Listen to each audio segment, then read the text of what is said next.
Hey, it's your boy J Hardcore Boxing News back at you with what's happening in the world of boxing today. Good morning, good morning, good morning. You know it's a good morning. It's a good morning because God got you up one more again. You know you didn't deserve it, but God is giving you another opportunity anyway. Hey, you are in the number if you are hearing the sound of my voice right now, man. So that's what's up. Let's be all we can be today. No procrastination. You know what I say about procrastination? Procrastination is like masturbation. You're only screwing yourself. Good morning. Good morning. What y'all got going on today, man? Are you feeling good? Are you feeling blessed? Are you feeling fabtabulous? Let me know, man. Hey, shout out to the Hangout, man. The mighty Hangout. Yes, indeed. I'm talking about y'all, man, because you all are the ones that make the Hangout what it is. Now, the question is what it is, we don't know because we just hanging out, man. That's all. We hanging out, man. Yes, indeed. Who was the first one in the building today? We got cousin Tommy, first one in the building at 7:30. He said, "Good morning. I'm working. Salute everyone." Then coming in second, we got Ms. Joe at saying, "Good morning, sunshine. I hope you had a great sleep, Jay." Amen. A boom shagalaga to that. Yes, I did. Thank you, sis. Hey, and who's next? Mike Rhymes. He's always on time. Yes, indeed. Yes, and next, being in boxing news. That's us. What's up? That means the prayer went through. My brother was flying on that late night flight last night, man. Well, it wasn't late from where he started, but it seemed late over here. Well, I'm glad my brother made it home safely, him and his family. Christopher Chris, man, it's been a minute since you've been in here. I'm sure I've seen your name before, and I hope I seen it in the building here. This ain't your first time, is it, Christopher Chris? Let me know, because the name just looks very familiar unless I've seen it somewhere else in the boxing community. Christopher Chris, have you been in the hangout before? Let me know. I think you have, but I don't want to just assume. You know what they say about assuming makes an ass out of you and me. Yeah. Shout out to the mighty warriors. You know who you are. The ones that like to watch. Yes, indeed. Yes, indeed, man. Shout out to my warrior community, even for the and also to the audio crew. Yeah, Christopher Chris. I thought you'd been up in here. Say yes, sirree. Yes, indeed. He said, I'm always here. Okay. That's what's up. We one of the mighty warriors. I got you. You decided to land in the chat today. It's all good. But there he is right there. The professor is in the building. I'm talking about our booger. Yes, indeedy. Yes, indeed. Another one that started a long time ago with me. 5 months, if it. Yes, indeed. We've been rolling for about 5 or 6 months now in the hangout. Now, Hardcore Boxing News been around for years, 10 years. Yeah.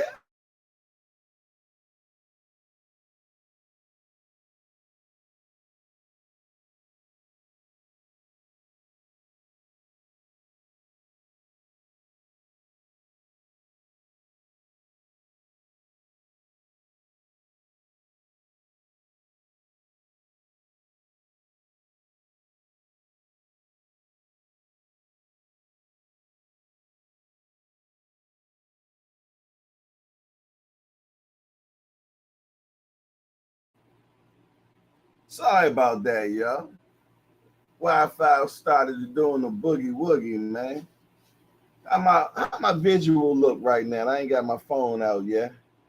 Talk to me. Let me know what we looking like, man. Are we down bad or are we good? Wham, old school in the building. Yeah. I shouldn't be frozen no more. Talk to me. Tell me what you see now. Yeah.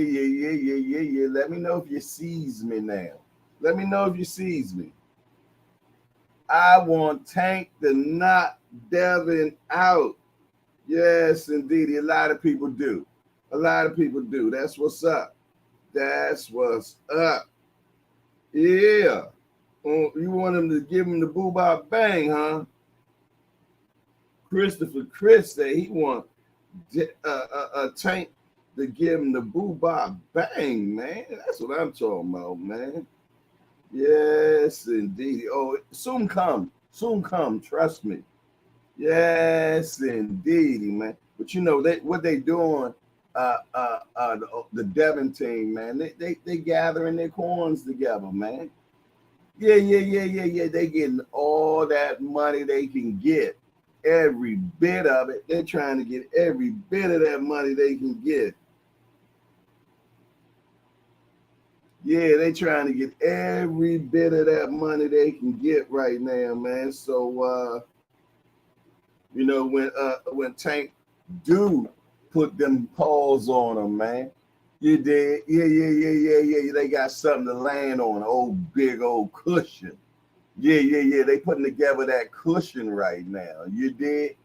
Yes, indeed. That's what they doing. They putting the cushion together. You know, when you get knocked out, you want to be landing on something nice, man. Especially when you go to sleep. You go to sleep, you want to be on something nice, man. So yeah, that's what's going on, man. Yeah. So you know, they putting them bags together. They fighting what's the kid name from Louisiana, man? Regis Prograis. Regis Prograis. Yes, indeed. I think they fight next year. I think Devin and Tank fight next year. I think they'll fight anywhere between mid-year to the end of next year. I think we get that. Yeah. That's what my spidey senses tell me, man. Yeah. Fender Bender is in the building. I feel so much better now. Security is in here. Security is in the building. Yes, indeed. I'm down for it, man. Let's get it on.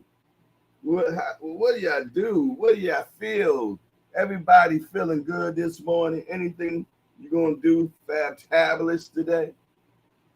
Anything you gonna do fabulous today? Let me know, man. You got anything special? No special stuff. Yes, indeed. I'm trying to. I'm getting me on. I got to hit that appreciation button. I hope y'all already did it. Yeah. Bam! I just hit it. It said we got 16 people watching, 12 appreciations. So we missing 4. Yeah. We missing 4 of y'all, man. So yeah, I need y'all to govern yourselves accordingly. I know you ran up in the building real quick trying to make things happen and shit. But nah. Going over there, hit that X on your phone and hit the appreciation button. We need the boogie woogie in effect right now. Oh, for sure. Yeah, we got 15 and 14. Come on now. We need 16 because I seen 16 people in here. Let's get it. But while we getting it, Tim Layton has entered into the building. What a beautiful day we had yesterday, didn't we, Brother Tim? Brother Tim, did we have a beautiful day yesterday? You tell me, man. Oh, yeah. Uh-oh.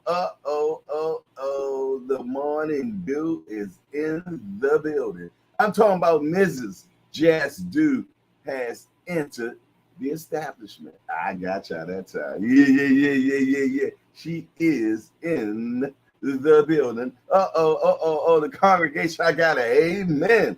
Yes, indeed. We got an amen yesterday from the Cowboy group.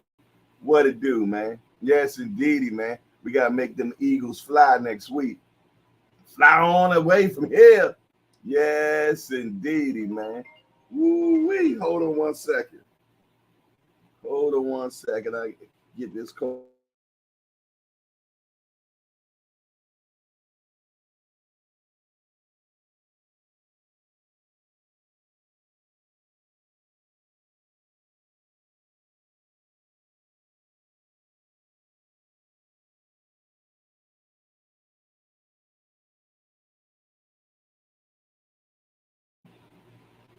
Apologies, apologies, apologies. Yes, indeed. What it do, what it is. Hey, coffee crew. Coffee crew, you know what to do. Cups up. Cups up. Mm, mm, mm-hmm, mm. Yes, there it is. Yes, indeed. Got that French vanilla coffee with that oat milk, man. Yes, indeed, man. Yeah, it does the body right, man. It does the body right. Yeah, that oat milk, man. I don't drink that cow's milk, man. No, sirree. Don't even make sense to me. You know, we the only, yeah. You don't see no animals drinking people milk. Why are people drinking animal milk? I don't know, man. I don't know.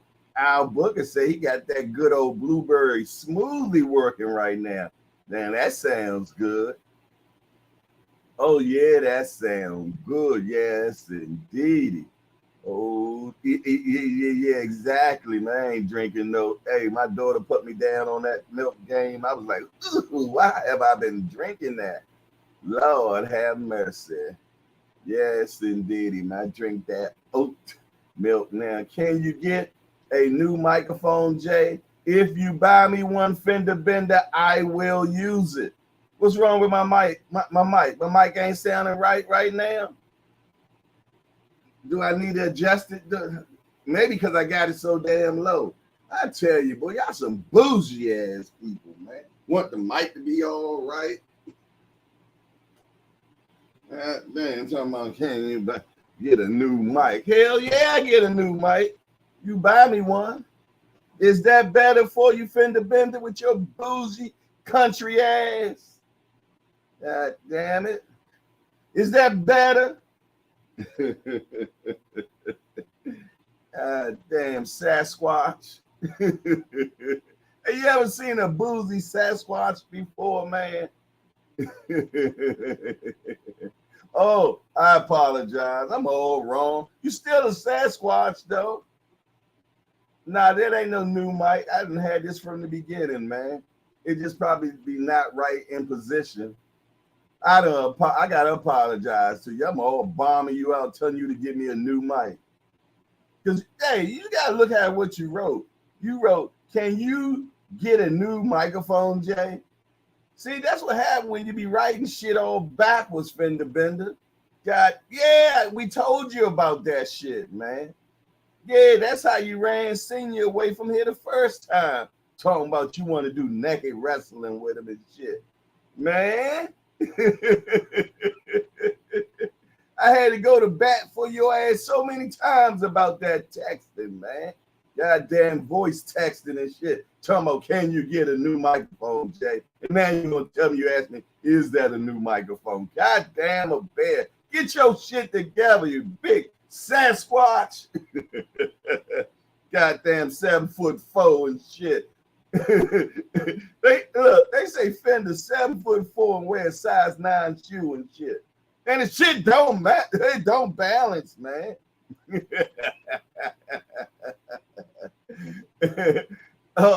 said the Sasquatch with the brand new Jordans on. Okay. Stay still, size 9. Got them 7'4" wear a size 9 shoe. I bet you be tilting over all the time, don't you? Hey, what's going on this morning, man? Y'all see the title. Devin Haney says Even though I'm moving up in weight, it still won't be easy for me to make weight. Matter of fact, I tell you what. Hold it, hold it, hold it, hold it, hold it, hold it, hold it, hold it. Let me see something.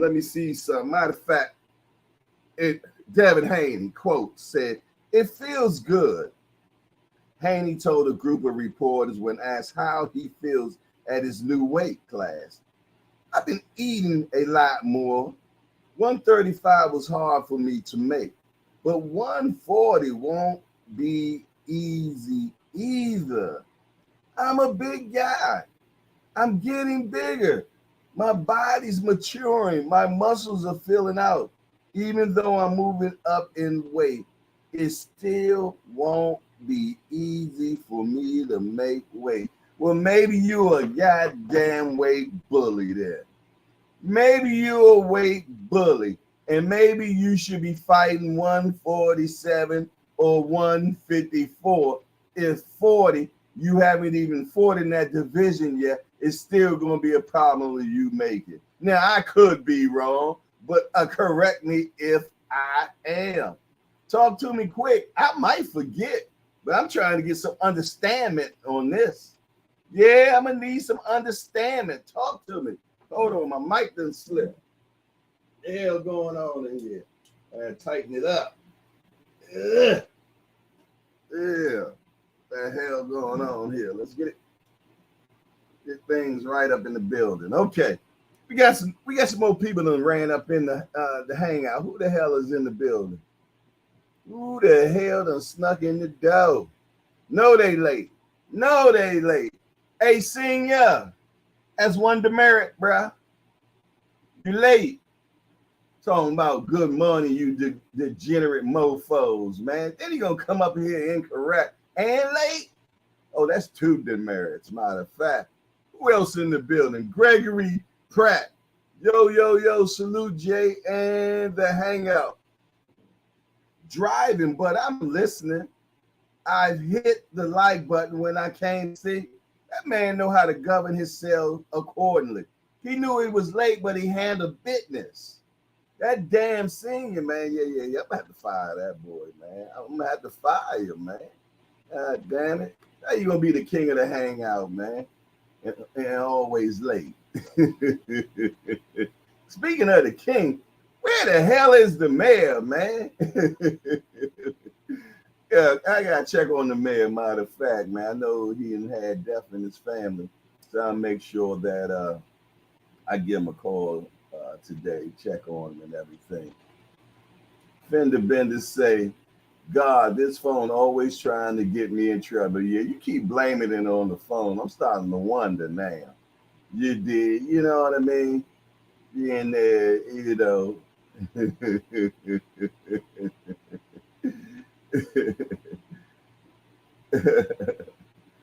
William Old School is in the building. Okay. What else? Oh, damn, Price Boy 33 is in the building. What's up, Price Boy? We'll see you in a second. What it do? What shall it be? Somebody tell me what it is. I need to know. Is this the end? Christopher Chris said, "I hope Tank get him before he moves up again." Yeah, that boy be in the heavyweight division in a minute. Give him about another year. Yeah, heavyweight. Goddamn weight bully, man. Senior talking about I'm never late. I make grand entrances with shades on. Okay. You like it, I love it, bro. You did? Yes, indeed. Yeah. But what do y'all think about Devin Haney saying that 140 is going to be hard to make? Is he making excuses already? Is he making excuses? Somebody explain this to me, because I told you I ain't never claimed to be the sharpest knife in the drawer. Yes, indeed. Yeah, I ain't the dullest either, but I ain't never. Fender Bender said, "I can see Devin scurrying up to 147 and fighting a bunch of bottom barrels because he knows that Matias is at 140. Trill and Gary Antoine is Russell. Yes, indeed. That's why I got to get up in here. Gary Antoine Russell. Man, I got to get him in the building, man. I need to rap a taste to him a little bit. You did? Old school say senior. Good show last night. I'm going to have a talking with Bruce Gas. I can see. Okay, that's what up. That's what up. Yeah, they definitely had a good show. Hey, they were streaming on multiple platforms. I don't even know how the hell they did that. It was like everybody went live yesterday, all at the one time, all for one platform. I was like, yo, that's fire. We got to figure that out and duplicate it. Yes, indeed. Yeah. Hold on 1 second, y'all. Hold on one.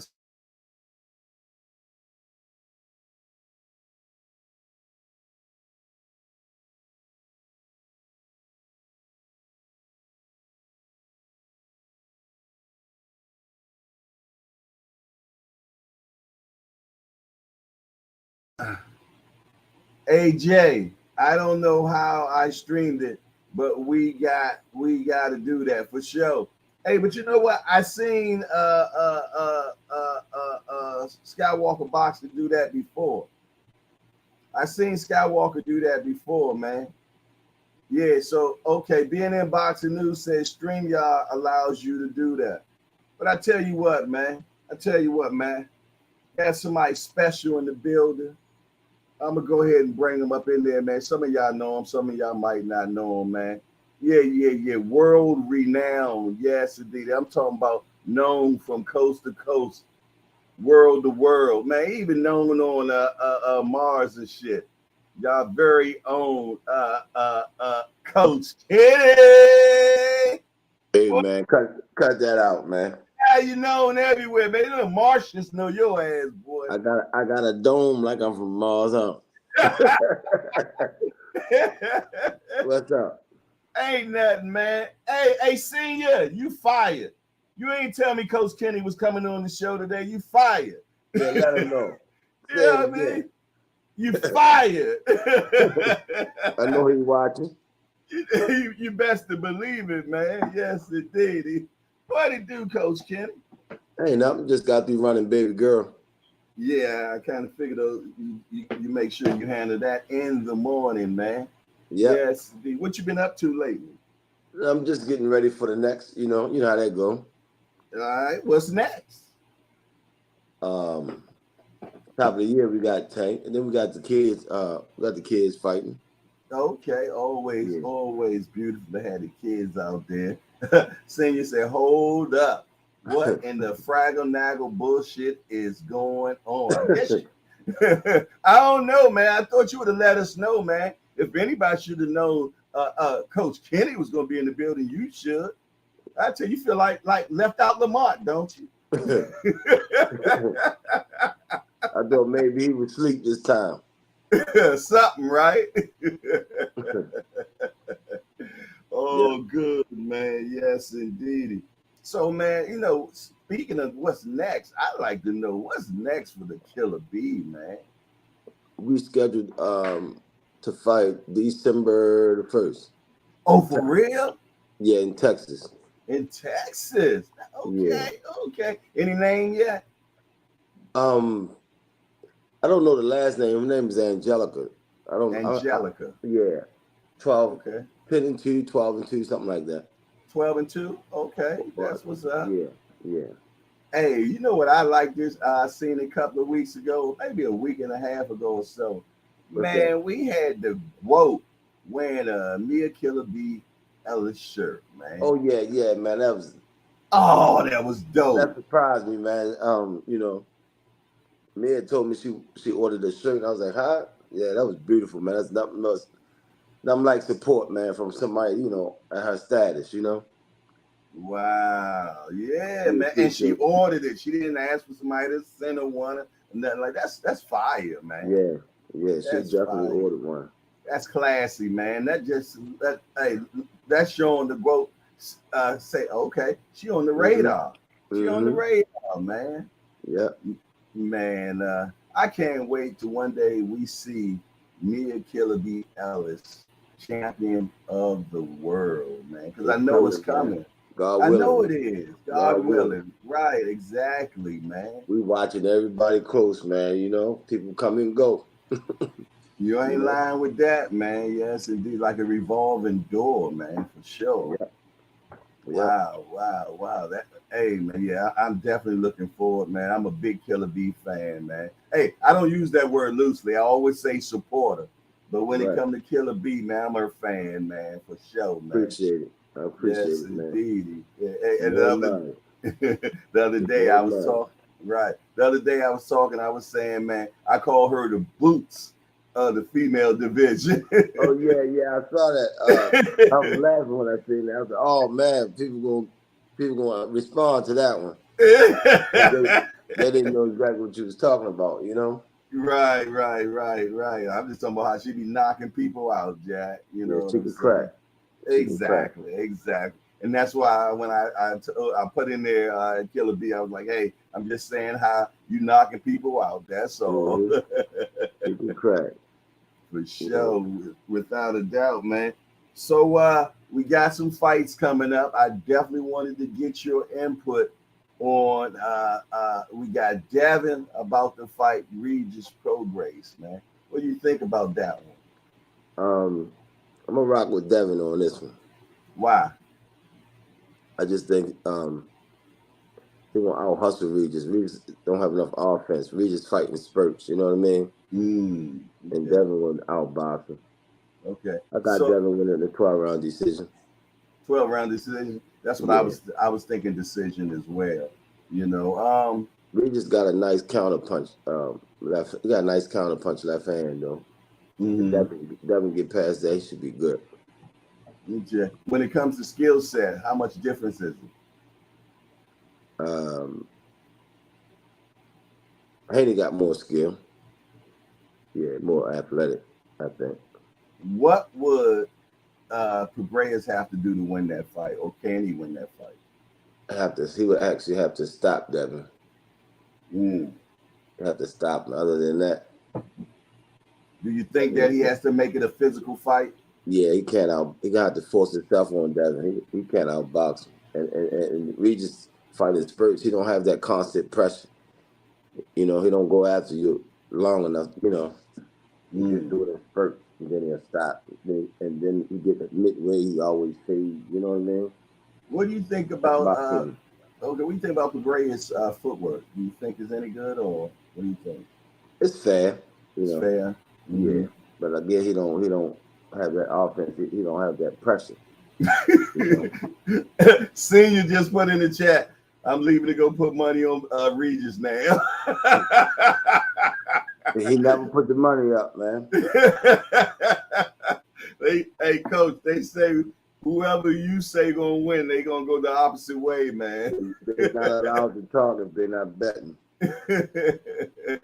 How that go?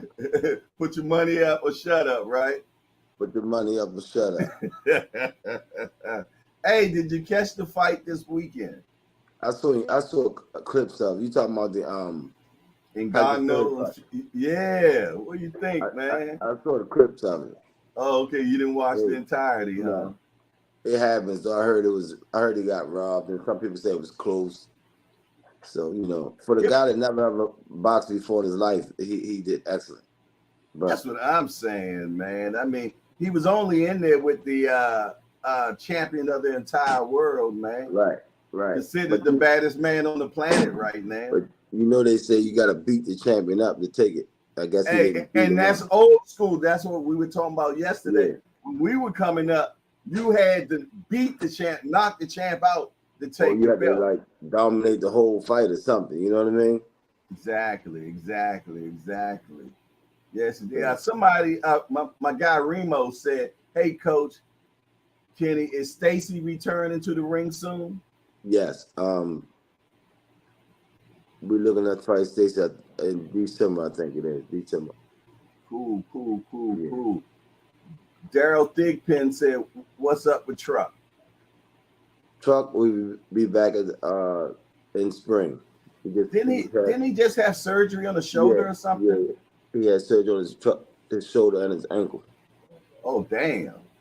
You leaving now? Yeah. So he'll be back at early spring. Okay. I got a good question for you, Coach. In your stable that you all have right now, who do you feel is close to blowing up soon? Man. The next one. I know it's kind of a tough question, I but always answer that question with I always say all of them because they all have their strengths. It's just a matter of time. But we do got a few in there that's going to be a serious problem. Future champion. Yeah. That young guy Namari looking good, man. Damari Shop. We got another guy, 6 feet tall, 130 pounds. We call him Smash. Oh yeah. That's my guy, man. Yes, Damari and Smash definitely gonna make some noise. Yeah, I like Smash, man. I like his demeanor. I like his personality. Yeah, Real cool kid, man. Them two guys, man. That's Nor Ash, right? Yeah, Nor Ash. Yeah, that's my guy. They dedicated. They dedicated to the craft, man. They don't have no bad habits outside of the ring. They run. Always in the gym. And they run on their own. You got fighters you don't have to pick up to take running. We do. We still take them running, but they go on their own too. So that's a plus, Oh yeah, without a doubt, man. And they don't miss a beat. They don't miss a beat in the gym, man. And that's a plus. So yeah, I got them going a long way. Okay. I heard from a little birdie, man, that we probably going to be getting a tank fight on the East Coast this year, man. Hey, I haven't heard that one, but if so, that's a plus. Yeah, I heard that from a little birdie, man, that's high up, Jack. He said that we probably get a tank fight on the East Coast this year. I love that, man. The East Coast we love. Early next year. Yeah. That's what I meant. Next year. Yeah. That's what I meant next year. That'll be beautiful. Man, how's Tank doing so far, man? Tank doing excellent, man. He's relaxed, taking it easy, enjoying his life, waiting to turn it up. Just waiting for the date. I seen him in the gym with Bull down at the Headbangers, man, letting the hands go, man. I don't even want to speak on that. Okay. But Tank getting it together.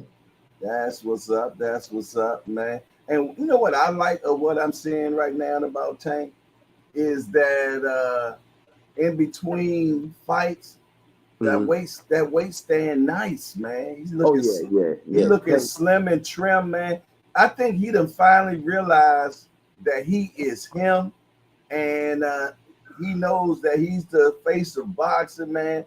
And he just looks so more disciplined now, man. Yeah, he cautious of what he eat now, changes his eating habits. You know what I mean? And that makes a big difference. Yeah, man, I like that, man. I looked at him in that video, man. Looked like he weighed about 140, 145, more than that. He's definitely he not too far from fight weight.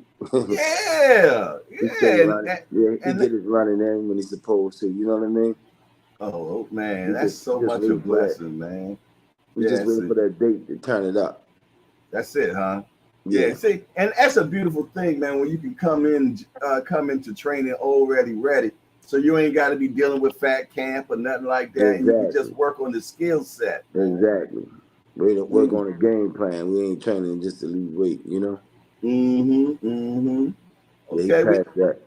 Yeah. I love what I'm seeing, man, because he know that, right now he the one running boxing, man. It is what it is, Definitely that. Yes. How does that feel, though, Coach? Man, it feels good to be a part of the journey.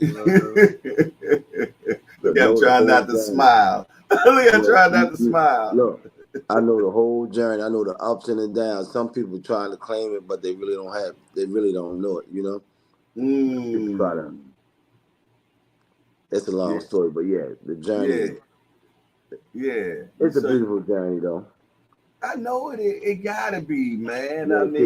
See a kid come from where he came from to where he is now. It's beautiful, man. And to know you were part of, to help him get there. And you done seen all the blood, sweat, and tears. Blood, sweat, tears, and a little bit more. You know what I mean? Yeah. Man. Now, you know what I can say about you and Coach Calvin, man? No matter what, man, you all are always the same damn people. Oh yeah, You yeah. I know, tell yeah. people all the time, man. If you had my number yesterday, 10 years Mm-hmm, ago, you got it today because it ain't changed, and you can mm-hmm. always pick up the phone and call I know that's right, man. I know that's right, man.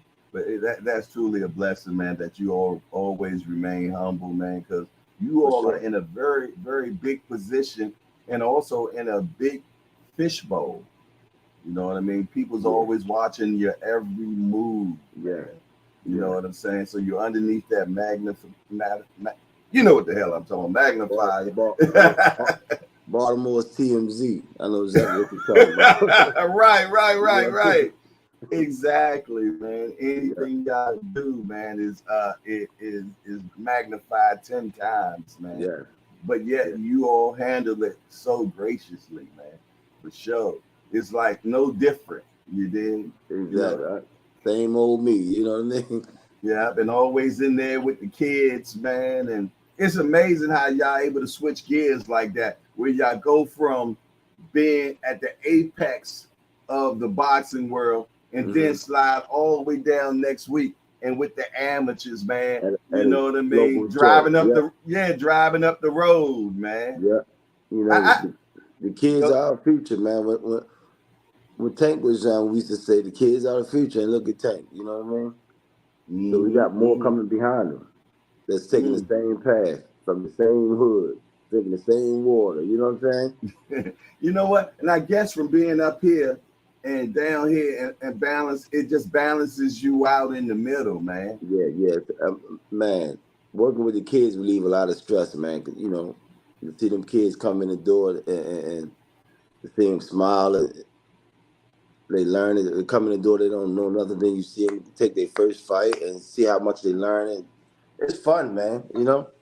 It's fun. Yes, indeed, man. One of my favorite ones is Assassin, man. I love that kid. Oh yeah, yeah. Yes, Sassy. and he won it too. Yeah, he coming along good, man. Got quite a Mm-hmm. few of them. No doubt, no doubt, no doubt. Yes, Yeah. indeed. Hey, so how do you remain grounded like that, Coach? I mean, for people that might not know how to do that, man. Just wake up in the morning, thank God for another day, you Mm-hmm. know, and head to the gym. The gym keep coaches out of trouble just as well as they do the fighters. There's a whole lot of other stuff I could be doing, but I go to the gym instead. That's Yes, what keep me grounded. for When you sure. got kids like Damari Filton and Mm. other fighters that's dedicated. So if you don't go to the gym, you feel guilty. Facts, Yeah, and you gotta like I show said, up for them guys, man, because they're showing up for you. yes, indeed, man. And I appreciate the opportunity you allowed me to have to interview all the kids, Yeah, man. I love them interviews, man. I sit back and watch them several times, man. It's crazy. Like they say the same thing, and they wasn't even in the room with each other. You ain't that crazy? Yeah, it brings tears to your eyes, man. Like wow, Man, you I'm gonna just tell never you, know until you talk to them. it filled me up. I'm not even gonna lie, man. It definitely filled me up, man. And just to Hmm. hear them speak, and man, some of them spoke so eloquently, Yeah, and they just great bunch of kids that just want to live, man, and have be fun. loved on and be Yep, protected, man. yep, You dig, and that's what they got over there. yeah. Nothing but love, man. And what's so crazy, y'all sit right in the middle of the belly of the beast, man. Oh man, who you telling, man?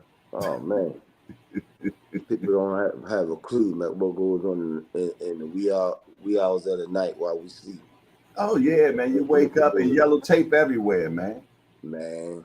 I sometimes I hit a helicopter, I might get up out the bed and go, stick my nose outside Mm-hmm. and see the yellow tape. Then by the time everybody get up in the morning, everything's cleaned up. They have no idea what happened, and that's every night, man. Yeah, man. It's a vicious area, but you know Yeah, what? Them people around there, they respect the gym, though. yeah, yeah. Thank God. Yeah, they respect the gym. It's like God got to protect the hedge over there, man, because y'all Yeah, doing great work, man. we're trying to save. we trying to save their relatives, they nieces and nephews, you know, Yeah. and sons and daughters. So you can't do nothing but respect it, you know. Yeah, I like that, Yeah, man. we I trying to like that. save their relatives. Mhm. How do you feel the health of boxing is right now, man? The state of boxing. Do you feel that we're in a strong position right now, or Yeah, what do you yeah. think? Things is shifting. Media shifts, every so many years. Mm-hmm. They go from one thing to another thing, and that's all that's happening. But boxing ain't going nowhere.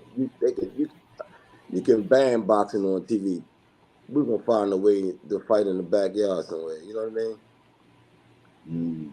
Boxing's been Mm-hmm. around for years, man, and it ain't going nowhere. Exactly, exactly. Yeah, man. That Showtime move, man. It woke us all up, man. Because it happened one time before with HBO, Yeah, and we was like, you know what? But we still got Showtime, man. And I yeah, don't mind paying that $9 or $10 a month. But yeah. now they leaving the building, man. And then we got so many different apps, and there's so many different channels you can watch boxing on. That's part of the problem, though. Yeah. Everybody's stealing fights and stuff. Hey, speaking of stealing fights, man, I watched that video with Tank and Marco, man. Oh, That that was was funny, wasn't it? funny as hell, They said man. you one of the guys stealing the fights, Listen, something to that effect. yeah, it started doing this. Yeah, the guy looking like, what grade happened next? Yeah, that was hilarious, man. Oh yeah, man. I like that a lot, man. And I can see Tank's growth because Tank really don't like doing stuff like that. I know, you He know. came a long way, man. Tank Yeah. interviews helped him, man. If you look at from when he started up to now, Hmm. yeah, yeah, he came a long way, and he's still growing, you know. I know that's right. I'm gonna Go hold you back. to it now. You're supposed to be getting me one day, man. You got to get me and the youngster together, man. Hey, we'll do it next camp. My man, that's what I'm talking about. Y'all We'll, heard that right here live, y'all. Next we'll do it the camp. next camp. That's what's up. That's what's up. Seeing your head just blew off just now.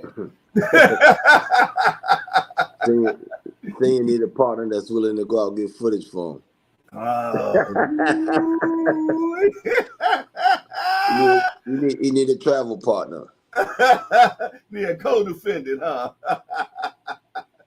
Oh my goodness. You gotta want this thing all the way around the board, man.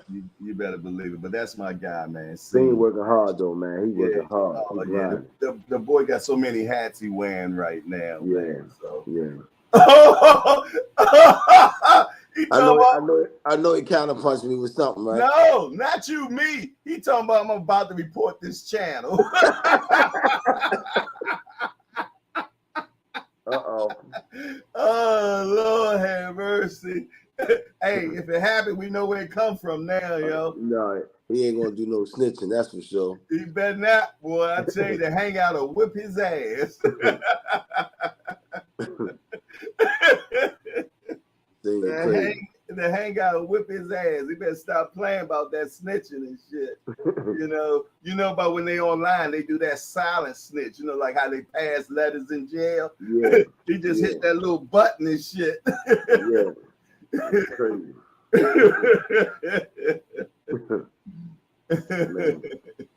Oh my goodness, man. Hey, I know you got things to do. I'm gonna put you in the hot seat, coach.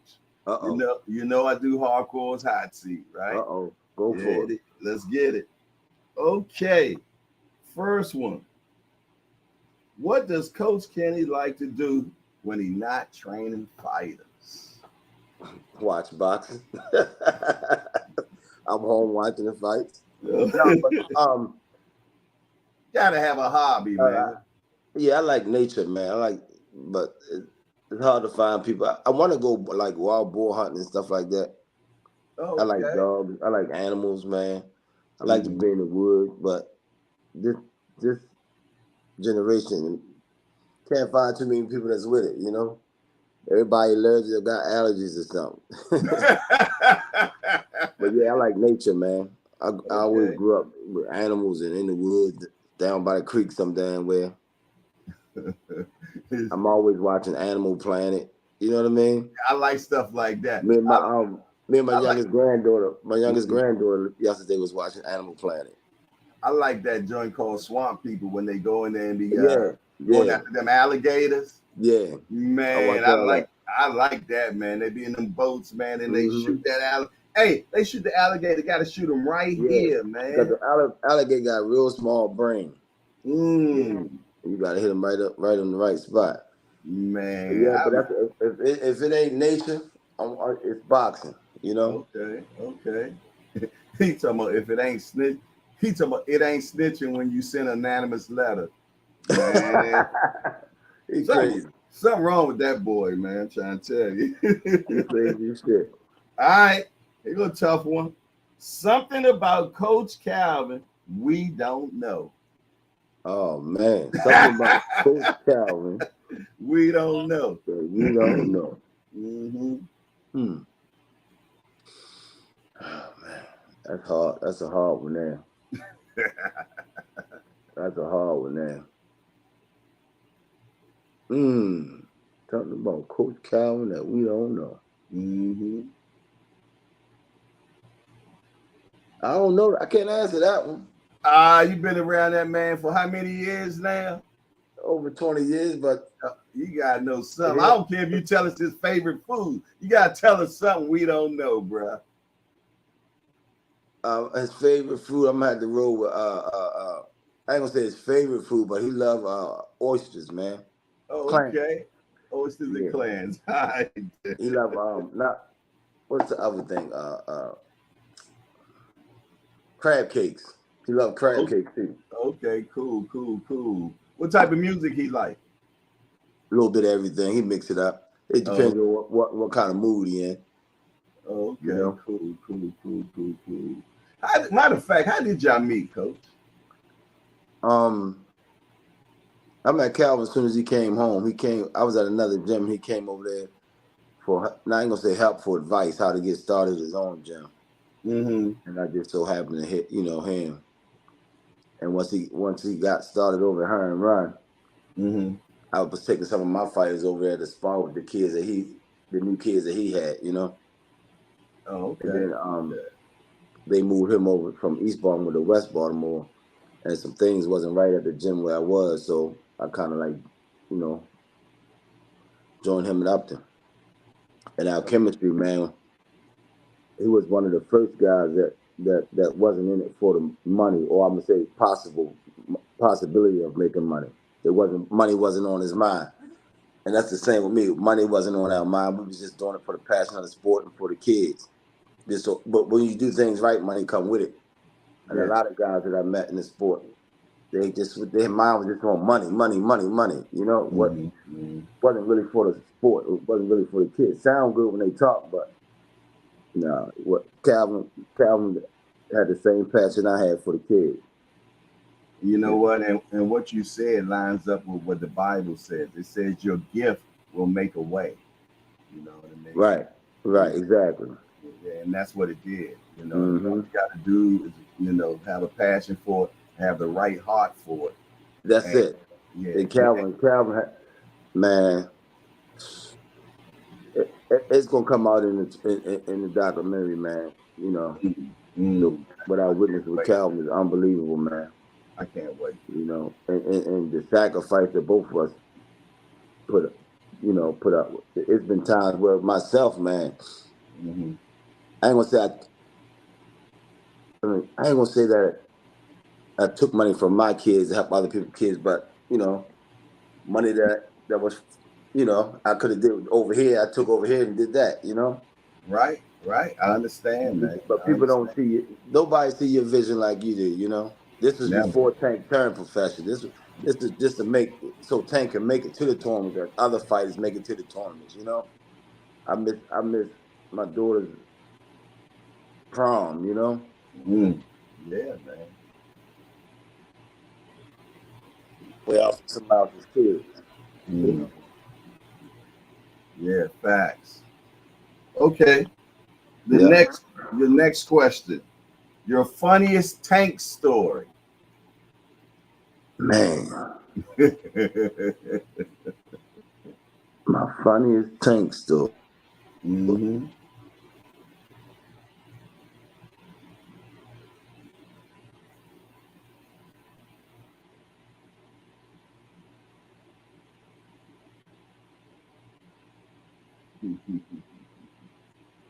I've been trapping you today, boy. You normally whiz through that.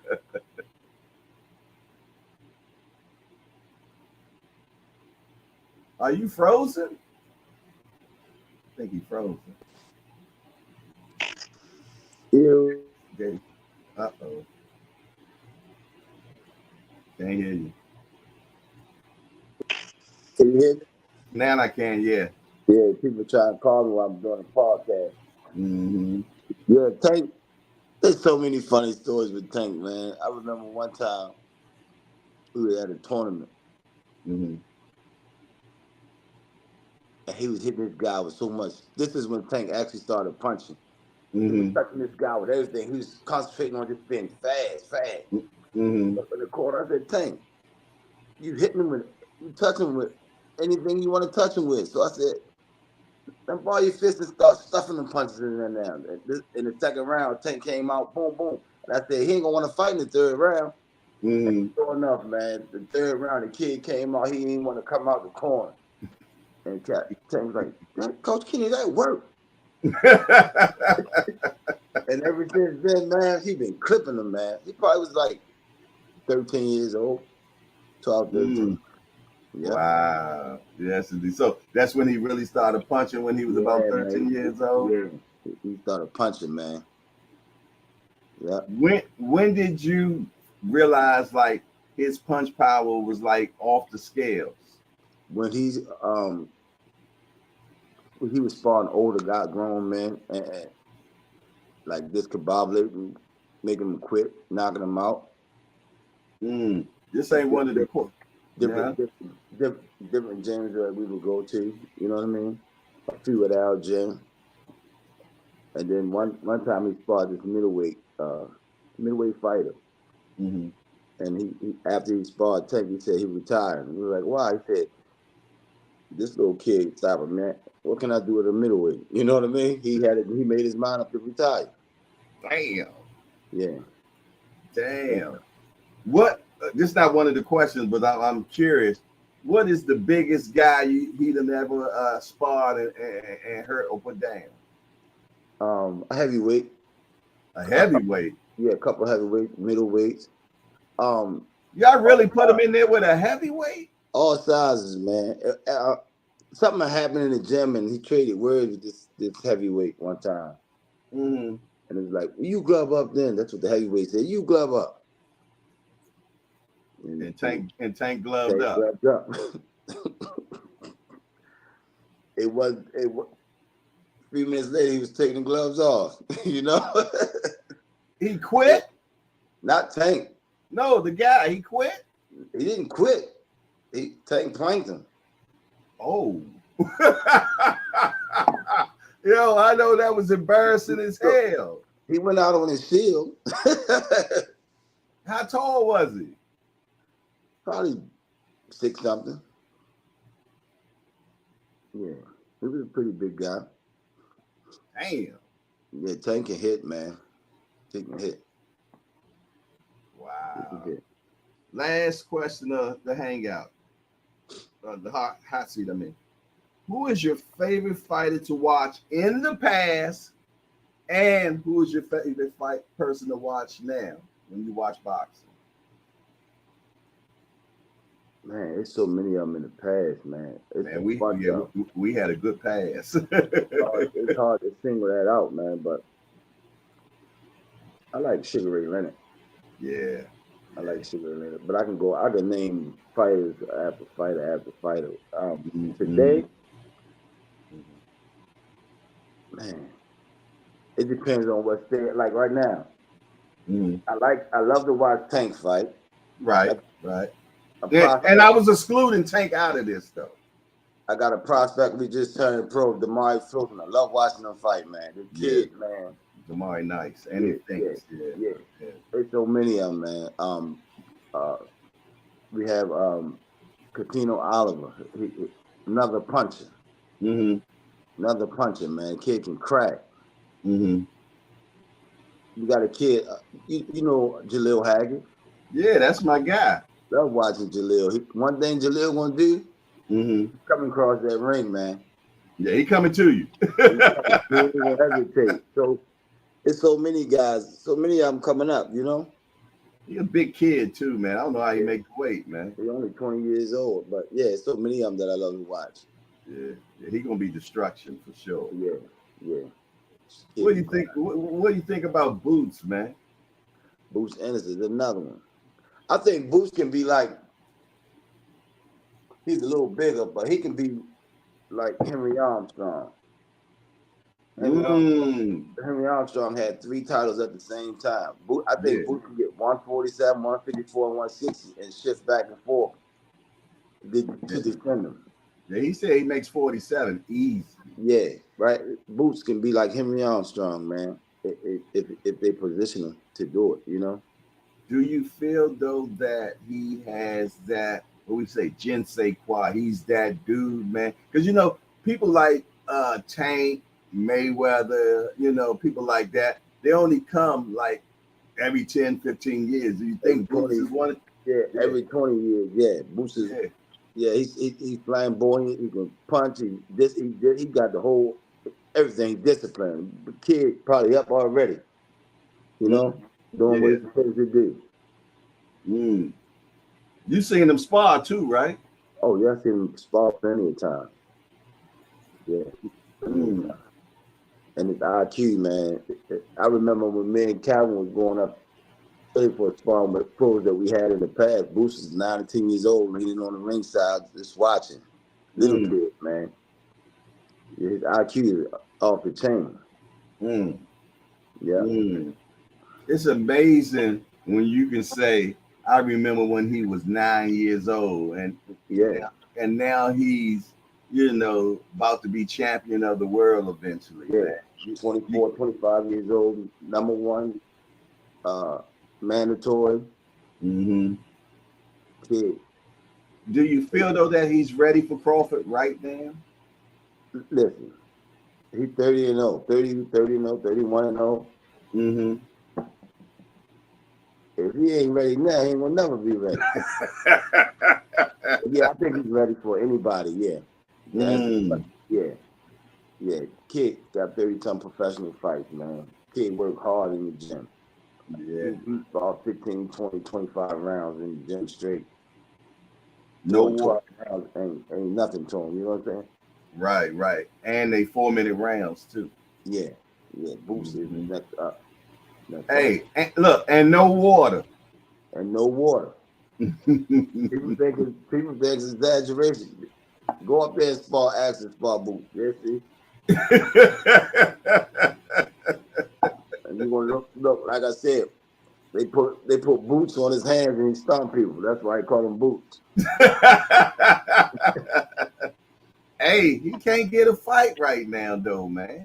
Well, he number one mandatory, so something gonna have to give. Gonna have to crap will get off the pot, right? Something gonna have to give. Yeah, because from what I understand, they asked Thurman. Thurman said no. They asked Stanionis. He said no. But they fighting each other coming up. Wow. On December the 9th, they fighting each other. You know what I mean? They asked Cody Crowley. He said no. You know what I'm saying? So it's kind of hard for him to get somebody get in the ring with him, man. It's crazy, but these guys call themselves fighters, man. Come on. Yeah, the fighters of yesteryear, man, they weren't like that, man. Everybody. It's funny you said that. I was listening to the interviews before the fight. The way the fighters used to call each other out, man. But today, if the fighters say something, the handlers got to take the conversation. I'm going to leave it up to my handler. No, back in the day, man, it was totally different, man. Totally different. For sure. They I'm gonna go back and record some of that and post it on my IG in a couple of days. Look, and do it here and now. Yeah, to let the fighters see what real fighters do. You know what I mean? For sure. Back in the day, man, if somebody called you out, oh, y'all was fighting in a month, 2 Hell months. yeah. And the rematch in 2 months. Exactly. Right. It's different. It's different now, man. I don't know what's going on with these. Big difference, man. Hey, and it wasn't about the money. Back then, they truly, really wanted to know who was the best. So many fighters, man. When I sit back and watch these old fights, so many fighters missed that pay-per-view payday, man. Like, they deserved it, but the timing just wasn't there, you know? You can show me any pay-per-view fight today, and I can go back and get a fight that was on TV that was way better than that pay-per-view fight. But those guys wasn't getting it, you know? Nah. Crazy. We got Benavidez against Boo Boo. Yeah, that's a good one. I think that's a great one, man. Round 6 gonna be the round. For who? I mean, it's gonna be the where the fight. That's when the fight break out. Yeah. Fight break out. Yeah. Yeah. Yeah. It's gonna be something to see. Yeah, I you know what? One thing about Boo Boo, he hasn't really taken any damage, man. He's they dumped him for years, man. Guys have been ducking him, man. And they thought they was gonna age him out, but he's still there. You know, he's still there. Yeah, he's 35, man. He's finally getting his big fight. Exactly. Body reserved because he ain't been in no wars, you know. And it seems like he's been a clean individual where he has his lifestyle outside the ring matches up with the inside of the ring. Yeah, pretty disciplined, man. So I wish the best for both of them, you know. Best man win. They say he was a beast in the amateurs, man. I think somebody done called in on Coach Kenny's phone again. We'll be right back. But yeah, shout out to the Hangout. What y'all got going on? I see Jay with the E that entered into the building. My South African brother David Tazane has entered into the building. Super Jamal has entered into the building. Who else we got? D1 done rolled up in the building. Else we got going on right here, man? D for the win. Lincoln Levels. Everybody's in the building. Okay, there we got Coach Kenny back. Your phone's my call. Hey, you're a busy man, man. Yeah, man, I gotta go take care of some stuff. Okay. But thanks for having me on, man. I appreciate it. I appreciate you too, man. And tell the people anything you'd like to say to them before you go out of here, bro. Hey, man, love over hate. That's all I can say. Love over hate. Salute, my brother. You take it easy, man. Better place, man. All right. You take it easy now. Amen. Peace. There you have it, man. Coach Kenny, man. Definitely a real one, man. Always comes in the building, man, and bring wisdom. And he funny as shit, too. Oh, smack. We got Bill Haney in the building. You said if Team Tank wants to be a champion, they know what they gotta do. Is that the real Bill Haney? Hey, Bill Haney, if that's you, let me send you a link, man, to your Instagram. You come up in here, you want to talk to us and tell us your side of the story. Talk to me quick before I forget. I'm not sure if that's the real Bill Haney, though. Yes, indeed. We got Wild Theater in the building. Yes, indeed. You got the young Ant McQueen breakdown shawty in the building. Rise Parker said, hey, Wim, you know Devin got to take off them track shoes. Stop running, man up. Hey, Senior, that was the real Bill Haney? Was that the real Bill? They say Bill Haney stopped capping. Okay, that's what's up. Found his way in the Hangout. All love. Definitely the platform is in here if you like to talk. Big Punch has entered into the building. Big Punch, this is your first time in the building. We want to welcome you to Hardcore's Hangout.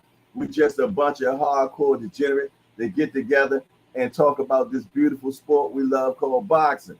We only got one rule around here: no hitting below the belt. Other than that, hey, everything else is fair game. We want to welcome, what's that, Big Punch? It went, this chat moving so fast now. Y'all slow down, y'all slow down, y'all slow down. We want to welcome, I believe his name was Big Punch, into the Hangout. Y'all make sure y'all give him a good hardcore and welcome, man. Y'all know how we do in here. Okay. We welcome you, Big Punch, for sure. Hey, we'll welcome Bill Haney in the building as well. Hey, Bill, we just a bunch of hardcore degenerates that get together and talk about this beautiful sport we love called boxing. We only got one rule around here: no hitting below the belt. That means we don't talk about nobody's mama. Other than that, we welcome Bill Haney into the building for sure, man. And keep coming back, man. We appreciate you. We love what you do with your son. And that's, yeah, without a doubt, man. Seeing a black man take his son and protect him. We respect that. As a father to father, I respect that for sure, man. So you keep doing what you do, King, with your son, man. You dig? And we all can't wait till we see Tank and Devin in that ring, man. So we can just settle all this shit. Simple as that. But yeah, we definitely appreciate what you got going on, man. Without a doubt. Without a doubt. Okay. What I'm going to do is I'm going to go ahead and put the link in the chat right now, man. I'm going to put the link in the chat, man. So if anybody wants to come in the building and chop it up with your big homie here, yes, indeed, you can do so. I want y'all to govern yourselves accordingly for sure, man. I'm about to drop that link right now. Hold it. Yes, indeed. Bam. The link is in the chat. Make sure you govern yourselves accordingly, man. Yeah, for sure. Matter of fact, I'm going to pin it. It's in there. Yes, indeed. We got my big homie in the building. Dre Hines is in the building. Super Jamal is in the building. Yes, indeed, man. Who else we got going on up in here? Talk to me quick before I forget. Cash Sport. There go my brother right there, man. Can't wait till you retire, man. Yes, indeed. David Tazane say, Bill Haney, click the link. Yeah, we love to see Bill in the building, man, for sure. For sure. Yes, indeed. Lottie Dottie and everybody. The link is in there for everybody. You know how we get down, man. There ain't no big eyes or little U's around here. It's just us. Yeah, just us. That's all it is, man. But what else y'all got going on today, man? We appreciate Coach Kenny coming in the building today, man, and chopping it up with us and answering the tough questions, man. That's so important, man. You did? Yes, indeed, man. When people take time out, yeah. They got the face of boxing, man. But yet he still come on down to a small channel like mine, you dig, and rap a taste with us. Yes, indeed. He raps the taste with us. Skywalker Boxing is in the building. What's up, Skywalker? Oh, okay. Why Theater, boy, you about to get it. Yes, indeed. How you know? You must have been a voyeur last night. Okay. Bam. Yes, indeed. I told y'all about that. Yeah, go sit in the corner for a minute. King Larry has entered into the building. Yes, indeed. He said, don't click the link. Ain't nobody got time for that propaganda. Either fight Tank or stop saying his name or clout chasing. Okay, that's all good. But I tell you what, Hey, Don't hit the link. What's up with you, Coach? hey, top of the morning. Look, you Top see of the what it look morning. like out here, King. It's still dark. You know what I mean? Yeah. So excuse my Much eyes respect. might be a little Much squinting. respect. Yeah, but much respect to what you're doing. I seen Coach Kenny. I woke up this morning to two you know what I mean, two solid black brothers that are doing your thing this morning, pushing boxing forward. You know what I mean? So only thing I want to do is just come on and validate what y'all doing, and you know what I mean, make sure that you know that the other side and us, we watching, we supporting. Keep doing what you're doing, King. That's all that I can say, this morning. Appreciate Yeah, that, man. absolutely. Up early. What time is it in Baltimore? What is it, like 8 o'clock? Yeah, it was 9:14 now. Oh, it's 9:14. So it's 6 Yeah. here. I got my Six there. look at my other boy. We're on our way to tennis. You Oh see, man, yeah, and that's what I love, man. You one thing, you behind your kids, man, yeah, 1,000%. yeah. 1,000%. I got a question to ask you, man. How Yes, is brother. how's Okay, training going? training is going good, brother. It's going good. Looking forward to December the 9th. We finally get a chance to go home, where it all started, of course. We consider ourselves road warriors, coming out of Oakland to go, and make something of ourselves. And then to come back home and hopefully be some inspiration to some of the brothers and the sisters that's still there, you know what I mean, that they can do it. And you can do it through having faith in Allah, and also, believing in family. It's family over everything over here. Facts, man. You got a strong fight coming up against the WBC champion Regis Prograis, man. And you know what? That's a big step, man. I got to give you kudos for that. Y'all come straight in to 140 and go for the champ, man. Uh, uh, what made y'all do that? Well, when you're running hot, ain't no sense in cooling off. You know what I mean? It took too long to get here, to get to this level, so we're gonna ride it out, and we're gonna do what Allah has blessed Devin to do, the talent that he is, and we take on everything. We take on all challenges. Regis, the Rougarou, Prograis, ain't nothing to play with, man.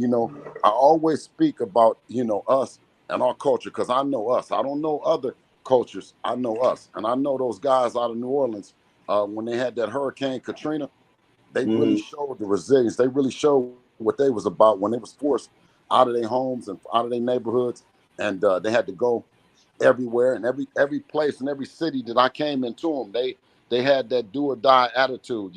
They wasn't gonna be pushed back to their homes. So I got a real deep respect for guys out of New Orleans as well as guys out of Baltimore as well. But he's no pushover. He's no cakewalk. Nobody wanted to fight him.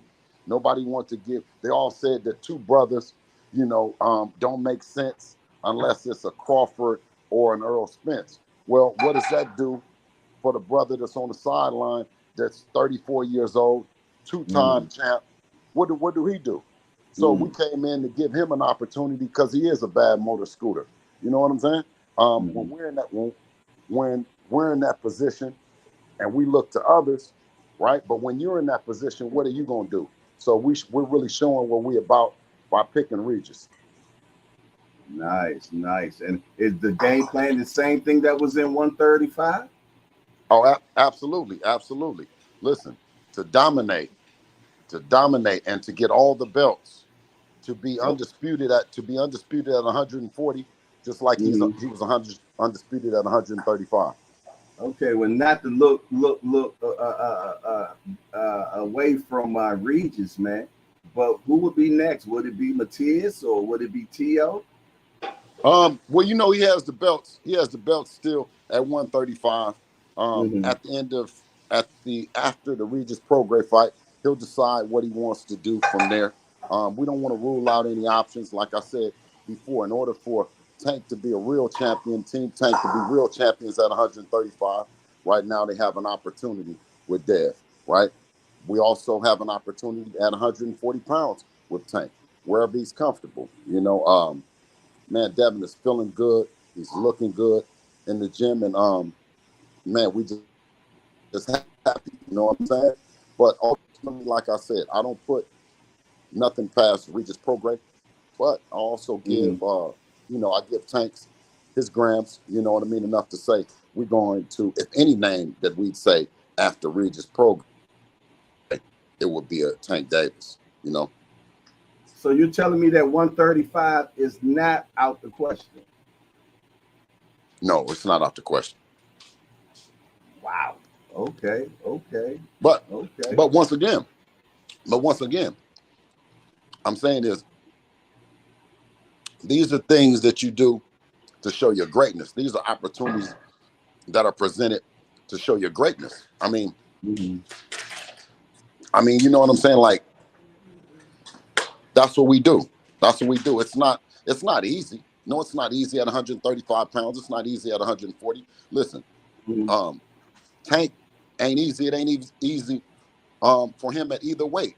You know what I mean? But that opportunity to make that fight happen for the people, Devin doesn't want to rule out the fight. Everyone knows that it's not easy for him to make 135. He says it's not even easy for him to make 140 pounds. You see what I'm saying? That's what this show is about today. Yeah. But he said that. Yeah. But it also it's not easy to walk away from legacy defining fights, money. Not easy walking away from those opportunities that might not come around again. It's not easy to say it, to quit on your dreams, to quit on the biggest fights to happen. If you're the one that can make them, if you put it in Devin's, he's going to do everything that he can. You know what I'm saying? He's going to not rule out anything if you put it on his side. You see what I'm saying? And that's what I think that that's what represents being the face of boxing, right? To be in the face of boxing is because we've evolved as men. We've evolved as a race, as a people, right? Being the face is being a fair representation of where we're at as a people, right? And for Devin, he's doing what it takes, bro. I mean, both inside and outside the ring. You know what I mean? I think that the Tank is an electrifying fighter.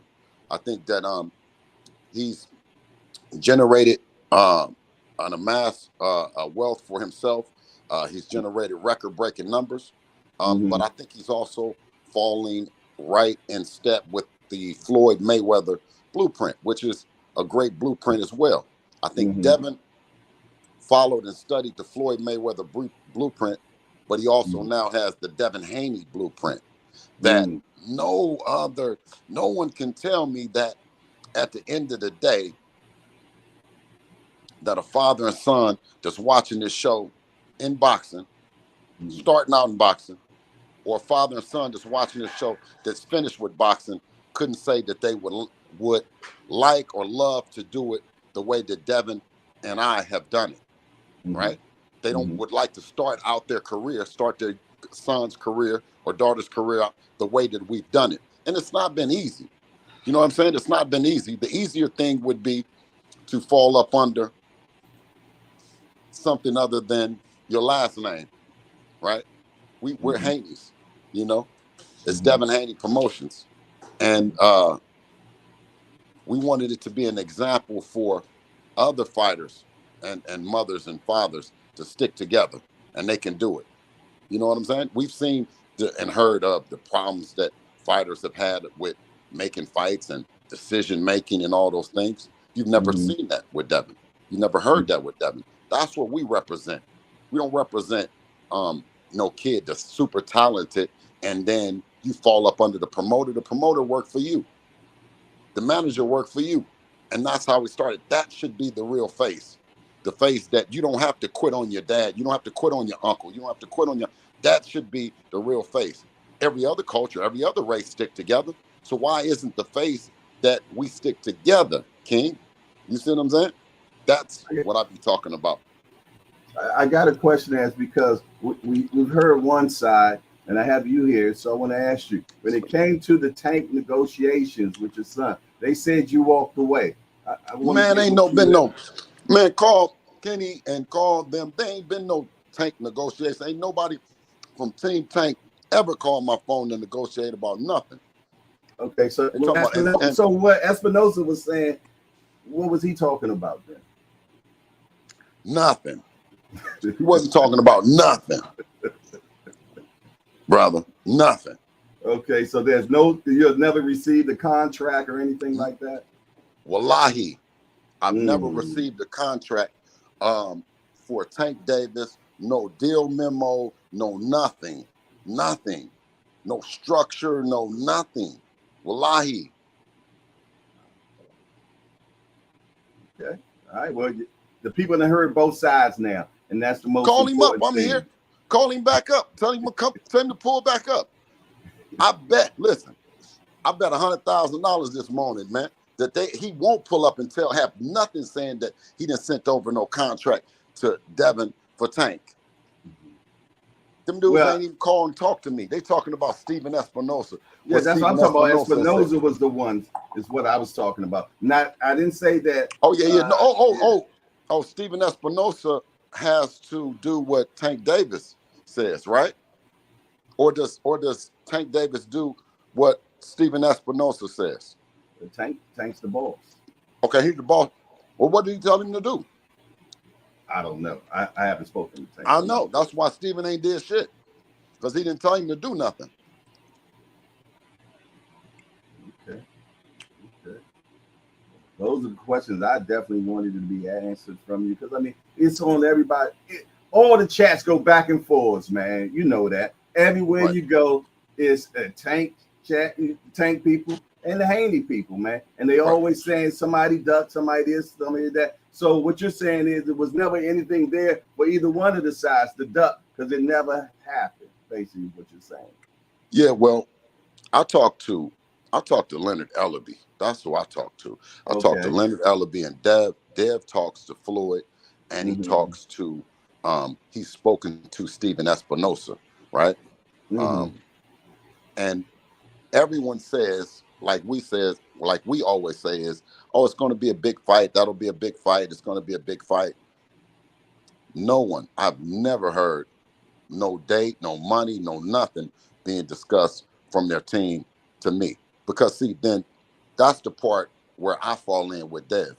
Anything that he sees, it hits my desk. You know what I'm saying?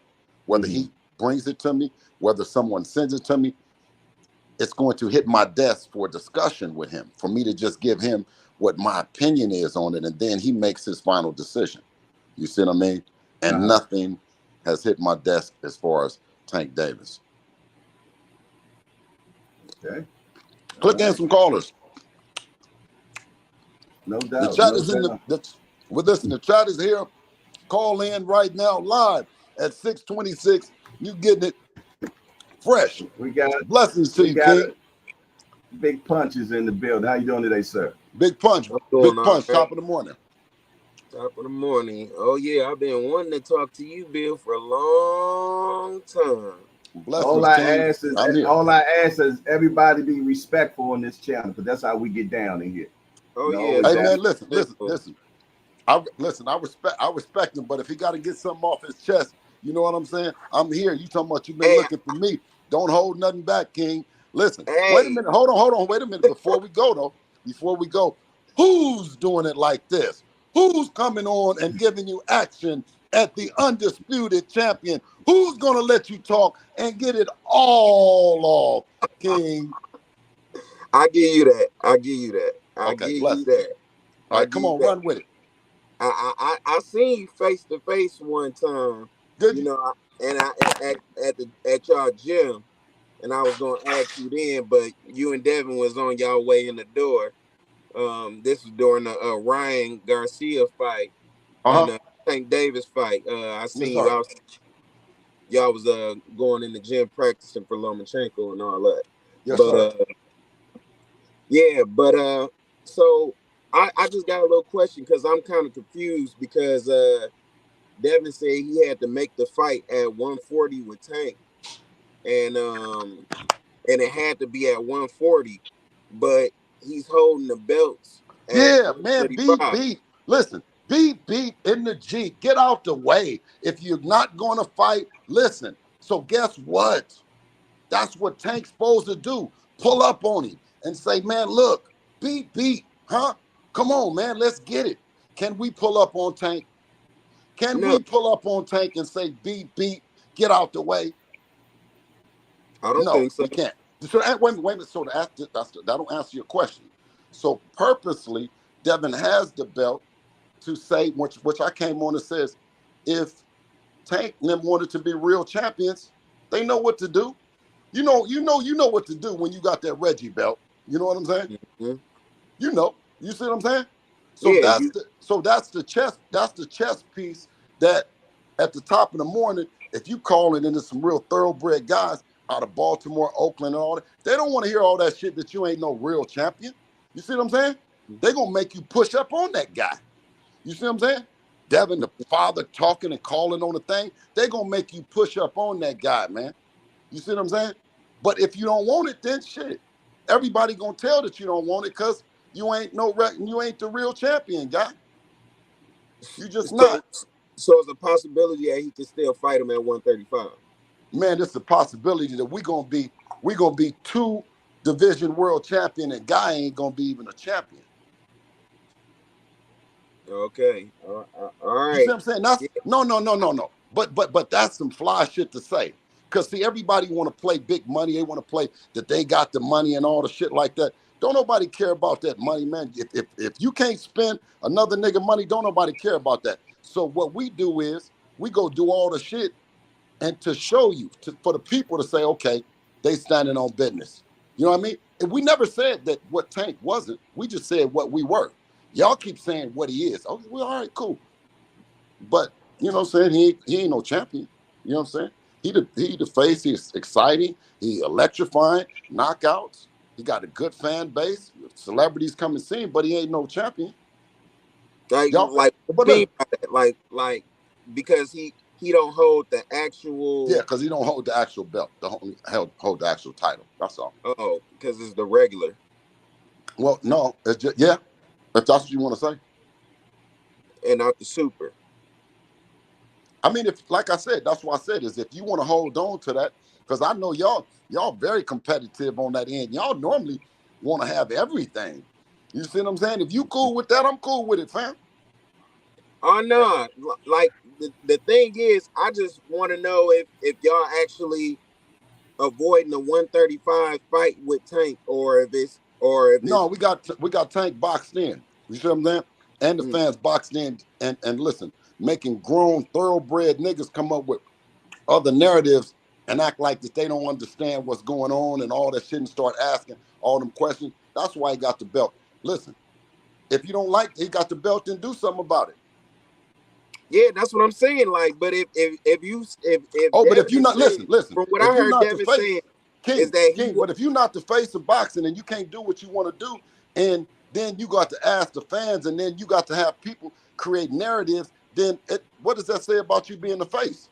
Do we got to tell you what to do? Or do we got to tell the face of boxing what to do and how to do it? Listen, I know we So one, smart, but I one don't know thing that I we know got. for sure, man, I know Tank ain't ducking nobody because he I know yeah, didn't. what man. he about. I He didn't know say he what was he ducking about. nobody. I just said Okay, that. I just said that this. I didn't say he was ducking nobody. okay, I just said he's doing what he wants to do. okay. Yeah, You know what I mean? but He doing what he wants to do. And listen, and we doing what we want to do too. And if we could do some more, if Mm-hmm. we could do more, we would Mm-hmm. do that too. Let me ask you a question, Bill. Do you feel though, in business hindsight, that this fight is at its maturity level? Because you're a Uh, businessman. You know what I no, mean? no, no. Let's keep it real. Okay, I'm just saying this is ain't nobody else fucking with us. Okay. Period. Don't put nobody else in front of us. You know what I'm saying? We gonna listen. And I'm saying I'm giving Tank his grams, but give us ours too, though.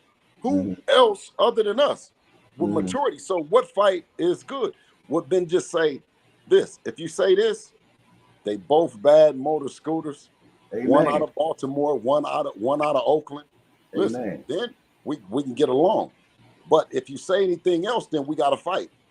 Mm-hmm. yeah, and the thing is, I remember you saying you had Devin in the gym hitting the heavy bag and all that, and you said, "Hey man, we ain't going nowhere. We ain't ducking no smoke. We gonna clear out the 135 division and all that." And then this man fought and defended that belt one time, well, two times if you Oh, count well, I clean it Kambosos. up. Clean it Two up. times Kambosos and Lomachenko, and then he left the division. Wait. Watch this. Tell me the next person that has ever defended undisputed twice.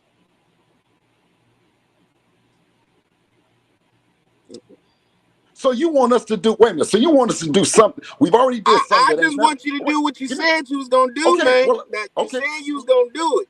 Okay. Well, we did it. Listen, we did it, and then we asked anybody that want to get it. Anybody. It don't matter at 135. We said it. Nobody wanted to get it. Hey, Bill, hold on. Nobody stood up. I want to ask you one question. Hey. When you said, hold on. You said Excuse nobody wanted. No, I was asking a question. You said no one wanted to get it. I want to hear y'all side on that Shakur debacle. Man. Wait, let me ask you. What did you just say? Come on. Yeah, hey, I was just about to say what he was just about to say. No, you was listen. Let me listen. Let me ask you. You know, y'all sent a bulldog. Listen, you sent a bulldog out to do your work. Listen, to get Dev up off your ass. That's what you said. Shakur. Guess what? We sent him the offer to do, guess what? Listen, to do just what Devin did, to be undisputed champion. Of course you know he's not going to do that. Of course you know he's not going to take no fucking offer that Devin took $2.8 million flat fee to go to Australia because they said this is what it took, right? Tank Davis said, man, I'm not going to no fucking Australia. You can come out here. And guess what? You can keep those belts. That's what Tank Davis said. It wouldn't even have been no fucking opportunity for a Shakur Stevenson to become undisputed champion, right? So Devin went and did that. He then defended against Lomachenko. Then defended against George Kambosos, right? In Australia, right? For another flat fee. Then Lomachenko, pay-per-view, Devin, first pay-per-view. Now the percentage. Devin is getting a percentage, right? When the Shakur Stevenson fight came on the table, I said, damn, you supposed to get a flat fee, guy. I said, listen, Top Rank, y'all know how this business go. Y'all put the deal on the table for me. It was 3 fights to become undisputed, right? I said, Dev, man, these people playing. Dev said, what is they talking about, Dad? The man that sent over a bottle service or whatever, a sign that says sign the contract. There's no contract. I go back to Top Rank. I say, look, ask him, will he take the same thing Devin took, the flat fee for 1 fight? No. How much was that flat fee? 3.5. 3.5. It started out at, but see, Devin did it at 2.8. I heard it was 8. Listen, I heard it was 8 million. 8 well, million. He cleaning it up. He said 3.5. Hold on. That was the flat. That's the flat fee. Overall, a flat guaranteed fee, right? You can get a guaranteed fee, right? When you get a percentage, there's no guarantee in the percentage. Yeah, of course. So no. Well, I'm saying so we can let the people know. 25% to Devin.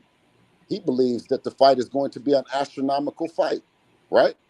He believes that 25%. He feel like that it's gonna kill shit, right?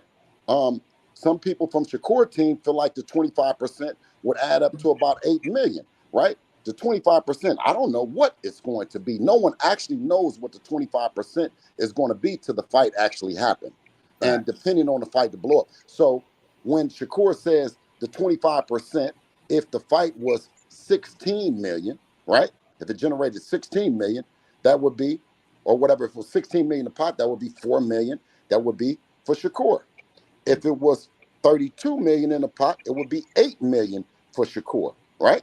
Depending on what that was, what that pot ended up being. After you got sponsorship, after you got pay-per-views, after you got everything, the seats, everything that you got that goes into the fight to generate the kind of number, which we don't know what it would have been at all.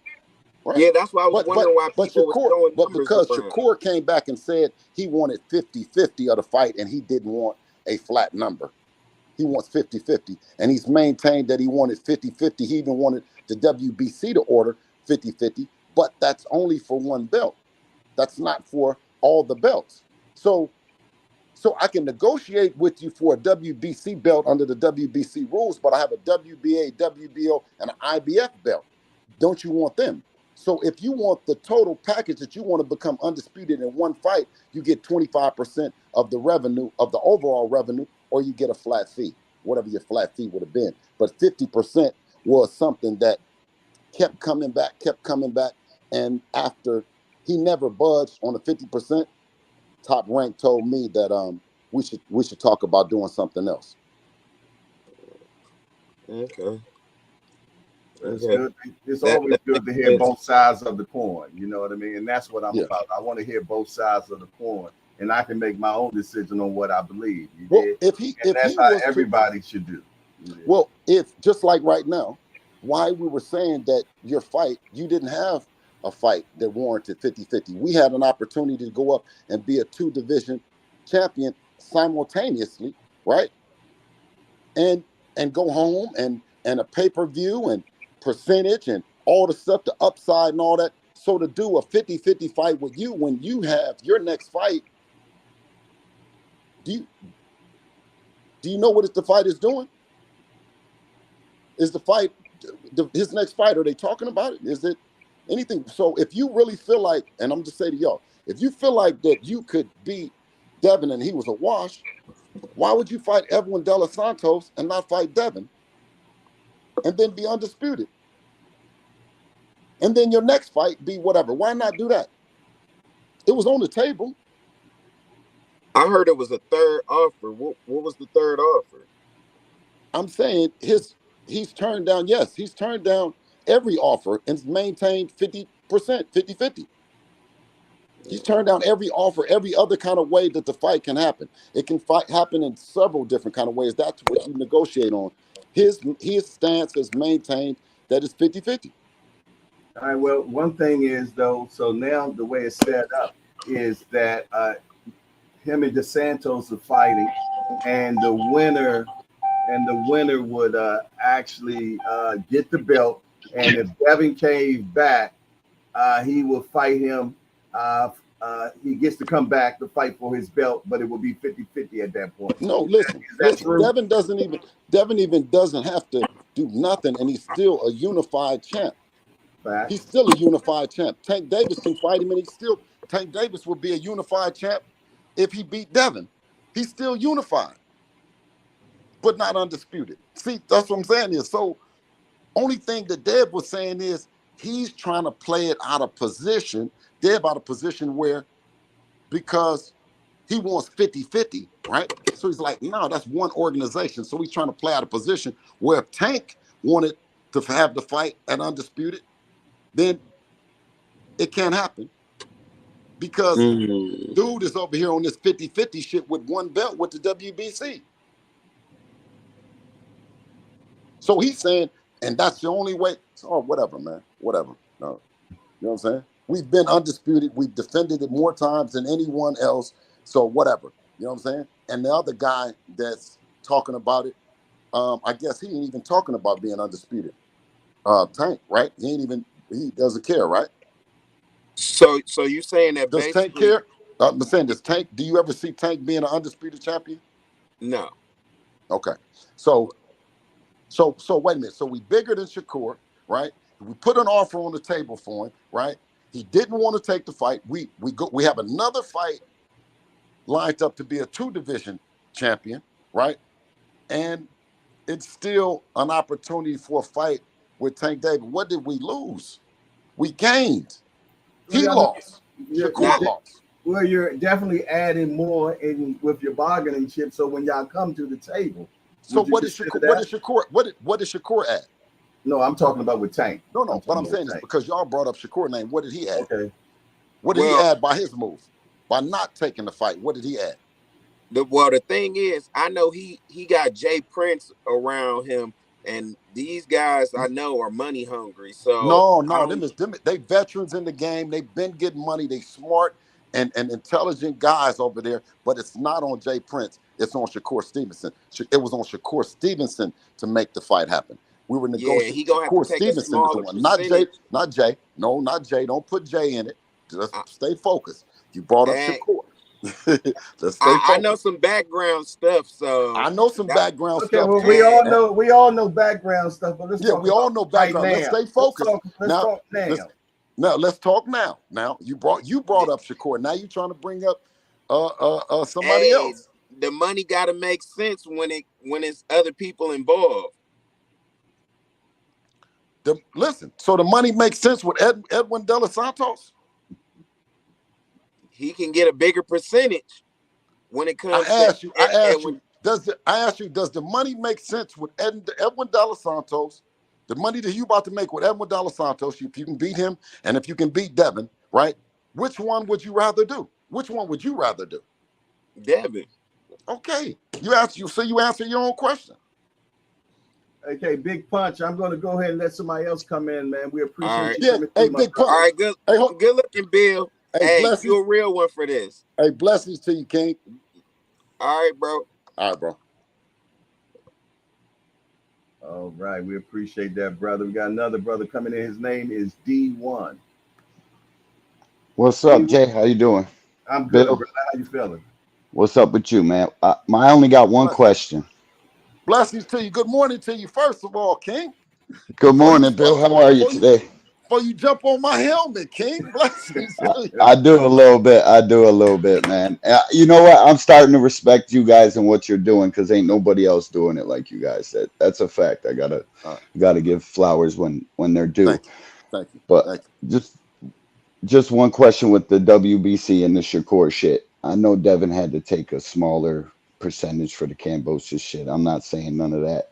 I'm saying Shakur petitioned for 50-50, but was willing to Wait, take whatever the WBC offered. no, King. That's Let me what tell you. the King, petition King, says. King, let me tell you what they did to your guy. They didn't just say that he had to take one fight. We had to take three. We had to not only sign with the size of street. We had to sign with Lou DiBella, and we had Yeah, to sign with Bob Arum to get the belts. Y'all came back then after and said all the belts don't matter. Yeah, after we didn't got them, right? All you got to defend. You got to defend. Listen. No, we didn't. We had to take a 3-fight deal.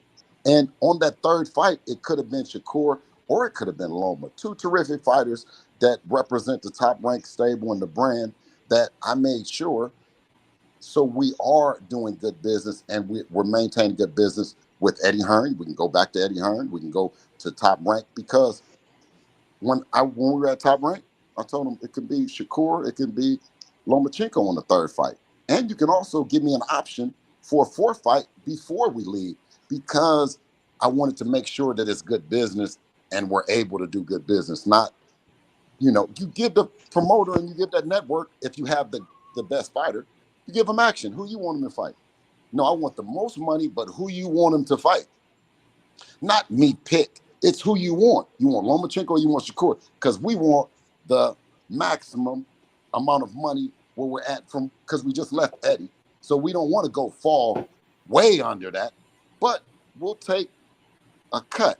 And we took the cut.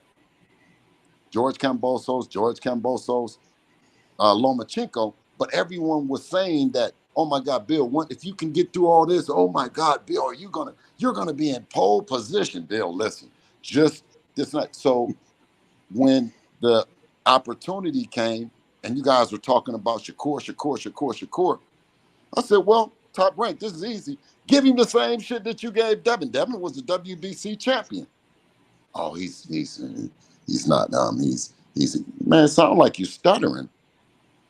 Sound like you guys are stuttering because I'm telling you, and to other moms and dads that's watching the story, listen, yes, we did it for independence. We did it to be great. Yeah, but they're bullshitting, bro.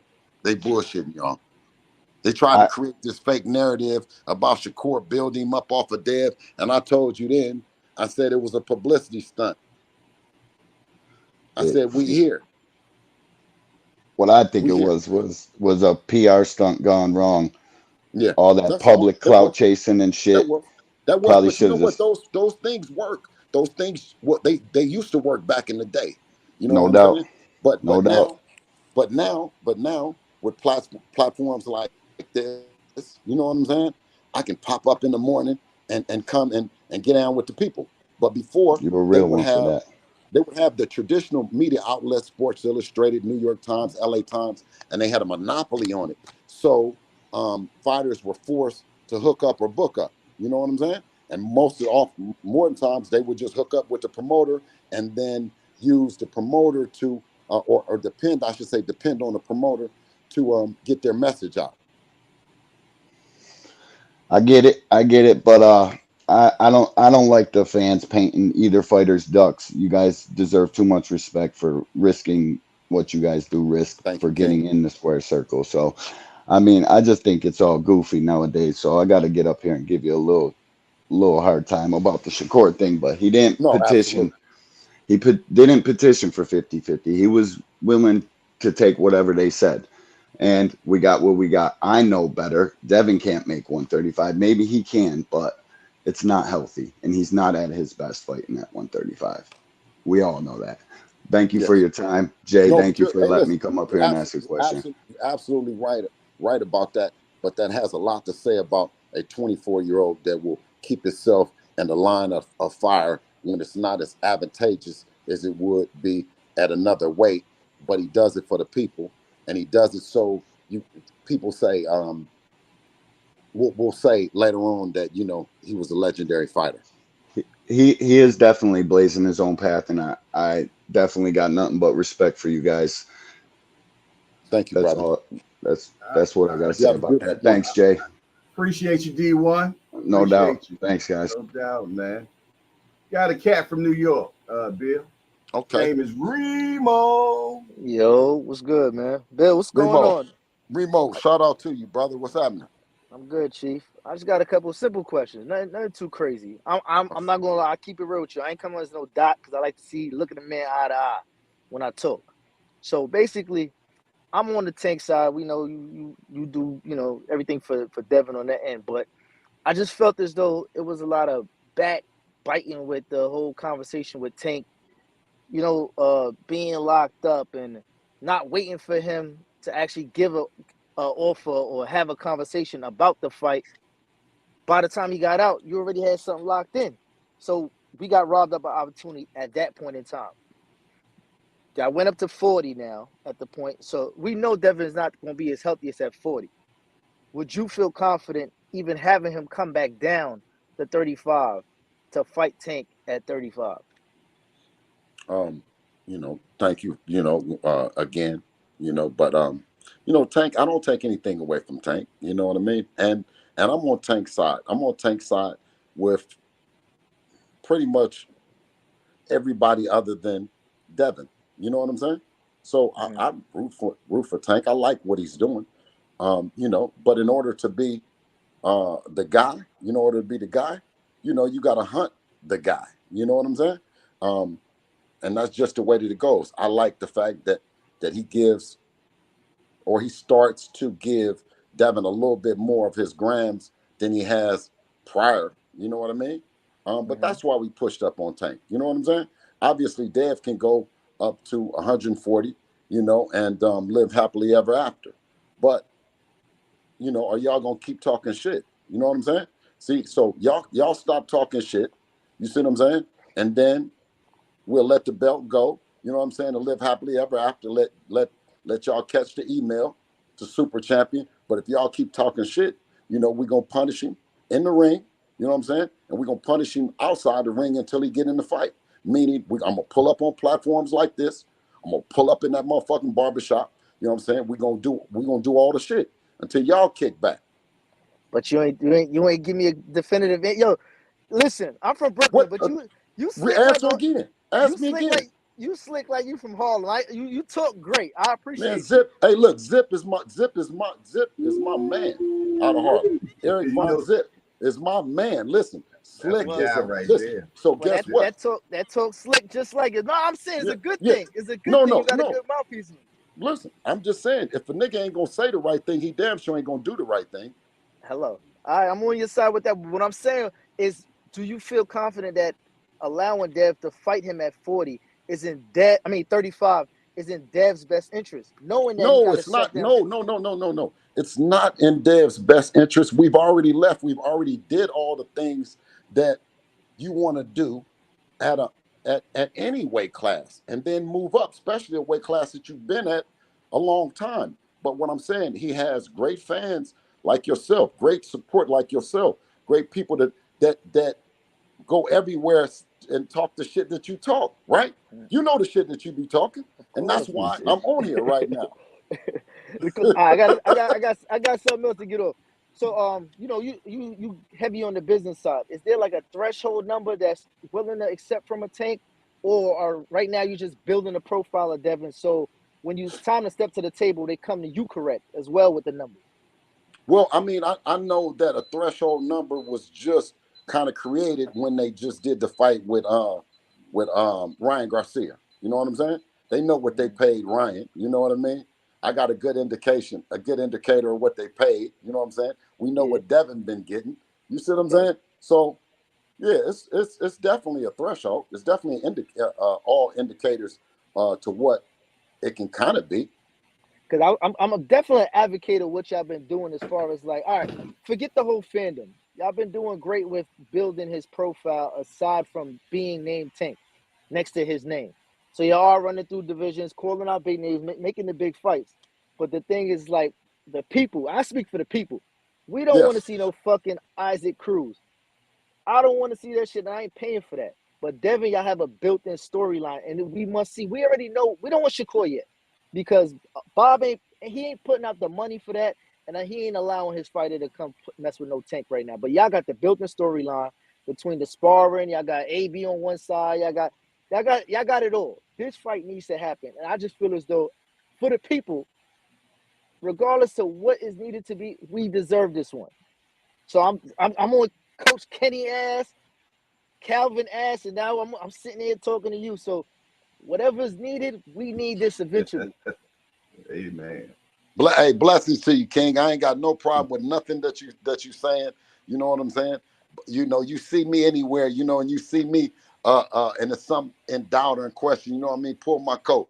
You know what I mean? I ain't got no problem, man. I enjoyed the conversation with you. And to reiterate, of course, I believe that Devin has a more advantage at 140 pounds for that fight. But you know, Devin went to Australia without me when they said that I couldn't go. You know what I'm saying? He's a man, 100% man. You know what I'm saying? So when You I can't come, argue that. Can't when argue. I come, I give you, you know, what my interpretation of his feelings at that time. If I stand to be corrected, he come and say, well, you know, my pop misinterpreted that. I really feel this way, and me and him, you know, because that's what I want to be able to have. I'm not coming out. I'm speaking from my interpretation. He didn't call me this morning and tell me, hey, get on here, pop, and say this, or he got an earpiece in my ear. You know what I'm saying? This is my interpretation of him. This is my sentiment of his energy.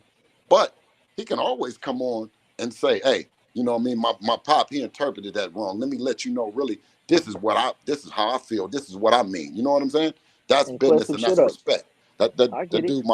dude, that dude my best friend. You know what I'm saying? So I give him respect like a friend. He could have a bad day. I could hear something wrong. You know what I'm saying? It can go a bunch of different ways, you know, but ultimately I'm here trying to do good by him. You know what I'm saying? By talking to y'all, you know. And a lot of times, other guys, they can't come on. They can't come on because the lies ain't matching up. Alibis ain't adding up.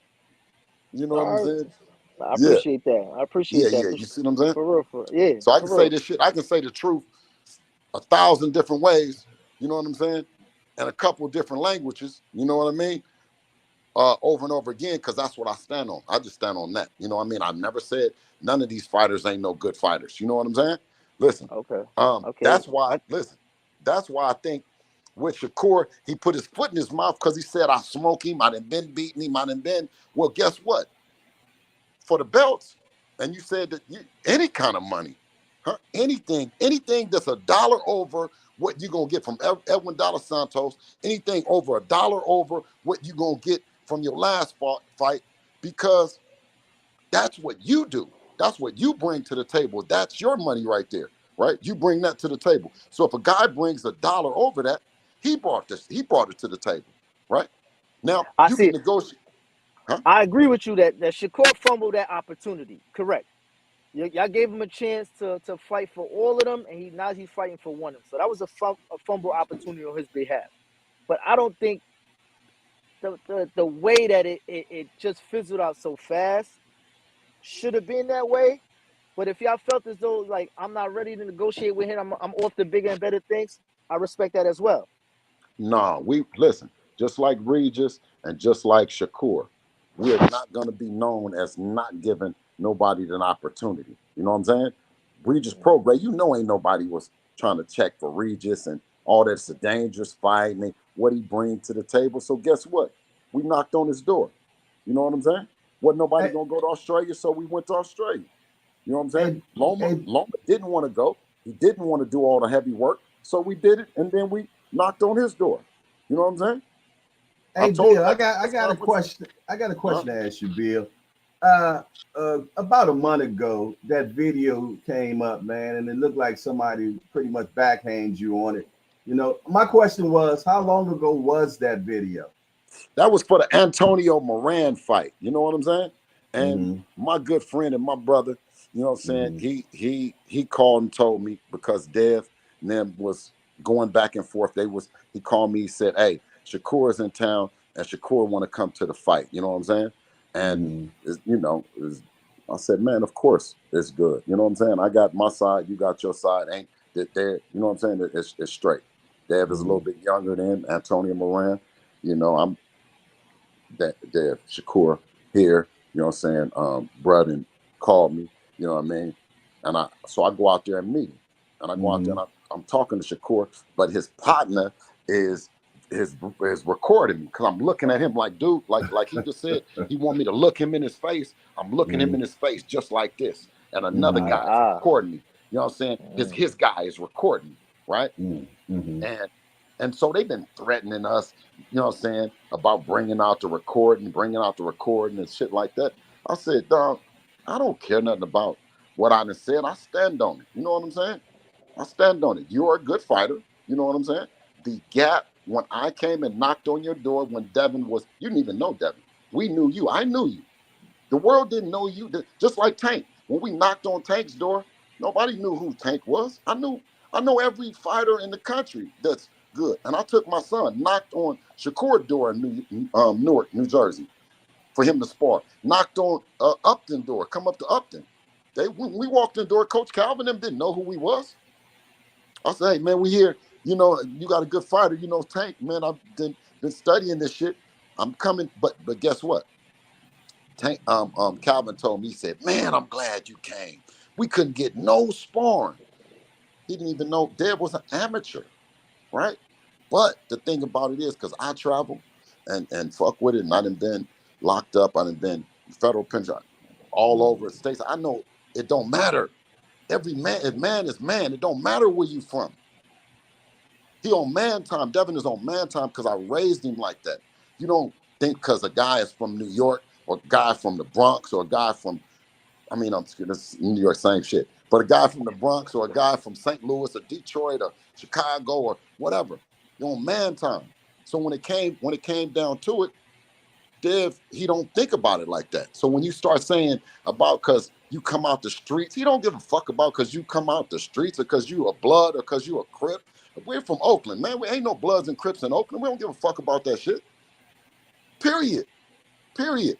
So being a solid dude, if you can get any money out of the streets, nobody else in your house is supposed to be in the streets. If you really get money, how do you say you a street nigga, but everybody in your family is in the streets? You not a real street nigga. Street niggas don't let their kids go to the street. They wife, they mama, and all that shit. You getting enough money that okay, our plan is to one day have something, to be something. And God gave me a vision. I stuck to the plan and the vision that he gave me and got out the streets. But I homeschool my kids. I homeschool Sean. You can see him. I homeschool my kids because a lot of times I was in the right class, but I was the wrong peers. I was in the right class, but I had the wrong peers that were more influential to me at that age than my teacher was.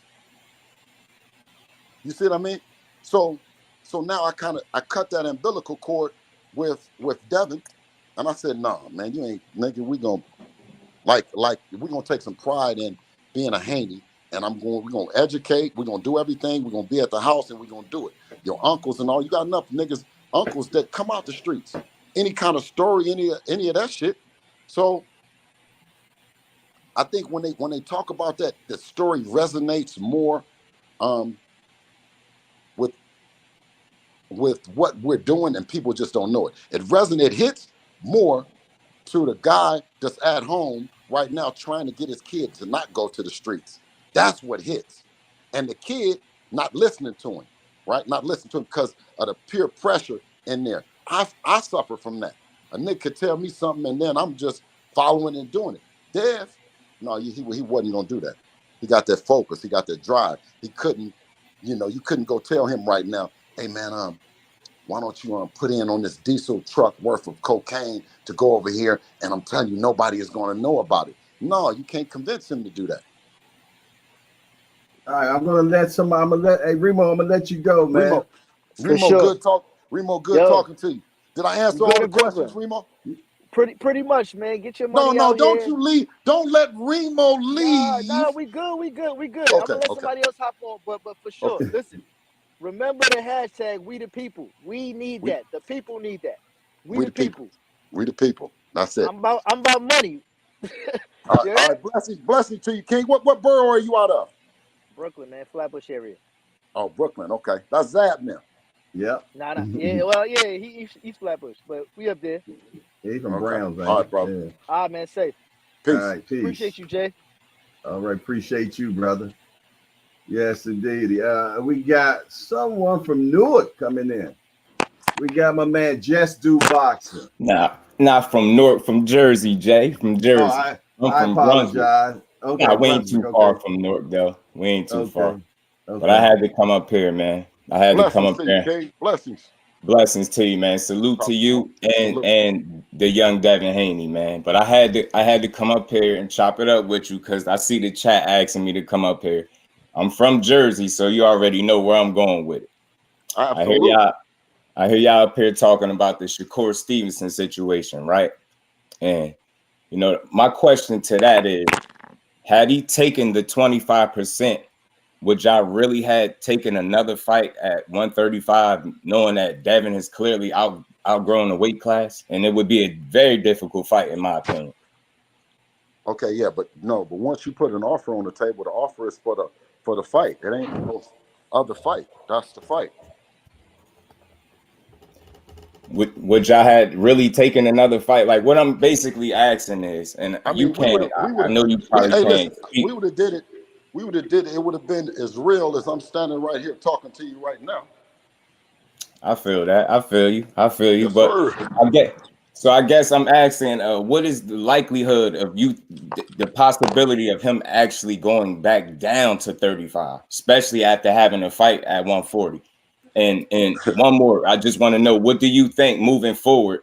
We see what happened with him and Shakur before. We get it. It just didn't work out, right? The business didn't line up. They couldn't see eye to eye, whatever, right? That's cool. But what do you think, being the spokesman for your young son, the young king, Devin Haney, what do you think needs to happen moving forward for those two kings to get in the ring? I don't. You know what? With you ask so many questions that I want to stay focused. Can you ask me one of them at a time so I can? Right. I say this. What's the likelihood that you think he could really fight at 135 again after having a fight at 140? It ain't for no bullshit. It's highly unlikely to me that I would suggest something that ain't, you know what I mean? Ain't just to be doing it, Right. So I think that we have a clear goal that we can go at is being undisputed at 140 pounds. You know what I mean? Right. We can Right. put that in our hands and control that, you know? Right. Because after this, inshallah, to be 3 other belts, 3 other opportunities. Yeah. All 3. And listen, all 3 of those champions, 2 other champions, Matisse, you know what I'm saying? He would love to fight Matthias and who was the other one? It's not Rolly, but the other guy. Who was the other guy? Matthias and Teofimo. Teofimo. Yeah. You see what I'm saying? So with it's I think with Tio, that's a great fight. That's a fight that Devin's obviously his profile is bigger than Tio's. You know what I'm saying? So I'm sure Tio would be clamoring for that. Matthias has already talked about interest in that as well. You know, so. Right. I feel you, because I figure, I mean, once y'all plant y'all feet and y'all flag at 140, I wouldn't want to see Dev go back down to 135 and be less than 100% to make any fight. That's just me as a fight fan, because I rock with all the boxing. You know, Shakur, my guy, and that's definitely a fight that I want to see. But one question, what do you think needs to happen, or where do you think that fight actually happens at? Which one? With Shakur and Dev, what do you think it, you know, obviously I don't see it at 35 for obvious reasons, right? He clearly outgrown that weight class, respect to him. But where do you see it at, if at all? If you could just put your finger on it, where do you see that fight taking place? What weight class? I don't know. I don't know. I don't know. You know what I mean? That whole thing with Shakur, you know what I'm saying, was very frustrating. You know what I'm saying? Because he was in the media with it, but he wasn't really with it. You know what I'm saying? Because I known him before. You know what I'm saying? I know him before you knew him. And I get it. I get that. He got my number. He got my number. Yeah, again, I'm just asking for the people, because I'm a straightforward dude. Like, and I see this as one of the best fights in boxing, and I know people want to see it. So that's why I asked it. What weight do you think it'll happen at? Because I can't wait to see it. That's a fight I can't wait to see, man. It's been talked about enough. And look, I'm an advocate for boxing more so than any one fighter, but I am from Jersey, so Shakur is my guy. So I just wanted to come up here, build with you, and ask you when you think that fight will happen. I don't expect you to be, you know, to guess the future, but I know you gotta see them two fighting at some point in their careers. You got to. I did at first. You know what I'm saying? I did at first. Now I don't know. I don't know. By your guy saying he wanted 50-50, and you wasn't even in a position. Imagine if the situation was reversed, right? And it could be that he has a belt and he has the stuff, like, right? It could be. It could be, right? He can go do some great shit along the way. What is the negotiation going to be like then, right? He didn't even. It wasn't. Huh? I don't think he asked for 50-50. I mean, I know when they wrote that letter to the sanctioning bodies, I read it. He asked for 50-50. He asked. They made a case for why he deserved more than. He asked me for 50-50. He went to the WBC and asked the WBC for 50-50. You know what I'm saying? That's what he asked for, King. I just never seen it, right? That's just for me, because I read the whole letter, right? I just never seen it. I seen it make a case as to why he deserved more than 25%. And my thing is, I even heard it out his own mouth. He understood that he wasn't the A side. So 50-50 would be a little, you know, even me as an advocate for him, I think that'd be wild. I don't think you had the leverage to get a 50-50. Already heard he said 50-50. He said the WBC, he wanted 50-50. That's what he said, bro. He said it would be up to them to make the decision. Have you heard 40? Have you heard 40, 30, or any of that come from out his mouth? Has he ever even mentioned any number other than 50? Yes. That's what I'm trying to tell you. I'm trying to bring you up to speed. One of the last times he spoke on it, they asked him, well, what if the sanctioning body, you know, made a decision and they ruled that you was going to get the 25% offer to you? He said he would have had no choice but to take it. So that's why I'm saying, I'm trying to cut out a lot of the fact. It seemed like I'm telling you. No, but that's why I'm telling you that it becomes a duck, because the guy already done told you what he gonna fight you for, and then you say, well, if somebody else tell me I'll do it, but I want to do it for that. I don't want to do it for that. I want to do it for the man that already told you. And guess what? The deal, okay, is 25% better in one fight or doing a 3-fight deal.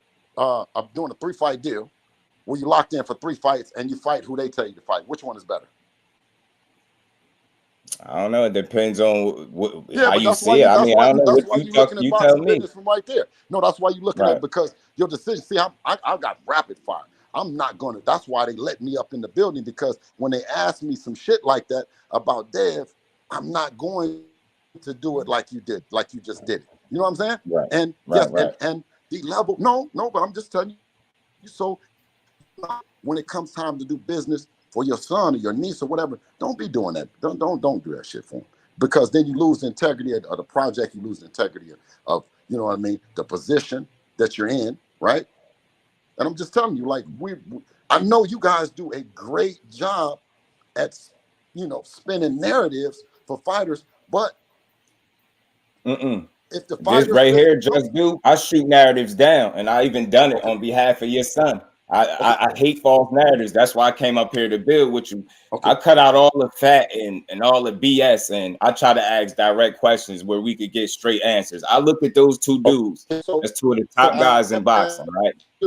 And at some point, you shoot straight. Ask you a question too. You can't.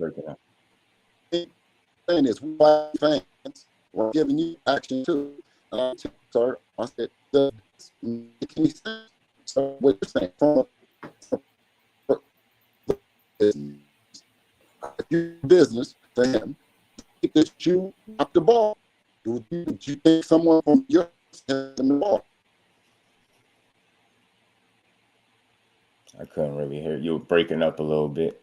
Yeah, you were breaking up, Bill. Word. He kind of froze.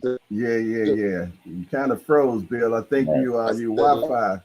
Yeah, your Wi-Fi is a little crazy right now, Bill. Now we can. Popped out. We'll be back. Man, appreciate you though, Jay, man, as always. I see people ask me to come up here, and I'm a supporter of his and his son, but I just wanted to, ask the good people, see if we can get an answer where he possibly see that fight. That's all. Salute to him, man. Salute to Trill Bill, man. Salute to the hangout and my good brother Jay Hardcore, man. Appreciate you, Jay. Appreciate you, man. Appreciate you for sure, man. Hopefully Bill snap back in, man. But man, I really appreciate everybody, man, that come in, man. And and that's what it's all about, man. Just getting down to the nitty gritty, hearing both sides, and at that point, it's up to you what you feel about, once you heard both sides, man. You did. I tried to. And I'm gonna tell you, when you put one person in at a time, because I didn't want it to be just crazy in here. Right. You know what I mean? So that's why I make sure it's just one person at a time. And if Bill come back in, I'll finish up the rest of the people that I like. I wasn't even going to come up, but I seen so many people like, man, you go up there. I'm like, man, all right, I ask a couple questions and I definitely build with him. He came to my channel once before, though. It was a while back, so he probably don't remember. But I always be one of these dudes that know you talking to a supporter of boxing. So I'm more of a supporter of the entire sport, more so than a fan of any one fighter. But I'm going to tell you who my guy is and how I'm rocking with him. But well, I tell you what, he coming back in. I'm gonna put David to Zane in, man. He been trying to get in for a minute, man. Man, so I just want to salute you on the way out, bro. I'm gonna come by your show. You know what I mean? Salute. And we definitely building. And you know what I mean? If you don't ask me the questions that's on your mind, the questions that's in the chat, then we can't build. You know what I'm saying? That's what I'm all about. My platform represents building, bro. So I support all the boxing. Like I said, everybody in the chat know I support you and what your son doing, and I rock with y'all too, man. So, hey, man, I can't wait to see you over there. But Jay, I appreciate you, Bill. I appreciate you. Don't forget, just do boxing, man. Just do boxing, man. We definitely could build. Appreciate you. All right. Definitely, man. Hey, Bill, man, one thing. When can Devin come on the platform? Listen, we got to get it. We got to get him on here. Jay. I appreciate that, man. Because hey, listen. Because one thing about you, when it say Jay Hardcore, you know, we got action because that's all that we rep. Listen, they say that's what they say. They say Dev only got hardcore fans. Devin only got hardcore. Devin, well, guess what? We on J Hardcore Boxing today. You know what I mean? And giving it to you guys live. I mean, who gonna take the pressure? Who gonna stand under it? We Who gonna got open the Randy. calls? We got Randy coming in. Randy from boxing. Say your name, Randy, because I can't see all of it right now. Randy, are you there? Randy, Okay. yeah. Randy Okay. boxing on the record. Okay. Were you here with Trill Bill, Hey, man? I really didn't come with, yeah, I really didn't come with no questions, man. I've been waiting to holler at Bill for a minute, man. Blessings, King. I just admire what he do with his son, man, and you know, it's hard out here because the public is so wish-washy. You know what I'm saying? When you don't say nothing on behalf of your son, they say you're not supporting him, and then when you do say something, they say your son need to say more. I mean, so it's kind of hard to keep that balance, man. And I like what you're doing, and I like how you support him, and I like how you represent him, because they say, you know, well, Devin talking too much, that he's saying the wrong things. He need a PR person. Now you the PR person. Now he don't need a PR person. He need to talk. You know. So we need to hear Yeah, from Devin. I mean, yeah, it's just six in one hand, half a dozen in the other. So yeah. I mean, I just keep up the good work, Bill, man. Thank you, King. You know, Hey, listen, you know what? yeah, It's like this. It's like this in every business. You know what I mean? If you think boxing is hard, I got a tennis player, a future tennis great coming along, and that's a sport that's so you already know what it is. You know what I'm saying? So Hard to break into. yes, but you know what? With God and family, man, listen, I really believe in the vision. Like, why would the vision come to us to put him in a boxing gym? You know, to me, God gave me the vision. Put him in the boxing, right? And I paid attention. Then my son, he says, put him in tennis. I'm paying attention, and that's the only thing. And they say, let the people know they can do it. You know what I'm saying? Just let the people know. That's all I ask. Just let the people know that you can do it through God, man. I'm talking about any industry. You know what I'm saying? And these narratives and all this stuff that they create and they talk about, those are opportunities for your mom and dad to be great. You know the truth. And you sit there and you be like, man, I wish they would say, no, ask Jay to click the link. You know what I'm saying? Ask Jay to send the link exactly. to you, you know? That's when you're able to come on. You mom and dad know what's going on. They know they babies. You see what I'm saying? But it's so they create this thing that you're gonna hurt your son or you're gonna hurt your baby, and you know you love them. You know you can come on there and talk and all this, but they don't. They be watching. They listen. You know, it's like going up to a barbershop for the first time to get your kid a haircut. You know, are you gonna go in there and then just go take him to the first person? The first person might not be the best person. So are you gonna come in, sit down, take a look, and start talking to people and asking the questions and then get your son a good haircut? You know what I mean? I wanted to, Exactly. yeah. I wanted to ask questions. I wanted to make sure that my son was in an opportunity where when it became a legacy defining opportunity, like going to Australia, he makes the decision. If it means fighting Tank at 135, 140, he makes the decision. You know, do I think that he's strong and he should go on to 140? Yeah. He's done everything. He's put every deal I mean, he's offered every fighter or been available to every fighter at 135 pounds. It's time to go on to And see, 140 and conquer. that's what I don't like about how the public portraying. That's what I don't like about how the public portraying Devin is um, because he didn't come out the mud. He didn't come out of that. But then at the same time, you gotta look at how the climate and changed, and it's not. You can't just go get an inner city kid and think he's just gonna beat everybody up. You know what I mean?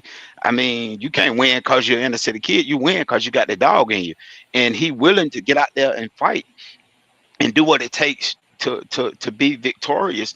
And a lot of people hating on him because of his background, because he didn't come from the inner city. I mean, that doesn't matter. I watch boxing for boxing. I don't watch boxing because I can care less where you come from and what you did to get there. That ain't what I'm entertained by. I'm entertained by you getting in the ring, putting on a good show for me. I done paid my money to see it. Put on a good show for me And that's what I want to see, and that's what he does. And I believe him and Shakur gonna be a good matchup. I like Shakur. He's a solid boxer. That's gonna be a great fight. I got it a 50-50. I mean, I'm not even gonna cap which on that. I got it a 50-50 because they both great fighters, and we as boxing fans like to see great fights. I don't like to see a one-sided fight, because a one-sided fight means the guy that ain't supposed to be in there no way. He should have been driving a cab or something, but he ain't supposed to be in the boxing ring. You know what I mean? Because it wasn't no competition there. So, um, like I said, man, just keep up the good work. And my bad, Jay. When I came in, I should have tucked my hat off to your brother, because it's your house and you making it all possible. So I want to make sure I say that hats off to you, brother, for making it possible. But Absolutely. We Absolutely. appreciate you. We're going to bring on one guy that's been waiting for a minute, and he's coming from all the way from South Africa. David Tazane. He's an MMA fighter, amateur. He's 5-0 with 5 KOs, and he want to talk to you, Bill. David, man, good morning. I don't know what the time is in South Africa, but I've been seeing you all over, brother. You know what I mean? Yeah, I know you know me, Bill. We've talked a little bit on Instagram too. Yes. Yeah. But salute to JR OG, salute to Bill Haney. But I just want to ask you this, Bill. Uh-huh. I understand now why you be on the interviews, talking more for your son. Because when your son talks alone, it seems like he be contradicting himself a little bit. Like for one, when you said that Tank should fight him at 140, but then 2 minutes later you said that he will come back down for the big fight, and there's no big fight other than Tank Davis at 135. So my question is, why are you guys not keeping the same energy, and say one thing: we cannot make the weight, we will drop the belt. I feel like you guys are looking for leverage. You know what I mean? Absolutely. Listen, absolutely, David. You are the winner. You win the prize today. You know what I mean? You win it, and you understand this boxing business. We won the leverage. Anything that we keeping, right? If you don't like it, then do something about it. You know what I mean? Listen, if you want to be a But champion at okay, 135, you got to do something about it. Just like for him to be a champion at 140, he had to do something about it. He had to pull up on Regis Prograis and choke him out. but what I'm saying is, since you guys said that Shakur had to sign the 25%, and Haney was the A side, so Haney cannot dictate the weight class for Tank Davis, who's a massive A side. Then the difference was for Haney and Shakur. Tank is a massive A side to Devin Haney. Then Haney is for Shakur, so And Haney you know cannot we got dictate the weight and class. you know we got, and then you know how some guys, guys talk all that stuff, and we got that pretty girl, that pretty WBA girl, and you say you really don't like her. You say you don't really want to, but all your friends and all this says, hey, why don't you have that WBA belt? You got everything. You got the money, you got the power, you got the fans. Why don't you have it? You want me to give it to you? You want me to give it to him? Why doesn't Is Devin that what you Haney? want? Do you want to come take it, or do you want me to give it to him? Which one? Or you don't want it Why at all? doesn't? Why doesn't Devin? You're not answering my question though, Bill. I just answered your question. I said you won. I said you're right. You won. So I said you're right. So should I argue your point? You said you're right. So who's ducking who then? The thing is, I'm hearing that Tank You Davis, didn't mention he had anything to. about duck. The You thing is, the you didn't thing is, mention you. Devin Haney Your said question Tank should wasn't fight did him. somebody duck? It makes it look like Tank don't want to fight him when Tank already fought Mario Barrios back in 2021, and he already told y'all Hey, it didn't whatever feel you he want to didn't feel do. comfortable. He didn't feel comfortable in the weight class, so he's moving back down to 135. He didn't even fight Ryan Oh, Garcia 140, who's the much bigger fight for Tank Davis than Haney. He fought him at 136 so pounds a so catch so weight. maybe So why would Tank so Davis maybe move it's up a for Haney, who's not a bigger draw than Ryan? so so maybe he would want the 140-pound belt as well. Maybe it's a catch weight. Maybe it's at 135. You just never can tell. And you don't want to So rule you out. guys would You don't fight want to Tank say no. Davis at a catch weight. So you guys would fight No, Tank Davis at a catch weight. you can't rule out anything, David. You just really can't. All right. So about the 25% of Shakur Stevenson, you guys made an example of what you guys did with Cambosis, and I respect that. It's cool, but I don't think you guys would have done the same thing. What you guys accepted the offer you took for Cambosis. if Tank Davis was unified and you was the one that wasn't going to fight for undisputed with you, you guys wouldn't have took the 25% because it's a bigger risk. But David, if was a fifth, we'd all be drunk, sir. We can't talk about what the if would be. Now I'm saying is you guys only took the fight because you guys knew you would beat Kambosos easier Okay. than Tank Davis. That's why Shakur Okay, wouldn't so fight Haney for 25% because he's a much tougher fight than Kambosos. I can't really speak for them as far as that goes. I know this. When Devin was going across there to motherfucking Australia, you know, I was like, damn, my baby, he going to go do it. Like he listen, it's a lot of so-called street guys, a lot of people that need all that help and need all that support, need your narrative that you're talking about and need your Man, help, Bill Haney is right? slick. You slick, bro. No, I'm saying they need that. You You know, slick, bro. no, brother, you're doing David, you're doing an excellent job, and they need it. Are they on here, right here, where you can talk to them, somebody from their team to help you or thank you for this message that you're trying to drive or this narrative that you're trying to create or dispel? No, I'm not creating What nothing though. what I'm saying is Tank Davis is doing a phenomenal job in boxing. We don't have to beat Tank Davis to get the fight, right? What we have to do is be better than any other opponent, David. You see what I'm saying? And that's not hard to do. You see, I don't have to down Tank. I don't have to down Tank to build Devin up. I just said you guys are in a minute because you keep saying Tank this, Tank that. He got everything, and he's going to send everything. He sends out the offers. In a minute, you guys are going to run out of Okay, narratives of why. okay. No, give me a second. If you I guys are want you going to to make send, this clear for me, Bill Haney. okay, can I You finish? guys, okay, Let me just okay, my finish. bad. One second, David. That's all we have to do. We have to have the belts. We have to be a qualified dance partner, right? And I think that we're that. We're more than that. You know what I'm saying? Yeah, I know you guys have heard this a lot. A lot of people be saying you guys are cloud chasing Tank Davis, and the only reason why they're saying that is because you guys. This for the first time I've noticed you guys were both free. Tank Davis got out of jail. You had no fight lined up. You guys were willing to fight Richard's Progress or Shakur Stevenson, either one, but you guys didn't have nothing signed up.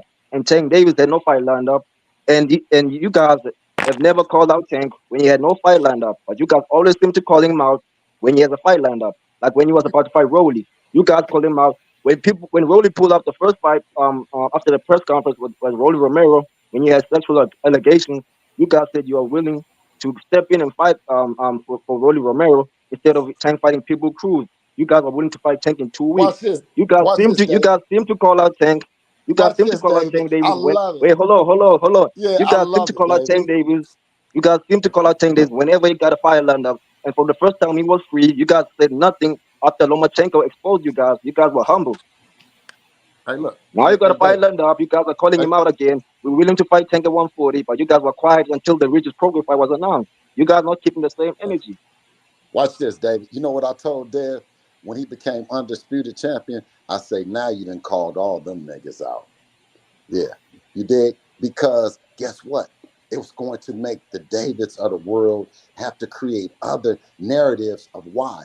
And I know it's hard. It's hard. I like to see you guys work, but it's hard for you to think of how your guy is the guy, but he's not the champion. How can I make this make sense? And I got all the money, I got all the resources to send him an offer to do all the stuff. I know it's hard, David. It really is. But you allow us and you allow me to come on here and show really how great Devin is. You see? That's why I let the callers.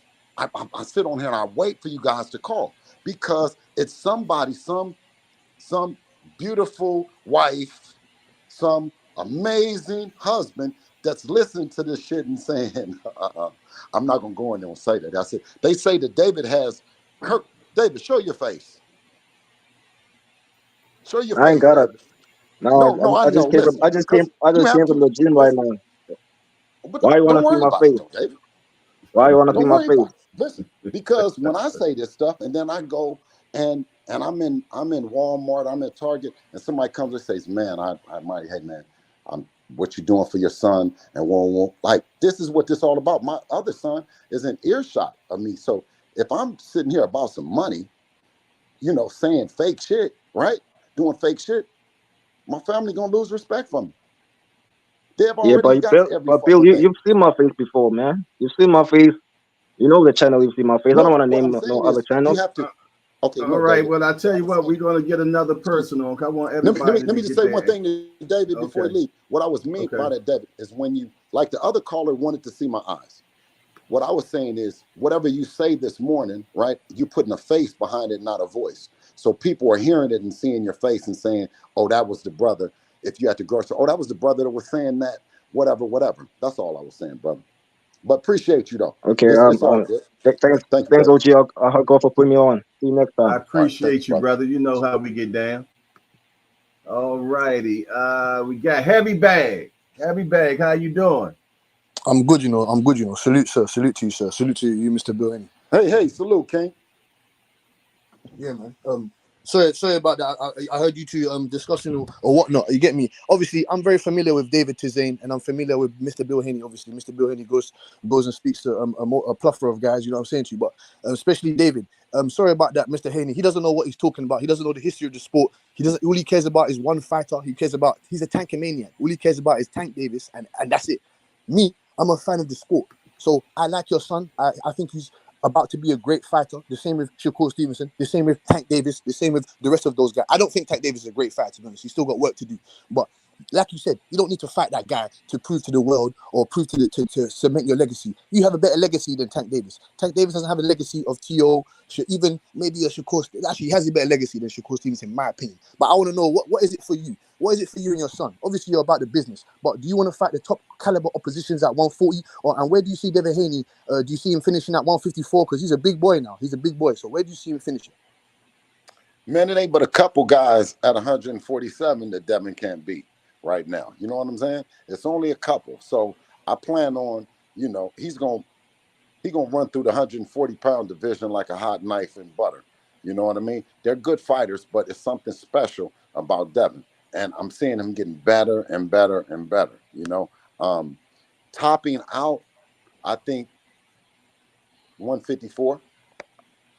That's lovely there. I agree with that. He's a big boy. You know what I'm saying to you. He's got great fundamentals to go up to that division also. And when people say, people are divinators and people are this, people are that, because I'm telling the truth on certain things. I think your son is about legacy, in my opinion. He's moving up into weight. Fuck Tank. Fuck all the rest of those guys at 135. You go up to one like Crawford, for example. You need to fight at 147. No, we want to build legacy. I'm about legacy. You know what I'm saying to you? I don't care about the money. I'm not in there taking the punches. I'm just a fan of this. I'm a fan of the sport that I love to watch. You know what I'm saying to you? And you guys, you are chasing legacy. When you talk about Tank and all this other stuff, that guy says, or Calvin Ford says, we don't care about the belts. Oh, the belts mean nothing. This and that. And then the next minute he talks about, we're 3-division world champion. This and that. I don't care about none of that stuff. I want to see the best fights. You understand what I'm saying to you, Mr. Haney? I want to see the best fights. Absolutely, I'm not King, coming and here. Yeah, I that's ain't what coming he's here doing. to not hug nobody. I don't come here to slander you or nothing like that. I'm just a realist. I'd say it how it is. Devin Haney's giving us what we want. How do you see this Regis Prograis fight? Are you worried at all in that situation? And what made you pick Regis? Listen, we're going into it confident, but obviously, Regis has some strengths that Devin needs to stay aware of. But with Devin, we have he not only has the best jab in boxing, I believe he has the best feet in boxing as well. So we planned on making it. Devin plans on dominating in impressive fashion. And on to the next. And Lomachenko was catching Devin Haney with the straight left, Mr. Haney. He was catching your son with the straight left. And Regis, I would say, is obviously bigger and stronger than Lomachenko. He doesn't present the angles that Lomachenko presents. He doesn't present the intelligent footwork of a Lomachenko, but he does present the punching power. He does present the intangibles. He does present the experience. He does present how can I explain? He does present the junkyard dogness of Yes, Lomachenko. absolutely. So what are you going to do about Absolutely. what kind of game plan? Obviously, you don't have to tell us your game plan, but how do you see Haney approaching that fight with that power? Definitely. You know, without giving away too much, I know the speed is going to be a factor. I know I can give away that because within the next month, you know, speed is something that you're kind of born with. You know what I mean? I think you can raise it up a little bit, but the speed that certain fighters have versus timing, I think you know timing. Regis can work on getting Devin's timing. Devin can work on getting Regis's timing, but it's all going to start off fast. You know, that's what we plan on. You know, with him, it's turning on that speed and then seeing what he does from there. I think Regis wants a fight at his pace. You know, he wants it to slow down. He wants a guy in front of him. But you know, from the minute he gets in there, you know, Devin starts out. Devin stepped right to Lomachenko, and you know, for all intent purposes, you know, we think that he's going to step to Regis Prograis as well. Thank you, sir. Thank you, sir. And one last question for you, man, because I don't want to take up any more of both of your important time. Appreciate it, King. What do you? There's one question. What do you think when Leonard Ellaby says Devin Haney has to get in the line? He has to wait back of the line. He doesn't bring anything to the table. Oh, Devin Haney, there is no fucking hat. Like, what do you say to that when Leonard Ellaby, that little jetpack nose? Yeah. Leonard, absolutely. Leonard can put anybody in the back of the line that he wants to, but the people are going to push him to the front. You know what I mean? And that's just what you guys have done, and you guys continue to do. And this is why I'm out talking to you guys, because listen, you are important. Your voice is important. The other caller's voice is important. You guys mean something, man. You guys are the ones that's paying the bills. We are. You know what I'm saying? We're the ones just paying for these fights to happen. You know what I'm saying? So fuck what Leonard is talking about. I'm talking about keep doing what you guys are going to do, and those fights are going to happen. Because Devin and the fighters are listening. Even though they say they aren't, they're listening. Yeah, they're all listening for sure. Yes. Hey, we appreciate you, my brother. Appreciate you, King. You take it easy now. Blessings. For sure, man. Hey, Bill, I definitely want to phone say lines lit up, man. Is they lit up, man? How many we got left? There it is. We got Coastal Box. You DC, ain't you? You from DC? Yeah, CBC. I'm with Skywalker, Bruce Gas, and more. How's it going, Bill? Thank you for having me on. I've been having a lot of interviews lately. I had Team Tank Davis on last night, man. They didn't have really nothing good to say. I had they didn't have nothing good to say. Last week. What do you mean by that? They didn't have anything good to say. We were trying to pressure them with some questions and stuff like that, asking them why we're not getting them fights that we really want to see out of Tank. And basically, they're saying that, hey, go over on the other side, ask why they not bringing the fights to us. We want to fight Z. We want the Haney fight. We want the Shakur Stevenson fight. We want all of these fights. So, ask why they don't want this fight. We want it. Man, they the ones over there flipping wooden nickels. Mm-hmm. They over there flipping wooden nickels for who they gonna fight. They said that they was gonna fight Shakur and didn't send no offer, but they got the Shakur fans asking. I mean, they got the Tank Davis fans asking about Shakur, but y'all just flipped a coin and said Shakur, but you didn't send over no offer to him like we sent over an offer to him. So I don't think it's the same. I think they just. Yeah, they just hold on. Hey, Bill, hold on. Interject. You said you sent an offer to the Tank team? No, I said Tank. No. I said Tank. Oh, okay. Flipping. No, they were flipping a coin for who they were going to send an offer to, and I said I guess it was a wooden nickel instead of a quarter, right? Right. Because what I'm saying is because they never did send anyone anything. Right? And they still, and people then, guess what? They try to act like that didn't happen.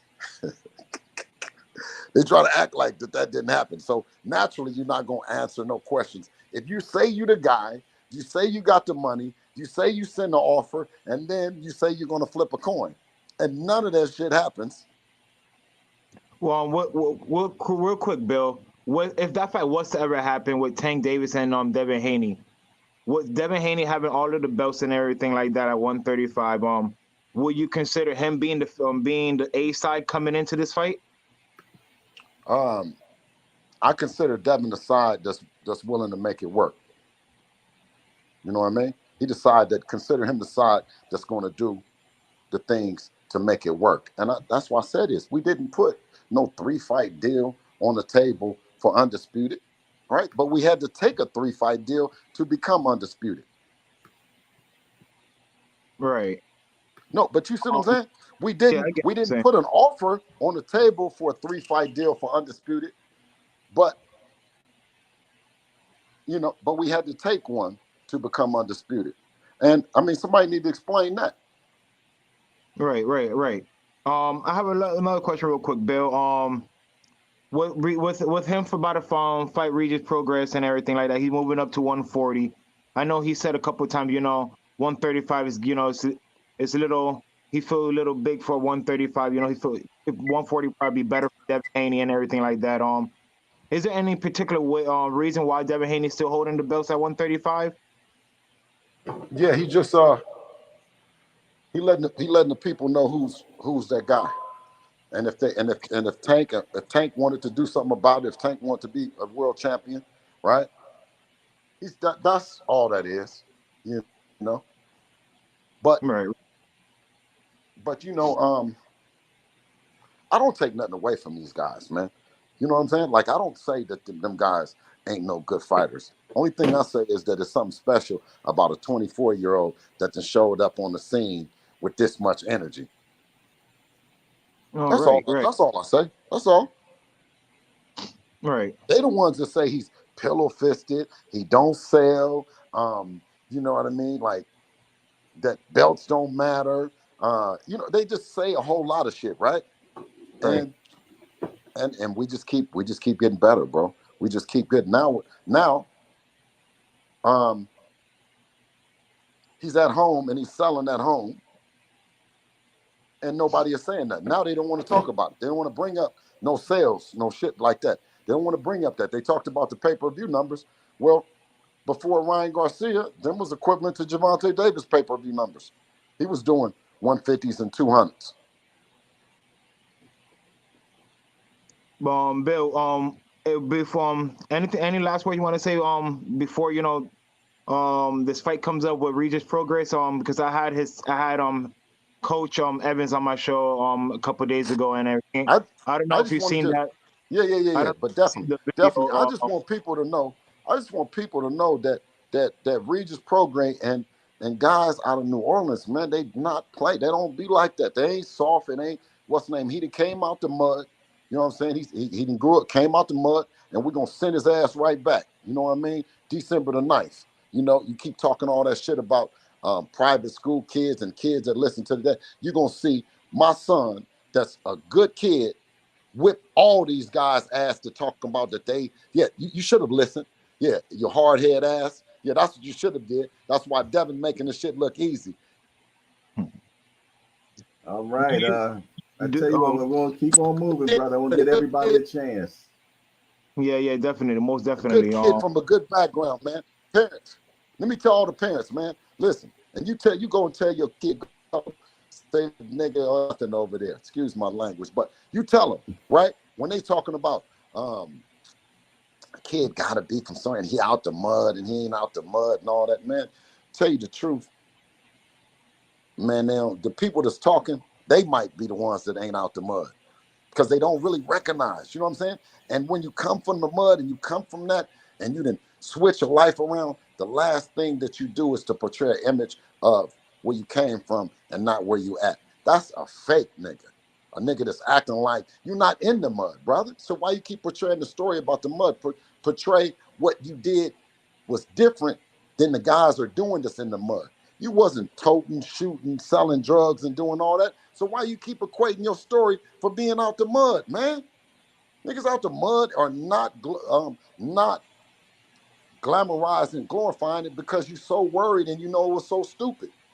The shit that you did, the shit that you used to do, the shit that you're a part. Once you get in the streets, you already know you done made a mistake. I don't give who you are. I know if I can meet you and talk to you and you're in the streets, I already know. In your back of your mind, you knew you made a mistake, a big mistake. All righty, we're gonna move on. Appreciate you coming on, Coastal Boxing. No Appreciate problem, you. man. Thank you, Bill Haney. Thank you. Blessings, King. You guys Blessings. on. Blessings. If anything, I add you on Instagram and everything because I would like to have you on my channel one of these days. Absolutely, King. Absolutely. Jay Hardcore, man. Jay, we still got phone lines, man. There's still calls. They still calling, bro. Hey, we popping, Jay. Come on, bring it on. All right, we got Sports Heaven. Hey, what's going on, brothers? Hey, how you doing blessings, today, bro? How you feeling? Yeah, I'm doing pretty good. Let me show my face so you can put a face to it. Hey, blessings, Hardcore. Great job, Hardcore. The most humble, the most coolest brother in all of YouTube boxing. Let me tell you. Appreciate that, bro.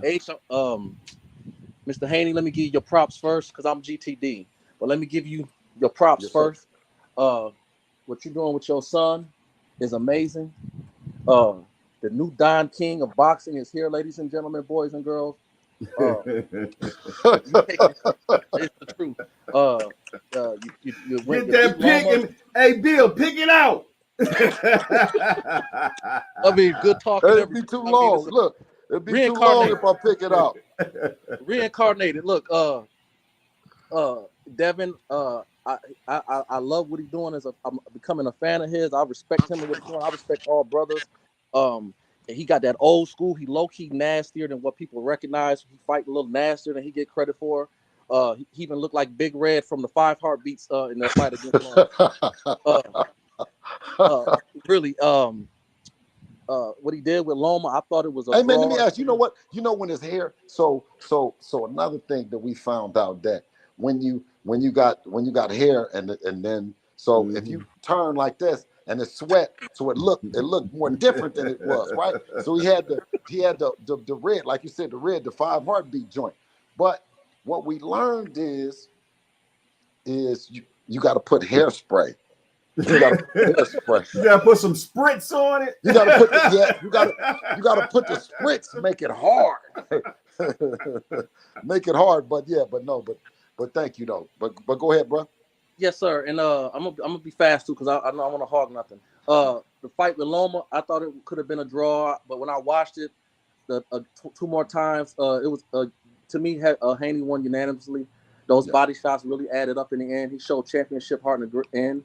The fact that he's going to go up to 140 and fight Regis, boxing fans are fickle. Just less than a year ago, Regis was considered the boogeyman at 140. I don't agree with that. But he was, and he's I think Atiba, the Puerto Rican brother, I think he's the most dangerous one at 140. But Regis is definitely top 3, top 4, top 5, however you want to cut it. To fight Lomachenko and then to turn around and fight Regis at 140.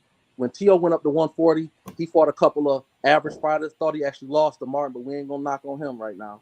But for you to come straight out the gate, coming straight at arguably the best fighter at 140, that just got to give you credit for that. But I am GTD, and let's tell it how it is. I heard you say you rolled up, you're pulling up on him. So I just got one question, Mr. Bill. Okay, I watched the Ryan Garcia fight, and I could be wrong, but Devin looked like he was in the front row. How come he, instead of pulling up on Tank in the ring, he seemed like he was the first one to hit the exit sign? Well, for one, he couldn't do anything else. But what was he going to do? I'm just saying, like, expect him to do? I just expected him to get in the ring unless they wasn't allowed. Man, listen, man, where you from? I'm from Cleveland, but I live in Charlotte right now, brother. I'm from Cleveland. From Charlotte? Are you, all right, so look. I'm from Cleveland, but I live in Charlotte, brother. Okay. All right, listen. Hey, Bill, I ain't never heard you do that stutter like that. I ain't seen you stutter like that. Hey, Jay. Are you doing a side step? Hey, Jay, let me ask you this, Jay.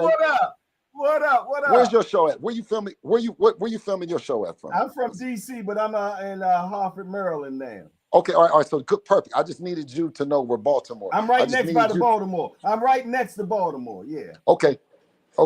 Now, so we pulled up on Tank at the Upton gym, but we didn't stand outside that motherfucker for too long. You know what I'm saying? Now, If you understand what I'm saying. We got a situation with Tank. We come to watch Tank. We didn't come to get into it with the Baltimore fans. You see what I'm saying? So they got to get out of there. You know what I'm saying? No. Because people I'm just telling you this boxing business. Somebody threw something at me after the fight. I don't know if you remember. Bust my shit. For real? Yeah, at the end of the Lomachenko fight. But go look at the fight. When we're walking out, huh? I remember that. You're right. I remember that. Yeah. Bust my shit. No, listen, bust my shit. My shit was bleeding out. So what I'm saying is, see, y'all think that it's just that easy that you're going to just and sit up in the crowd, get comfortable, watch the fight, and when it's over, shake hands and talk and then do all that, bro. It's a little bit different. But alhamdulillah, I'm saying is we love this position that we've been in, but you know what I'm saying? Yeah, fans sometimes be tripping a little bit. You know what I'm saying? So it's time to get up out of that motherfucker. Well, they say, don't be scared. No, don't be scared. Don't booger leg shuffle out, Bill. Don't do the booger leg shuffle on me. I'm gonna get out of here, though. I just supposed to have, and I'm gonna bring one more. Hey, King. Hey, just let me tell you this. You got to look back. You got to be sitting in your seat and then look back and see all them people and all them people saying shit to you. You don't know what's about to come down and throw at you. You don't even know none of that. But what I'm saying is, listen, but I'm glad that you GTD, and I'm glad that you know, and you had to pull up this morning because you know what I'm saying? Yeah, you doing what you're supposed to do, King. You doing what you're supposed to do, and you doing it in the most humble and polite way. Facts. I just say all fans is the same way. Yes, indeed. Yeah, all right. We got Philly in the building, man.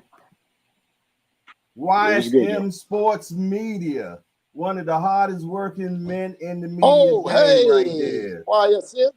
YSM, what's right? Good, Bill? Yeah. What's good, bro? I'm chilling, man. I met Bill in Bethlehem. He was at Jordan White's fight, right? Yeah, no, listen, brother. Shout out to you, and you've been covering it, and your thing is growing. YSM is growing. I always, if I see it, I want to, because it keeps me in tune with fighters off the East Coast. I study this shit. I stay in this boxing shit. So you do a great job of it, man. You know what I mean? The young fighters and everything. Keep doing what you're doing, King. I really appreciate that, Bill. Thank you. Yeah. Question I got is, how's Dev looking in camp? Oh, he's looking amazing, bro. Listen, that's why I come out here. Look, we so confident right now, but we're not overlooking Regis Prograis. But the way he's looking in camp right now, bro, he's looking good. He's looking good. We're on schedule. All right, now Dev was looked at as a fast skill fighter at 135 pounds. He's a big kid, so I'm expecting at 140 pounds him to have increased power, probably because he was depleting himself at 35. Can we look at a situation where Dev could possibly go for the stoppage? Yeah. I mean, definitely if Regis, when Regis violate, we're gonna demonstrate for sure. And yeah, I could see it, but you know what I mean? I ain't gonna call it. I'm not gonna announce it. Don't quote me. Quote me that it's gonna be a dominant performance, but but don't be surprised. Not be surprised if you see an increase in power. Okay. Now, Jay, you gonna smile at this one. This is 2 southpaws in a row, Bill.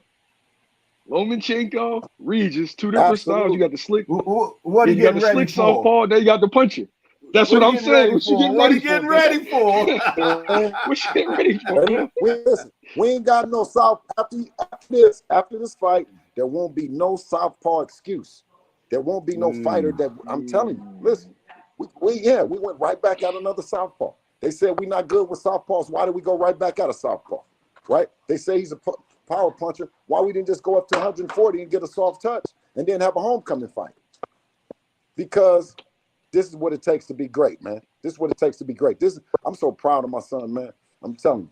What he does is he gives me so much pride, man. I'm able to come over here and I'm able to talk to Jay. I'm able to talk to YSM. You know what I'm saying? Like that's, man, I just can't say enough about him. You know what I mean? Facts. What about the criticism? Like, all right, so you go from you got a Jorge Linares, you got a Jojo Diaz, 2 fights with Kambosos, Vasyl Lomachenko, but it seems like he never gets his just due or his respect when he's taking on tough challenge after tough challenge. Like, how does that make y'all feel as a team? I mean, the criticism is what allows you to be great. You know what I'm saying? Like that's when you remember they was trying not to say nothing. They was trying to just overlook us and not say nothing. So instead of giving us our grams, they criticize us, right? Which only make them look crazy, right? And it gives us a chance to prove them wrong, right? Regis Prograis, he's like, oh, Devin, he's soft. He in the middle of a he said he right in the middle. Anywhere he go, he come up to 140, he come up to he stay at 135. So guess what? We pick you, nigga. Yeah, you talked all that shit. You was talking all that shit. So now we gonna pick you. How about that? Now what you gonna do? And next nigga pick him, then that's him. So it's whoever that raised their hand. Core raised his hand and he said all this and that. So we put it on the table. We start talking to him, right? He said sign a contract, right? He said sent over a bottle, said sign the contract, and there was no contract to sign. And the people still didn't say nothing. They loved it. Listen, when he pissed on top of their head and told them it was rain, they loved it. But he's a celebrity. No, but YSN. He's a celebrity to them, not a celebrity to me. So, you know what I mean? I'm not standing for no piss on top of my head. You know what I mean? I'm not just, doing no false narratives, running around lying for Devin. Shit. Come here, buddy. Come here. Did that fight make sense at that point in time, though? This is my youngest tennis player right here, right? Hey, how you doing? How's it going? And if I was gonna lie for anybody, I would lie for her. But do you want me lying for you? Yeah. Kids' honesty, boy. I love the honesty of kids. Yeah. I'm just got all my lies. You better not say nothing about her. Yeah, I know that's right. I know that's right. You know, but Devin, no, Devin, she's a tennis player. See, listen, and that's what that's what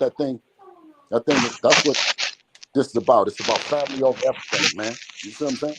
It's about it's about that. It's about me coming over here and support Jay, supporting YSM. Anytime you see me, YSM, you know I'm into supporting us, man. I'm into, supporting my people. We do it for each other. We supporting each other. You guys both have platforms that are growing tremendously. And at the position of our game, I don't want to don't want to validate I don't want to be right, but I don't want to validate one of the old media members and not come over here with you guys and act like y'all not pushing this shit. This is where boxing lives every day. If you're a hardcore boxing fan like I am this morning, I woke up to Jay Hardcore, you dig, and jumped on it. You know what I'm saying? And listen. But so you guys keep doing it, man. I don't know nobody else was on live this morning with it, Jay. So I jumped on there with you and came, and YSM, you keep it lit over there, man. You know what I'm saying? Keep doing what you guys doing. I'm gonna go ahead and spend a little bit of time with her before she Bill, leaves out. we got one more. We got one left, and he's from DC. Can you get him in?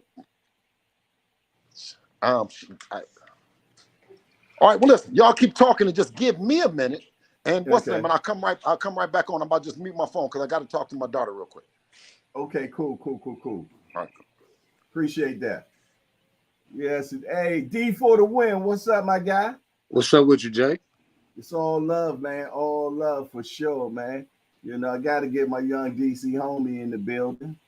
Yeah, I just had 2 questions for Mr. Haney, but while you up here, I want to say shout out to YSM too, everybody in the chat. Appreciate you, bro. It's a lot of new people in this chat, man. Make sure y'all sub and subscribe, man. We here every day, 8 in the morning and back again at 7 p.m., man. Make sure y'all jump in. We got some good content today. I'm loving the day though. This is class. I ain't even take my shower yet. Fresh out the gym. When I seen Bill on, I'm like, okay, let me sit right here. I've been sitting here an hour just watching y'all. But I appreciate you letting me up though. I got 2 questions for Bill whenever he come back though. Yeah, no doubt, no doubt. Hey, and we started out with Coach Kenny. Yeah. As a matter of fact, that's why I came in. I came in and Coach Kenny was on. And when Bill was in the chat and they kept saying, that's the real Bill, that's the real Bill. And that's when I was like, man, is that really him? And then he hit the link. So salute to him. I respect him for coming up and talking to the people. How you doing, Mr. Haney? Hey, hold on. Hey. How you doing, sir? I just had to take out time to say bye to my daughter, man. If ever I can steal days in life, man, and just where that's why I say with my son, he made it to where I can be here with my kids, like a job, like I can see them leave in the morning. You know what I mean? And it's just amazing, dog. You know, I'm just that's crazy, man. Yeah, man, it is, man. Alhamdulillah. But excuse my I need to speed me back up. Where we at? There we go. D for the win. Billy from out of DC. Okay. I got 2 questions for you, Mr. Haney. Okay. Your son is 24 years old, and I want to salute you and him for the work y'all done so far through his career. At 24 years old, Devin could possibly box maybe another decade. How long do you see your son boxing, and at what weight do you think he's topping out at? If you would just give me your guesstimate. We set out for a specific goal that I told him. I was like, Dev, you can be one of the best that ever put on a pair of gloves, you know? And that's what we live by. That's what we're on, you know what I mean? When he stops, Allah knows he has an idea. You know, I don't want to put anything out there of what my target. Dev's a grown man. You know what I'm saying? So yeah, he'll say that. But as long as I'm breathing, you know, I'm going to support him every step of the way. Most definitely. And my next question, of course, you know, all of us boxing fans, we waiting to see any of the 3 of you guys get together between Tank, Shakur, and Devin. In any combination of them 3 guys fighting each other, I think all the boxing would be happy to see that. My question to you would be, Shakur being a decorated amateur, a 2-division champion, former unified champion, Shakur put himself in the corner by attempting y'all and screaming and doing all that. So I wasn't mad when you guys sent the contract over at 75-25. A lot of people on the internet was killing it. And in my mind, I was like, Shakur kind of did it to himself. But I would ask you, what's good for the goose, good for the gander? If Al Heyman calls you the day after the Regis Prograis fight, if you guys are victorious, because that is a tough fight, and I do see you guys challenging yourself. I want to salute y'all on that. If Al Heyman is to call you the day after and offer you 75-25, is Devin Haney taking that fight? I got a good thing. All you got to do is give us what you gave Ryan. I respect that. I can't be mad at that. I respect you see what I'm saying? Now just give us what because look, we got everything. We got all the stuff, big fight, big shit, big what's the name? See, you see what I'm saying? So it's a way that this thing can happen without all the bullshit. You know what I mean? Give us the same shit you gave Ryan. What about that? Hey, Bill, I got a question though, because someone's going to say, "Well, Bill, Ryan has a bigger profile." What would your answer be to that? No, Ryan has a bigger profile, but what is Ryan doing right now? Who is he fighting right now, and what is the fight doing? Duarte, and it's not on pay-per-view. So that's what I'm saying. So what? How big is his profile? Listen, we went on pay-per-view, and then we had to come back on pay-per-view against Regis Prograis. So what does that say? So we'll have 2 pay-per-view fights in, and Ryan only has the one with Tank Davis. Okay, but you must say that Ryan definitely played an important part in that Tank fight. Do you say yes or no? What do you think? I believe that he plays an important part in that Tank fight. Definitely for Tank. Now we play an important role in the Tank fight for Tank. Okay. You know what I mean? You gotta ask the questions, man. Yes, sir. No, King. Absolutely. Yeah, listen, no doubt. if I ever come on your program, YSM, listen, in order, and I respect your show, you got to ask me the stuff that the people. And listen, respecting us means asking the tough questions, because that's the only way that I'm gonna be able to show how great Devin is. You see what I'm saying? We don't want no fluff questions. This is why I come over here. But we always keep it respectful no matter what, man. You know what I mean? Because I'm not about this. I noticed that about you. I don't tolerate disrespect around here, man.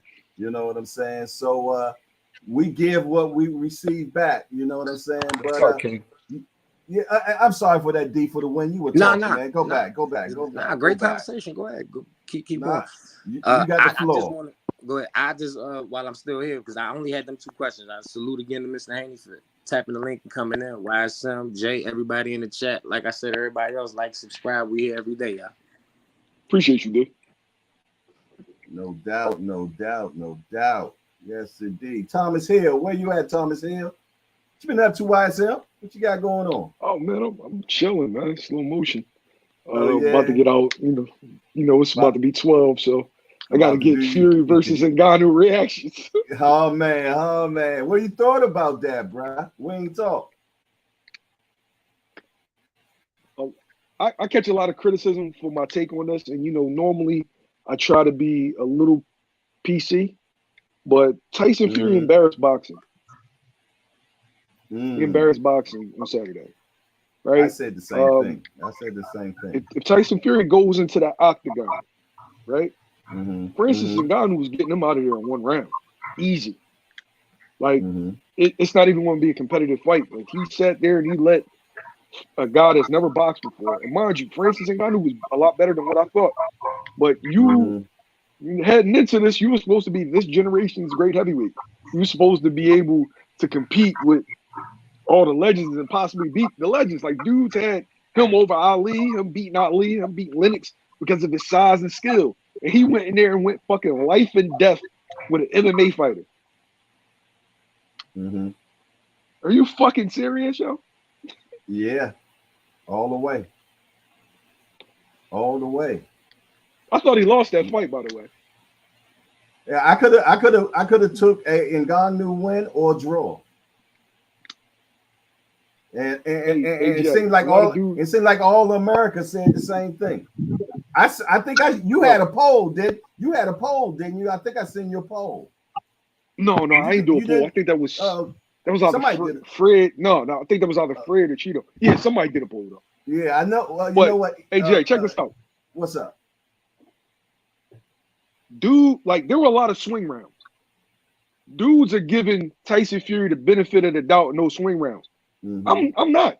I'm telling people from the gate, I'm not giving no fucking elite heavyweight a fucking swing round against a fucking MMA fighter. That shit's not supposed to be close.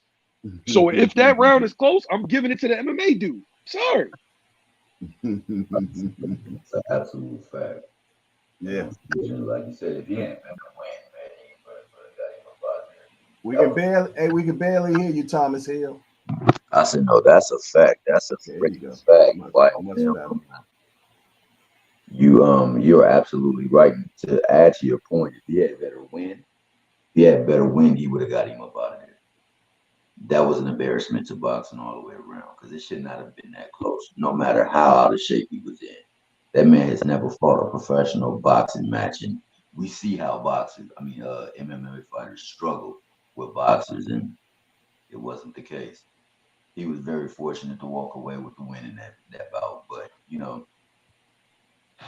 it is. Hey, we got 62 people. We got 72 people in here and 62 appreciation. I know the show was more fire than that, man. I need 100% participation on that appreciation button, man. Smash that appreciation button, man. And make sure you subscribe to the show. I see we got a lot of mighty voices in the building right now. Yo, I only came Nate, two. My bad. Go ahead, Watson. Oh, no, I'm sorry. I was responding to somebody in the comment. He's like, you got to beat the champion. First off, the belt wasn't on the line. Yeah, it was. So that don't apply. That was a fight between the real UFC heavyweight champion and a boxing WBC heavyweight champion. No, ain't no benefit of the doubt. No. He had fucking toss-up rounds with a fucking MMA fighter, yo. That's ridiculous. All right, calm down, baby. It's just boxing. Calm down. Calm down. Calm down. I know my man gets emotional, man. My old head got my OG got to reel me in sometimes. Yeah, boy, I see you, man. I know where you can go, man. You know what I'm saying? But we're gonna stop that right now. Man, I feel you though. I feel you, Odds. I mean, you're absolutely right, and there's no way you could spin it, man. I mean, it is what it is. It was a spectacle that didn't fare the way that he had hoped it would. I mean, my man looked beat down after the fight. Francis Ngannou looked like he was about to go out and party. It was different. But yeah, Jay, I was really coming on just to say, first and foremost, man, fantastic show. Great job, man. Thank you. To everybody that came up, great job, good questions, and I'm glad, man, Bill came on and brought that heat, that fire in to talk and speak up his son, man. His son is doing a fantastic job. You can't discredit nothing that he's doing and has done in the ring. We just hope to see the big fights, and I mean, hopefully it draws nearer to that. That's my aim. That's my hope. And I don't think that we need to paint anybody any old way just to big up another fighter, man. He did what he did on his own, man. We don't need to talk down on somebody else just to make somebody else look bigger or better. So with that, man, I'm glad for that, man. And I'm glad for the family man that he is too, man, and being a father in their lives, man. That's to be commended. Also, I did come up here to say, Nate Dogg and Miss Mona, if they could you wrench them up, please? Yeah, I'll take care of things as accordingly, bro. I got this. I got you. All right. Oh yeah, I'm my bad, myself. I'm Yeah. gonna get my dub right side on, respectfully. No doubt, no doubt, no doubt, man. We got 900 wrenches out here right now. You know what I mean? He said 900. Right. The whole screen blue. You know what I mean? You can take mine. I'm gonna tread lightly. So, man, how do you see that Devin Regis fight playing out, man? Why we got you up here? I think that's gonna be Dev's first fight at 40. I think he's gonna feel great, being that he don't have to cut them last 5 pounds. I saw Regis struggle with cutting the ring off against Zarilla. So I'm inclined to give Dev the advantage, but Regis is still a live dog, being that he's the natural 140, even though he looks like he's the smaller man. That kind of threw me off, Jay. I think Devin edges this out probably 8 rounds to 4. I think it's competitive early, but towards rounds 9, 10, 11, 12, I think Devin separates himself.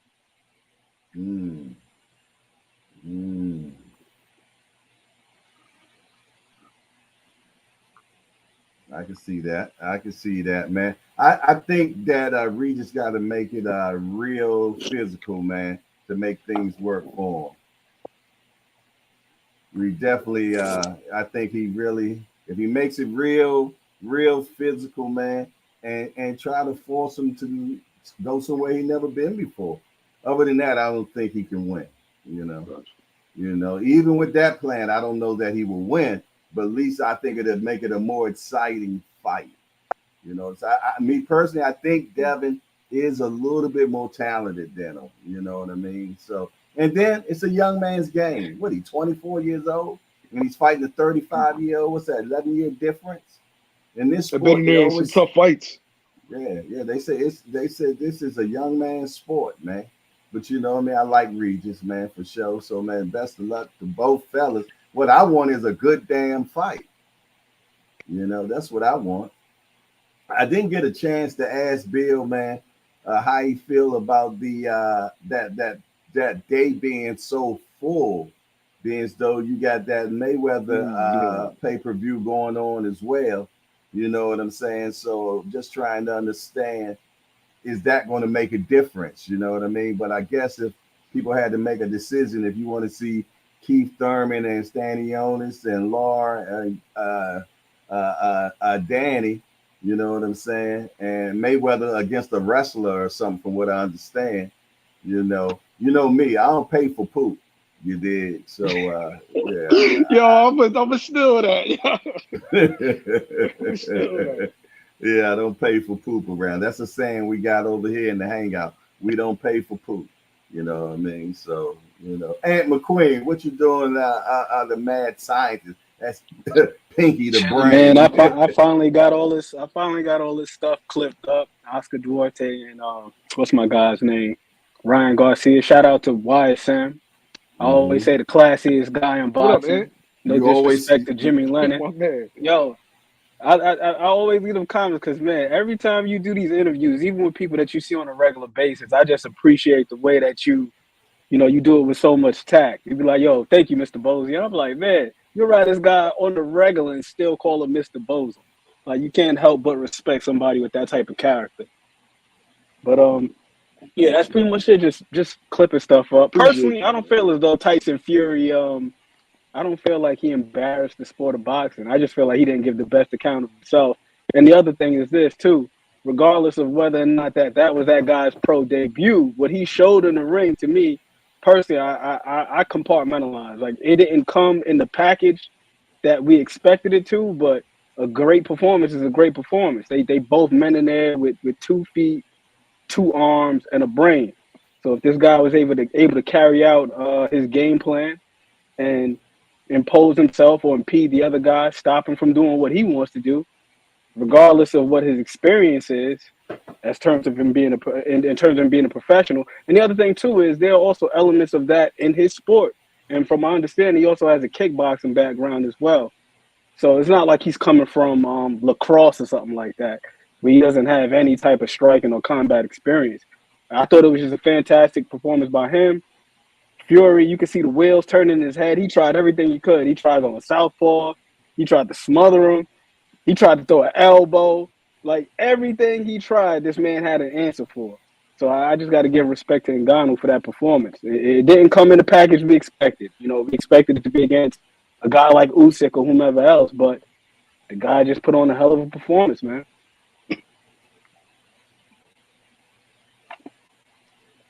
And those was definitely some good points.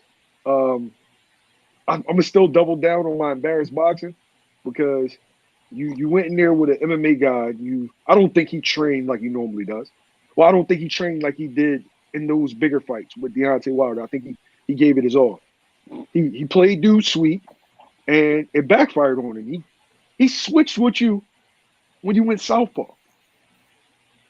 I think it shows some vulnerabilities that a lot of boxers today haven't been able to exploit with Tyson Fury. He doesn't really have a good inside game. What he does is he overwhelms you, and he's a master at dirty fighting. But the problem that I saw was he tried it with an MMA guy. You threw an elbow, you do the forearm to the throat, hit behind the head. That's all scenarios that he's comfortable with because that's not dirty fighting in this sport. That's Mm-hmm. actual fighting. Mm-hmm. You couldn't be physical with him in the clinch. You couldn't really turn him. So it just turned Tyson Fury into a one-dimensional fighter, and he was actually countering Tyson Fury's right hand with the left hook over the top Yes, he was. Yes, he was. consistently though. Yes, he was. If he I felt like if he just stayed behind the jab more, maybe jab towards Tyson's chest or had the stab to the body, it could have looked different. Like it could have looked different. But he had Tyson spooked to throw that right hand too. And then there were also moments where Tyson, when he reverted back to orthodox, he actually stayed in southpaw and he was implementing lead hand control. When I seen him out there doing the catch feint like he was James Toney, just catching the jab with that open glove, I said, man, his team prepared him extremely well. And the other thing too is I think that it also kind of exposes the lack of understanding that a lot of boxers have in regard to positioning, application, and so on and so forth. One of the things that Fury said surprised him was that he didn't just rush in. He sat back. He was actually looking to counter. So if you want to be first, to your point, I'm a counter over the top of that right hand. And that made him reluctant to throw the right hand at one point. You know, so I got to give him a lot of credit for that. And we also got to see some of these boxers step it up. We're having a conversation with Brother Umar recently, and we were talking about the difference between trainers and coaches. And you got a lot of guys that can train these guys, but there aren't as many coaches explaining to these guys the importance of positioning, lead hand control, and things of that sort. You know, as of recent, we've been doing our little film breakdowns, and that's one thing that I've been noticing consistently. Seeing guys with, you know, shoddy fundamentals. You're moving to your right, but your lead foot is going first, as opposed to your rear foot. And then you're seeing why some of these guys are having trouble cutting the ring off, or why they're having trouble in not smothering their work or putting themselves out in disadvantageous positions. And I think that Francis Ngannou, you know, he kind of exploited that and exposed that to some degree. That a lot of these heavyweights aren't as well schooled as we would like them to be. And you bring up really, really interesting points. The thing that surprised me the most is something that you brought up, the lead hand control. His ability to fence with Tyson Fury. That threw me off. Right? When I saw that, and then I saw him trying to counter, like at first he didn't find the range on the left hook. But then when I saw him find the range, because he landed one before he landed the hard counter over the top. I'm like, okay, so he's in there and he's actually thinking. And Ngannou was not looked at as that kind of fighter in MMA. He's looked at as, you know, a bruising puncher. I still say he embarrassed boxing, but Ngannou definitely gave an account of himself. He didn't look like an MMA fighter transitioning over. He looked like a strong bum. And I say that respectfully in the sense of he just looked. I can never be respectfully. No, wait, I'm explaining it. You got the fighters in boxing that are really strong but not that skilled, but they're boxers. They're just not as skilled as the elites. So we call them, like, you know, strong bums. He didn't look like an MMA fighter. He looked like a boxer. He just looked like a not that skilled, really, really powerful puncher. That was my biggest takeaway. That's what was telling for me, bro, with that lead hand control. When I saw that, I was like, damn, he's thinking in there, man. He's got some better IQ than I had given him credit for. Because personally, I was telling the homie, I expected him to go in there, wing some big shots, try to hit him, gas out. Tyson Fury was gonna maybe get him towards the middle rounds because he was gassed out because he shot his load. But he went in there and put on an intelligent display, man. Like, really had Tyson thinking in there. He wasn't falling for all of the feints that Tyson was doing. Dude was just real steady and real measured in his approach. I had to tip my cap to him. That was a hell of a performance. MMA fighter or boxer, man. I haven't seen too many heavyweight boxers that look that solid and look that in control and that deliberate. I'm gonna have to classify him as a boxer now. I don't think MMA ever gets him back. I think that he can compete in the heavyweight division. It's still some guys that I favor to beat him, of course, but I think a lot of those contenders that are coming up, or a lot of those journeymen or club fighters, he's beating them. Like, and I'm going to pay for his next fight. What do you think this does for his confidence moving forward? You know, against some of the guys, you know, the quality of opposition that you just mentioned. I feel like this was supposed to be a boogeyman. This was the guy, the generational guy, the unicorn. Oh, I'm going in there with Wilder. I'm going in there with AJ. I'm going in there with all of them. This, like, in my mind, this is the best y'all got to offer. I could compete. Like, he did a Superman punch, bro, against the lineal heavyweight champion of the world. That's what I'm saying about the embarrassed part. Like, normally I have talks like this with Jay over the phone, but I don't get into it. You know, I try to stay PC, but yo, he embarrassed boxing, bro. Ain't no MMA dude playing around with no boxer in no octagon, bro. I saw Randy Couture tap James Toney out in like less than a minute. Tyson Fury went out there playing, and he got what he deserved. He got a left hook for his trouble. And I just think that what's the name, man, he had the requisite attributes to give him that trouble too, because if one thing isn't working with Tyson Fury, something else will. If boxing from the outside isn't working, then he could resort to the roughhouse tactics, leaning on guys, smothering them, beating them up and just pressing them out. So he couldn't do that in this fight. He tried everything he could. I don't know how he trained. He claimed that he trained for 12 weeks. I don't know. It didn't look like it. But this was the first time in a while where I seen him actually look visibly like he looked like he was starting to gas a little bit, especially in that 8th round. It was looking really dark for him. I gotta give him credit though for his resilience, because that dude Tyson Fury, he takes some shots, man. I don't know how the hell he gets up from some of them. I don't even know how the hell he's able to have the wherewithal or the fortitude to even manage himself. But I got to give him credit in that regard. The dude is a tough dude.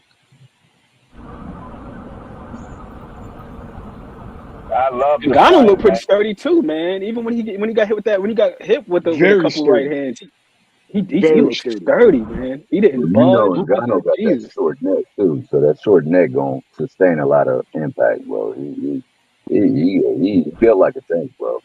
He hella built like a tank. No, hey Remo, I don't think he beats Big Baby.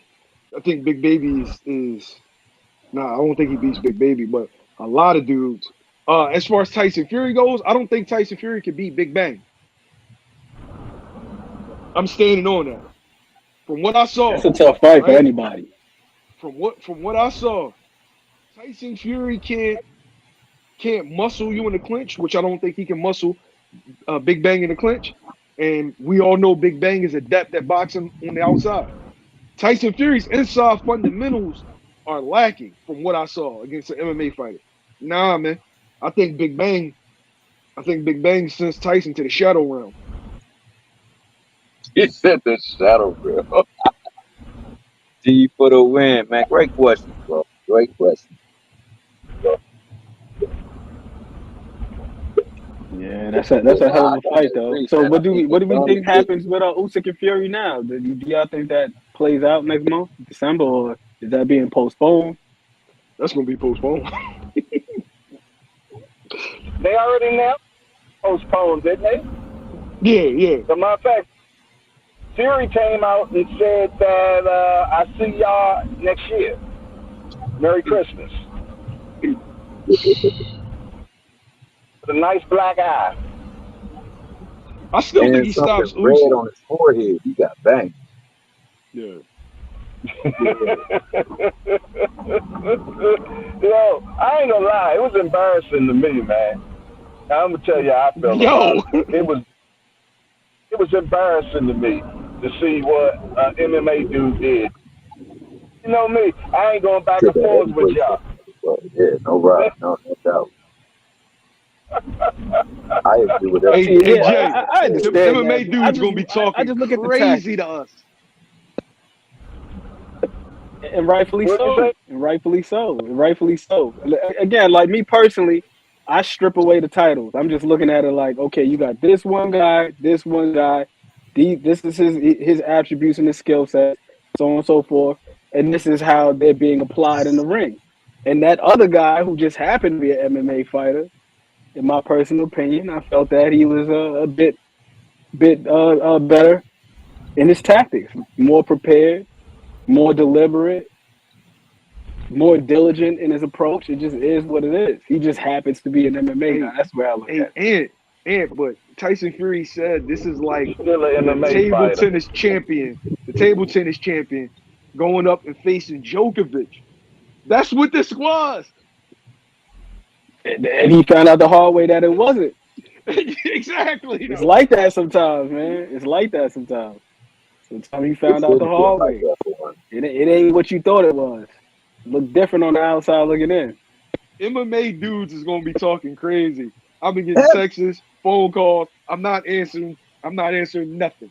No. But he's the outlier though. He's the outlier. Malcolm Gladwell. He's the outlier. He's not the rule. He is the exception in Ghana. Because the rest of these guys, Ben Askren, Tyron Woodley, no disrespect to them guys, they're fantastic within their realm.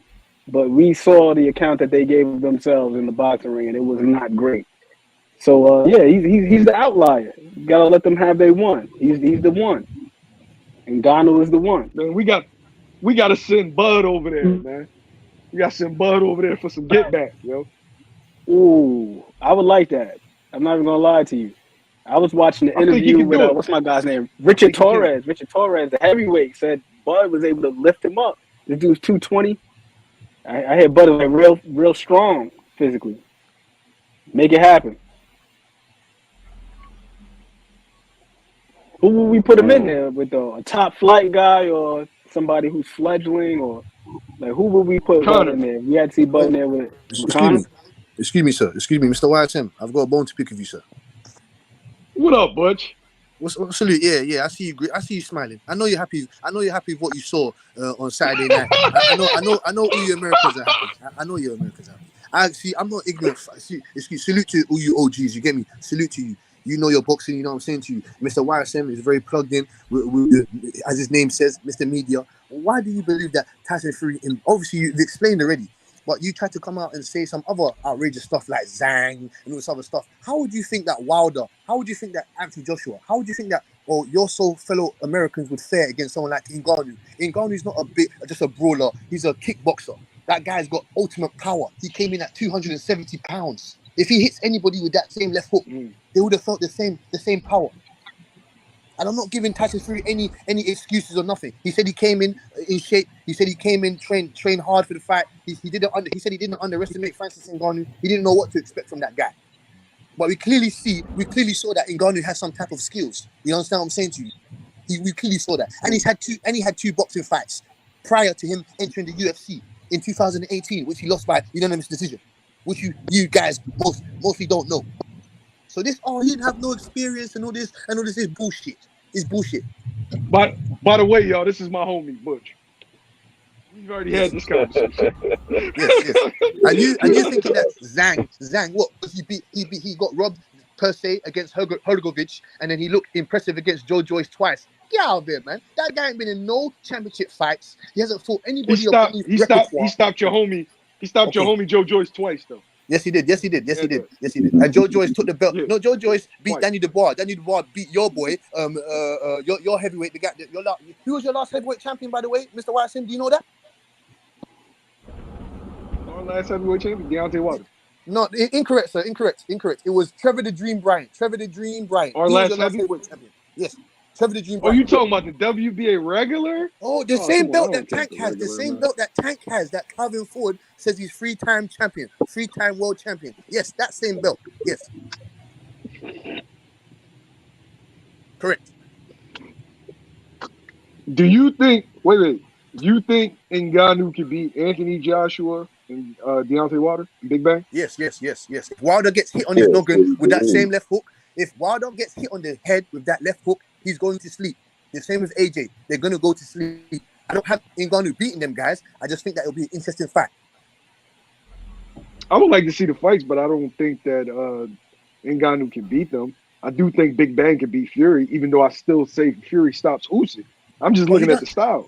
So, Mr. YSM, why do you think Ngannou done way better than Wilder did in any of those fights? Why do you believe that? It's a couple of reasons. First, he's a stronger, sturdier man and couldn't be dominated in the clinch due to his physical stature and his background. Also, he was a better, more patient boxer than initially Tyson Fury thought. I don't think he's more skilled than Deontay Wilder, but what I can say is he might be more measured. I believe he's more skilled than Wilder. Skilled.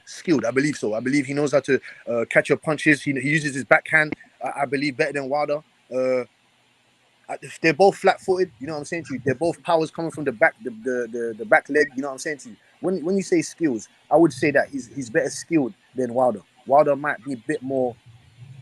I can't say that, Butch, because there's certain things that I see that Wilder does well than him. Like Wilder does better. First off, Wilder has a better jab. Wilder knows how to set up the right hand better. I feel like Ngannou's left hook is better. His counter left hook is better. Like that's something that he does better than Deontay Wilder. But He controls distance. Wilder can also punch off the move. He controls distance better than Wilder. I give that. Yes, he does. I think he uses better angles than Wilder. I feel like you're trying to shoot Fury bail when you didn't think this fight would be competitive going into it. Yeah. No. You want to tell that? I'm just saying to you that. No, Mr. YSM. No, Mr. YSM. You know that I'm not an ignorant fan. You understand what I'm saying to you? Fury, to me, he did kind of give leave a bad taste in our mouths as boxing fans. He didn't have the right repertoire on that night. He gave what I do like is that he put another player in the weight division. Now they need to make it a snowball effect of putting Wilder, putting AJ, putting Andrew Ruiz, putting Frank Sanchez, putting all these guys in the fights that we want to see. You understand what I'm saying to you? And I do believe Frank Warren he's now disintegrated that contract, as in when I say disintegrated, as in he does not want that fight to go on in the next 8 weeks. That fight will not be happening December 23rd. I'm sad to tell you guys. I say do Joshua versus Ngannou in Africa. What y'all think of that? That's correct. That's a great fight. I got a question, y'all. I like that. You know, I got some great minds in here right now. We just had Ngannou fight the heavyweight champion of the world, and I personally felt though that he beat him, or it could have been a draw. So where do you all put him in the top 10? I feel like he got to get a W first for me to put him in the top 10. Yeah, I agree with what I'm saying. I'm just asking, man. He needs a W. But, you know, the whole world felt though that was a W for him, but yet he was denied for it. Do you feel, though, that he can really, he showed that he can compete, but then you got the other person saying, well, we don't think Fury really trained for that. But we got Ant McQueen that said that, hey, that he and everything for this fight. So it puts us in a conundrum to really understand what the hell is going on in the heavyweight division right now. Well, you got somebody that debuts and goes the distance with the heavyweight champion of the world. I'm confused. What is this dude doing? Like I said, it's the guys, it's the boxing politicians that need to decide what's going to happen next in this heavyweight division. You have Wilder, he's calling out AJ, he's called out Andrew Ruiz. I don't know what the hell is going on. We need to see what the hell is going on in this heavyweight division. We don't know what AJ is doing. Wilder, we have no idea. Ngannou's a new player now. Fury's talking about he wants to spend time with his kids, his family. Oh, I want to take a rest on this shit. Usyk's at his neck. I want the belts. What's going on? Drop that belt then, yo. Tyson Fury and the Deontay Wilder saga, and just this whole rematch stuff. Like, all we've been seeing is the same matchups over and over and over again. Whether it's Joshua, whether it's Wilder, whether it's Fury. Yo, I want to see new matchups. Throw Herkovich in there. Throw like a book said, throw Zhang in there. Yeah, yo, that kid's a monster, bro. Yeah, Makhmudov, that guy's coming to clean all you Americans. He's coming to clean all my British fighters. Here you go, man. Yes. Makhmudov. No, I said he's coming to clean all my English fighters. He's coming to clean all the American heavyweights. Yeah, come on, man. I'm not an ignorant guy, Mr. YSM. You know I don't do that. I'm just saying to you that Makhmudov guy is a weapon. He's a nuclear weapon. Nuclear time bomb. He's going to destroy Jared Anderson. He's going to destroy the other big baby.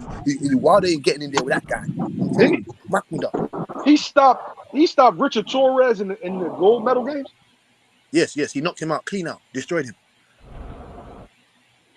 Hey, Ant, you ever like really peep, dude? He's a monster. Like, I can tell he done killed people outside the ring. Like, I can tell he done killed people outside the ring. Yeah, man. When you look at him, he looked like the dude that you send in if you got a problem. Listen, that guy, Aslem Makhmudov, that guy, 6'5", 82-inch reach. He's a monster. I want to see him against. I want to see Bakoli. Bakoli, he came in at 300 pounds, and destroyed Carlos Takam. I want to see Bakoli in there as well. Bakoli beat the shit out of Tony Yoka. Tony Yoka beat Joe Joyce for the gold medal. We got robbed. He robbed us for the gold medal, and he got destroyed by Bakoli. Bakoli came in there Saturday night and looked impressive, even though he came in at 300 pounds. I want to see him in there with Makhmudov, one of those guys. Yo, I like Fabio Show y'all Worley, even though dudes is telling me that I'm hyping him up. I like him. No.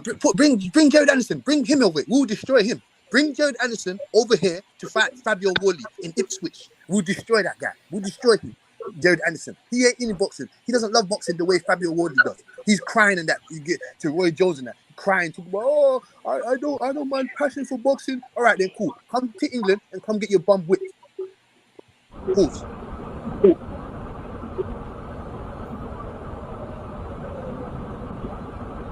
The person I want to send over to the UK is Boots, man, so he can cook Conor Ben. How about that, man? No, it's not happening, YSM. I told you. How about that, you man? in your dream, Mr. YSM. You believe that Boots is the next coming of all the Sugar Days, the Roy Jones. That's fine. We're gonna put an end to that. We're gonna put an end to that once he gets tapped on his chin. We're gonna put an end to that. Don't worry though. Don't worry, man.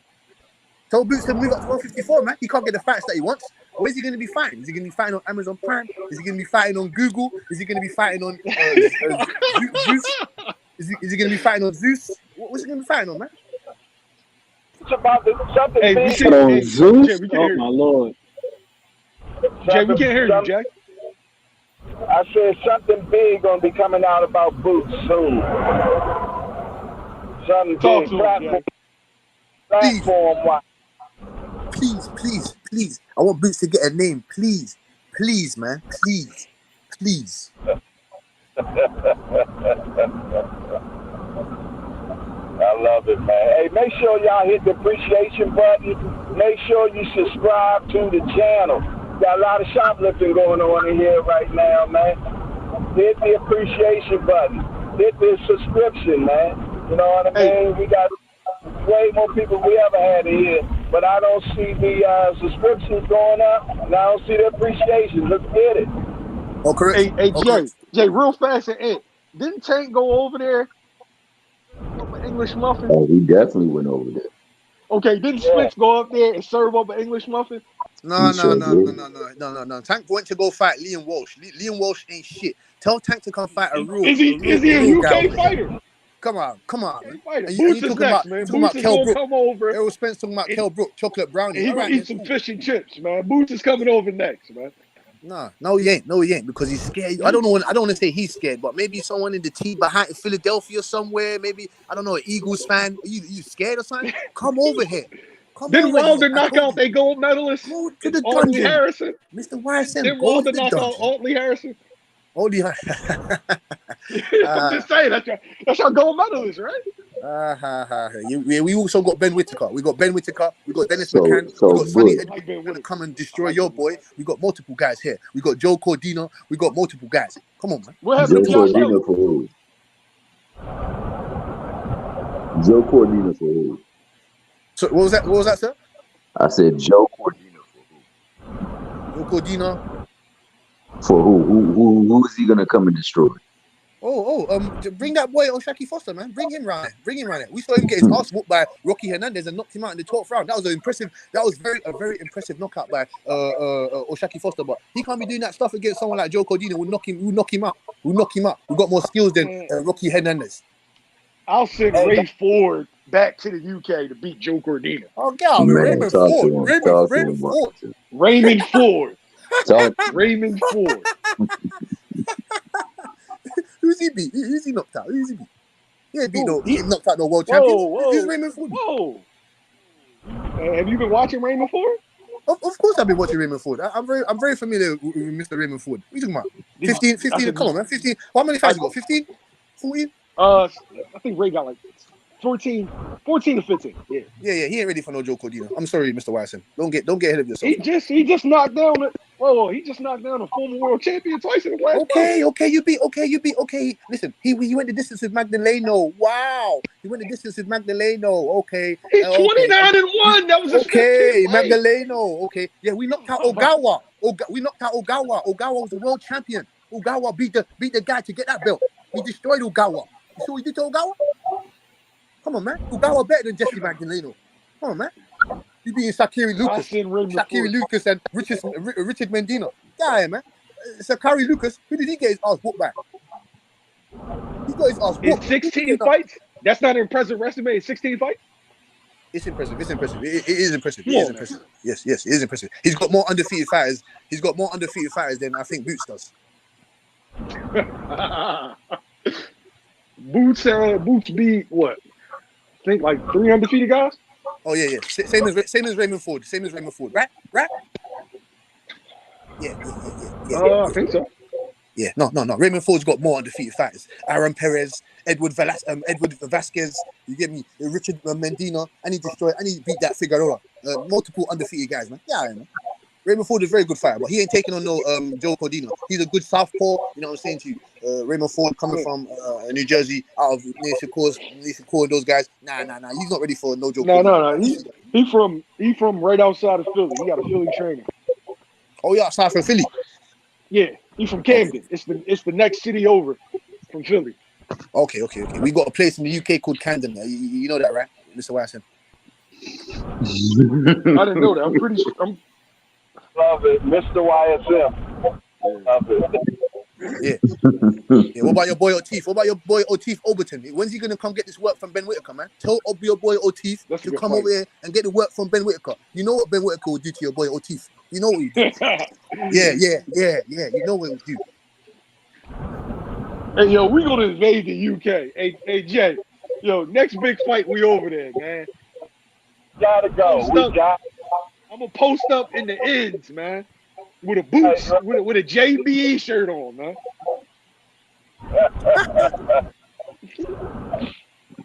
And we're gonna need my guy Heavyweight. He got when we get there, yo.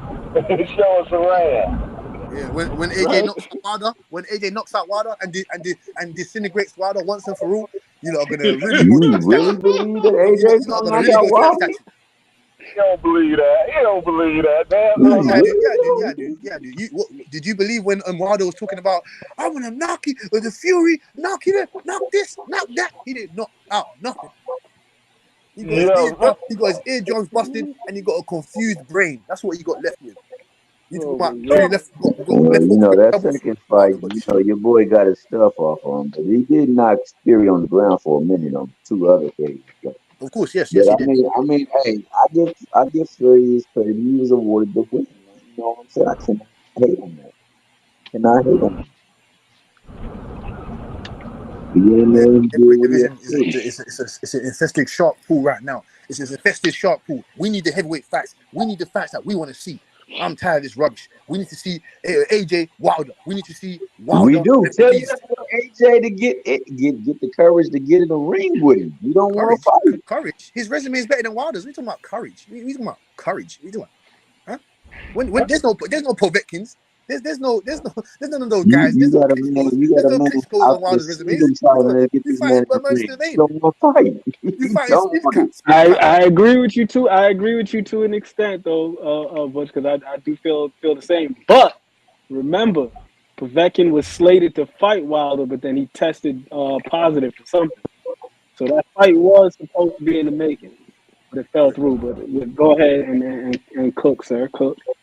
Oh, correct. You're right about that. That is nothing to do with Wilder. That is not Wilder's fault. But Wilder did not. Who was Wilder fight? Who was his replacement in that fight, sir? Could you tell me? Luis Ortiz. Right? I can't remember who his replacement was. Old man Luis King Kong Ortiz, the guy that even Wilder was losing that fight until he knocked Luis King Kong Ortiz out with one punch. So you saying Luis Ortiz wasn't a great replacement for Alexander Povetkin? He said he was old. He was not better than Povetkin. No, he was not. What time? Ortiz better than Povetkin. Works for people against the how is Ortiz better than Povetkin, sir? Mr. Wison? He has better skills than Povetkin. That shit is obvious. Because he has better skills, that means he's a better all-around fighter than Povetkin. He's a better fighter than Povetkin. I don't believe so. Povetkin lost all his step up. I would give Luis Ortiz the edge for sure. I just said that though. I said he lost all his step ups, just like Ortiz. No. But his step ups that he lost to, listen, he lost. How can you say that when he lost to Klitschko and he lost to Anthony Joshua? Who did King Kong Ortiz lose to? Wait. Ortiz beat who? Charles Martin. He beat Charles Martin and he beat who's the Brian Jennings. I didn't like that fight, man. Oh man, damn.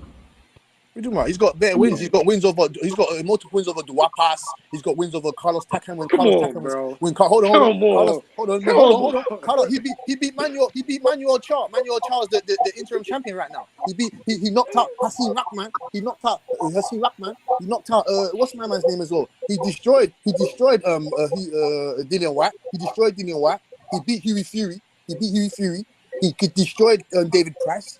Come on, man. His resume is way better than fucking King Kong Ortiz. It just sounds like he's just beating English muffins. That's all English you muffins. English. Hold on. English muffins. Oh, okay. So you don't talk about your boy. So you don't talk about. You say English muffins. That was a good one. Yeah, that was a good one. You got Why couldn't your boy Michael Hunter do anything with him? Why couldn't Michael Hunter, why couldn't he do anything with him? I thought he beat Povetkin. I thought he was going to stop Povetkin. What about your legend? What about your legend? The guy that knocked out Lennox Lewis.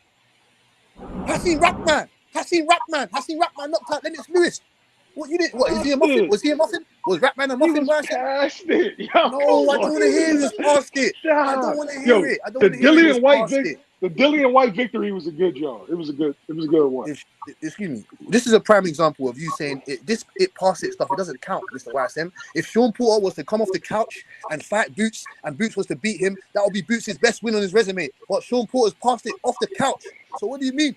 And then I would say he was past it. But that's his best win on his resume. No, that's a name. That's the best name. That don't count as the best win.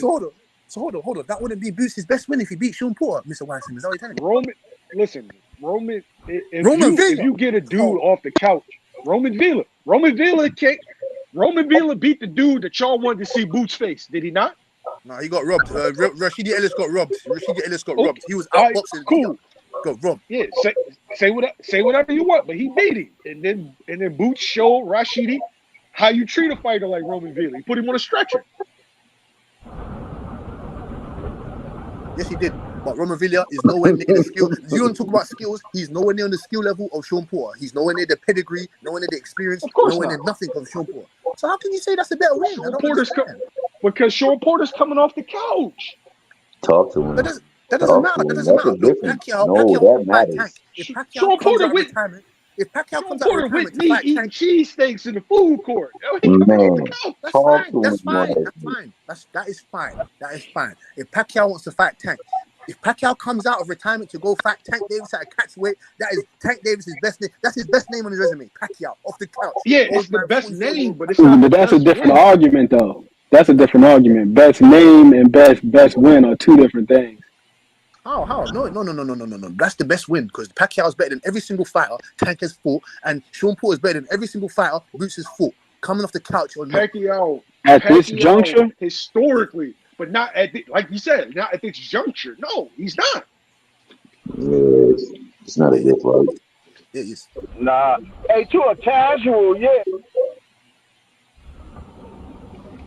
That's casual thinking, man. If you think that'd be his best paper, yeah, by name, but that's not truly what it is. So how do you determine how do you determine that? I'm confused. If Pacquiao comes out and he puts on a great performance, then what would you say to that? That's what I'm saying. What would you say? You wouldn't say anything. It doesn't make any sense. Bush, let me ask you this question though. Like it's along these lines of what we're talking about now. So Muhammad Ali is clearly the best name on Larry Holmes' record, but is that Larry Holmes' best win? No. That's a no, because you had to think about it. No. When he fought him. Hold on. Larry Holmes fought a couple important people. You know what I'm saying to you. So let me think about it because there's a Vandy Holyfield. There's a Vandy Holyfield.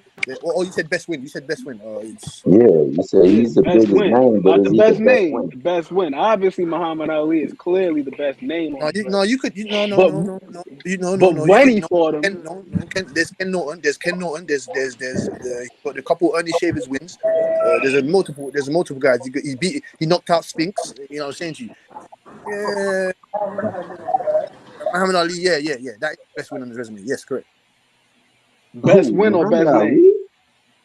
His best win. Yes, that is his best win. Because that is a win over Muhammad Ali. Nah, bro, Muhammad Ali was done. Yeah, he He was had a washed fucking at Muhammad Ali was done mustache. though. That's the point though. Yo, The mustache man was Ali. already That dealing come on. Not mustache with Ali the now. onset, Mustache the Ali. early stages of That Parkinson's was by the time he mustache. fought him. My Yeah, that man he was he done. had a spare tire around his waist. Man, come on, that wasn't Yeah, but no, I'm not disrespectful. having it. I'm not having it. He was 38 years old. That's I don't want to hear it. He was 38 years old. 38 Wait years a minute, old. when you said Hold on, sir. Better to be if he's older than him. Ngannou's a fucking about around the same age. What is it? Wilder's almost the same age.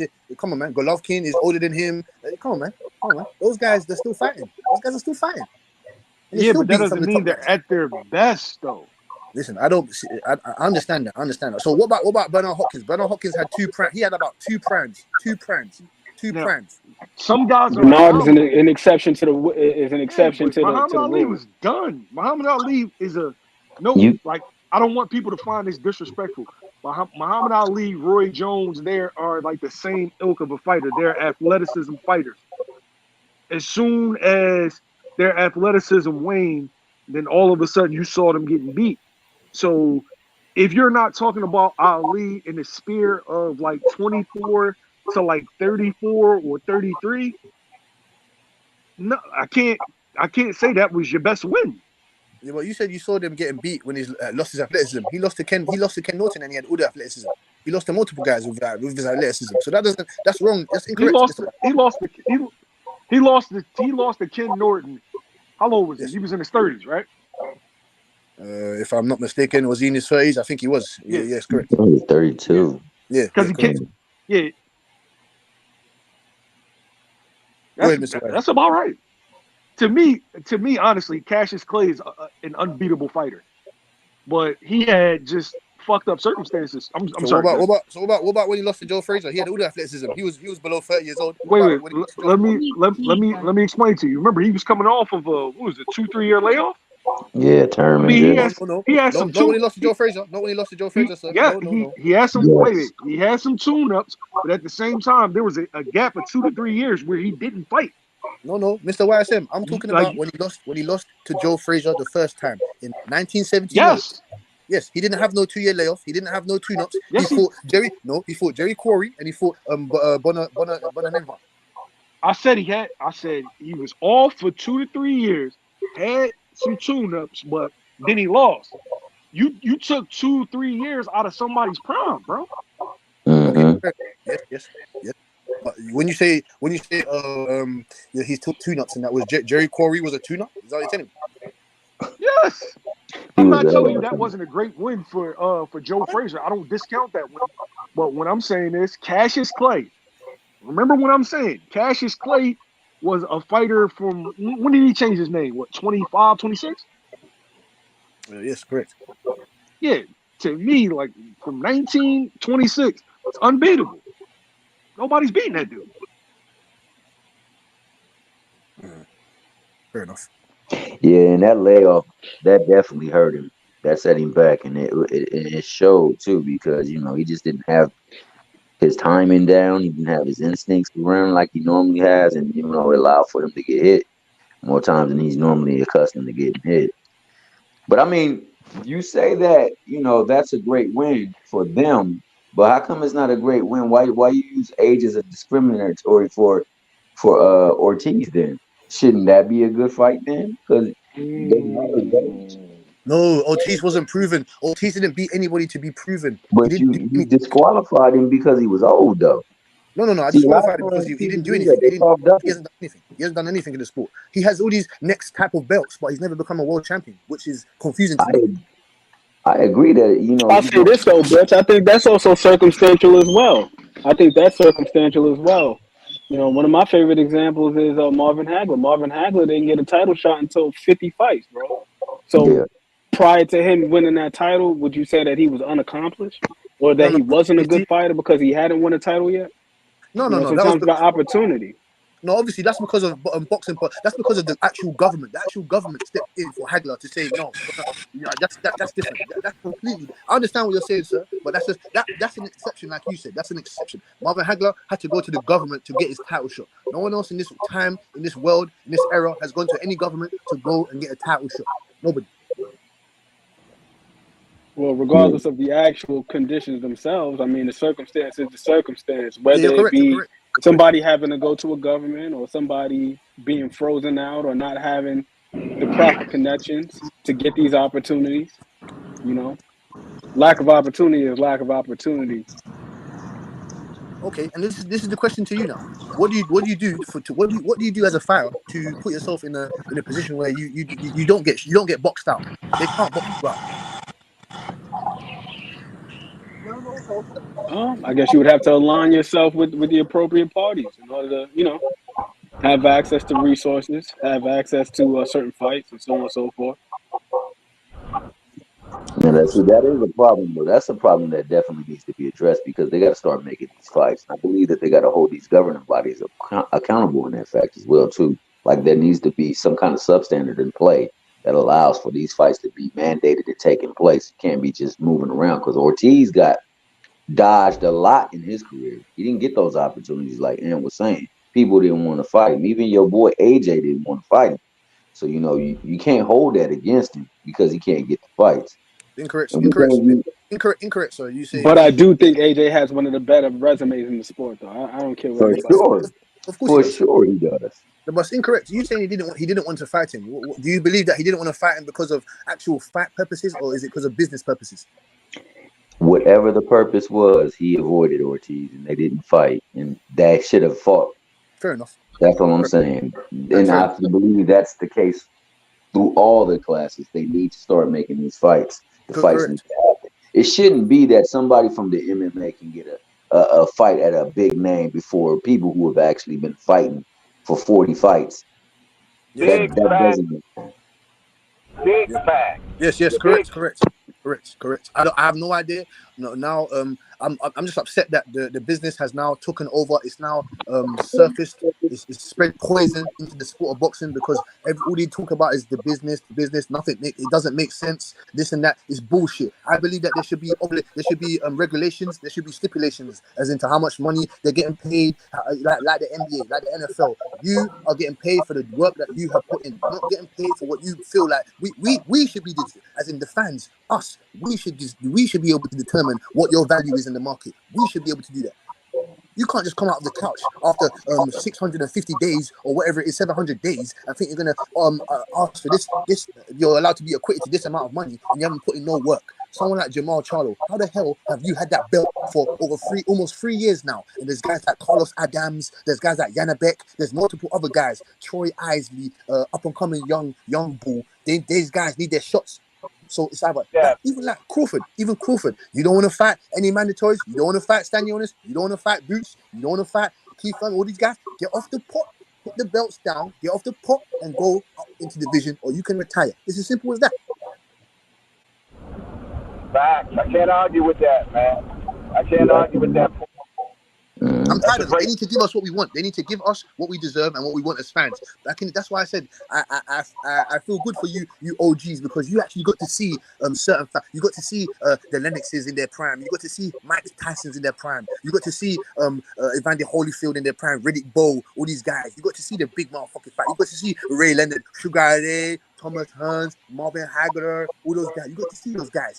There's no, you don't hear Hagler turns and I'm not fighting him, he's over there. I'm the B-side, this and that. You don't hear that crap. They just go on and they got paid and we're happy and they gave us what we want. That's what we need now. Now. Hey, you're making great points, man, for sure. I got to see a lot. I got to see him for free. It was a thing, man. Somebody got a lot of background right now. I don't know who it is. Is it me? I'll put myself on mute. I'll see if that was me. All right. Yeah, man, you made great points, man. Especially about, someone said, how does an MMA fighter get a chance before somebody that done work as hard his whole life don't get an opportunity, man? But we all know it's all about them dollar and cents, man. If it don't make no dollars, it don't make no sense. You know what I mean? So it is what it is, man. But we do need a governing body that controls totally and makes decisions, man, accordingly.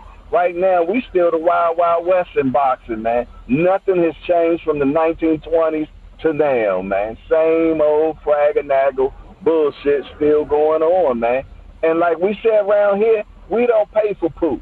We not buying them shows where we know who's going to win, man. Just because you done made some smoke and mirrors, we're not going to watch it. We ain't going to pay for it, man. You know what I mean? Because if you keep paying for it, they're going to keep giving it to you, man. We got to put our foot down as supporters, man, and say, you ain't going to keep feeding me this poop and I pay for it. Because if we keep on doing, that's what you're going to keep on getting.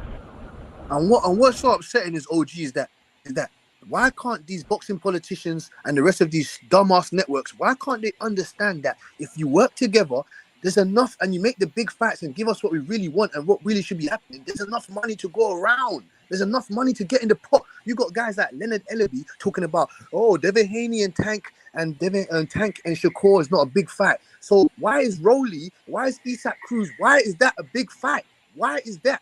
If you give us Devin Haney in those fights, that's going to be a bigger fight. There's enough money for the pot to go round, man. I don't understand. I don't get it, man. We didn't see Errol Spence and Keith Thurman. We didn't see Terence Crawford and Keith Thurman. We didn't see who else did we not see? I want to see Bertrand Beeve and Bivol. I want to see Canelo Alvarez, Benavidez. I want to see Canelo Alvarez, Andrade. I want to see. There's multiple fights that need to be happening. Jamal Charlo, he ain't done shit at the 160 division. There's enough money to go around. I just don't understand why they talk about money. It has to make sense. What the fuck are you talking about then? So what is the reasons for sanctioning bodies? What is the reasons for all this interim belts, all this other stuff? What is the reasoning for this stuff, man? Give us what we want, man. Yeah, if they were building, we will come for sure, man. And we're proving that, man. We have proven it that if you give us the price we want, we will pay for it. Hey, it just is what it is, man. But until we get together collectively and say, I ain't paying for proof no more, we're going to keep on getting what we get. If you keep letting a girl that's been cheating on you back in your life and she keep cheating on you, that's your damn fault. You know? And that's about the realest you can get. Yeah, that's a perfect example. Perfect example. If the girl that has been cheating on you and fucking behind your back for many years, you allow her to come back in your life and you don't do anything about it and you keep getting hurt, that's your own self to blame. The same with us fans. Stop buying this bullshit, man. Stop it, man. Stop it. Exactly, man. That's why personally I'm not so invested in those big names like that. Personally, like I watch anybody fight, small cards, Pro Box TV, domestic stuff on Sky Sports. Like, it doesn't matter who the hell is fighting. As long as somebody's fighting, I'm watching.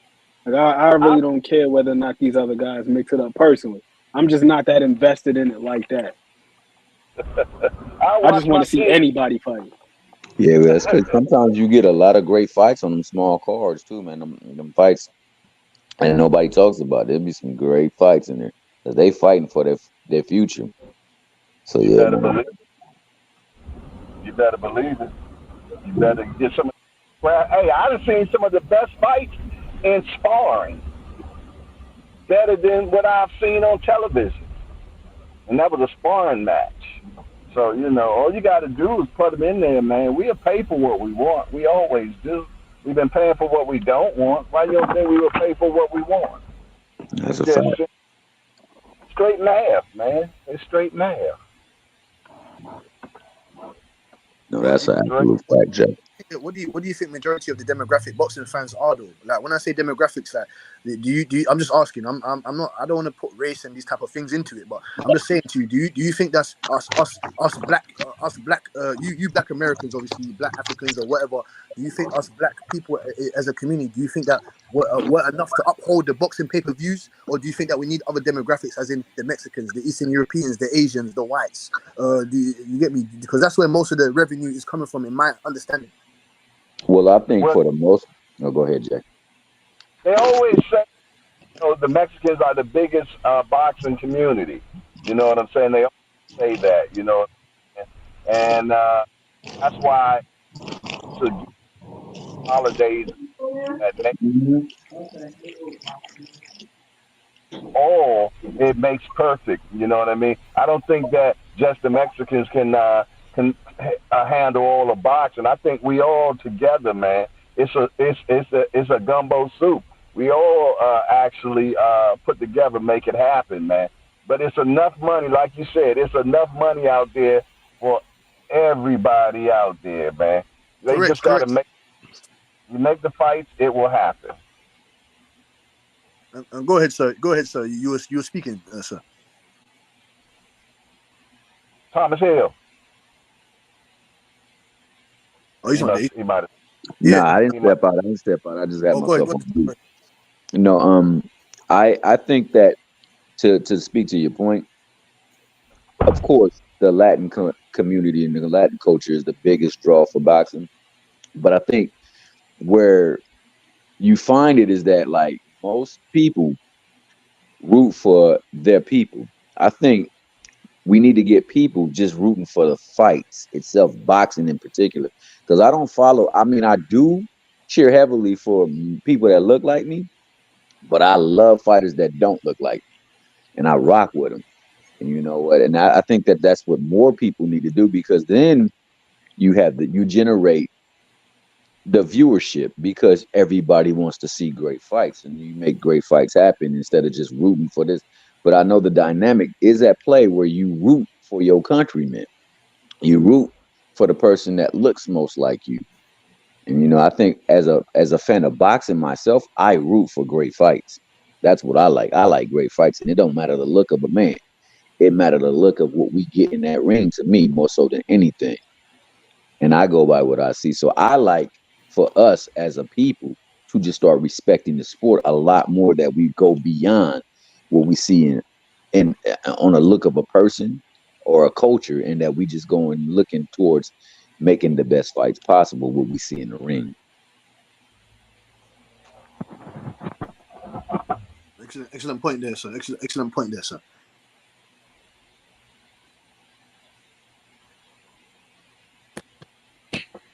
And if the boxers, there needs to be, I think there needs to be some type of commission. How is there no commission in boxing? There's not one boxer or boxers that would like to be, join as in, put all their heads together as a community in boxing and say, look, we need to come together as fighters and we need to make better of the sport.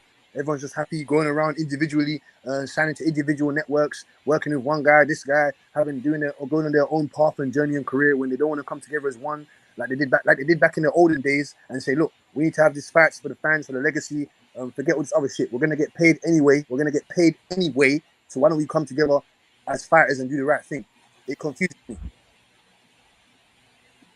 I agree with that, and us as fans, we have to be better fans as well, No, and correct. not put so much pressure on these guys to be perfect. That's part of the reason why promoters don't want to take risks because they're looking at these fighters as investments, and God forbid their investment gets knocked out. Now that they ultimately have to cash out and pivot on to the next thing.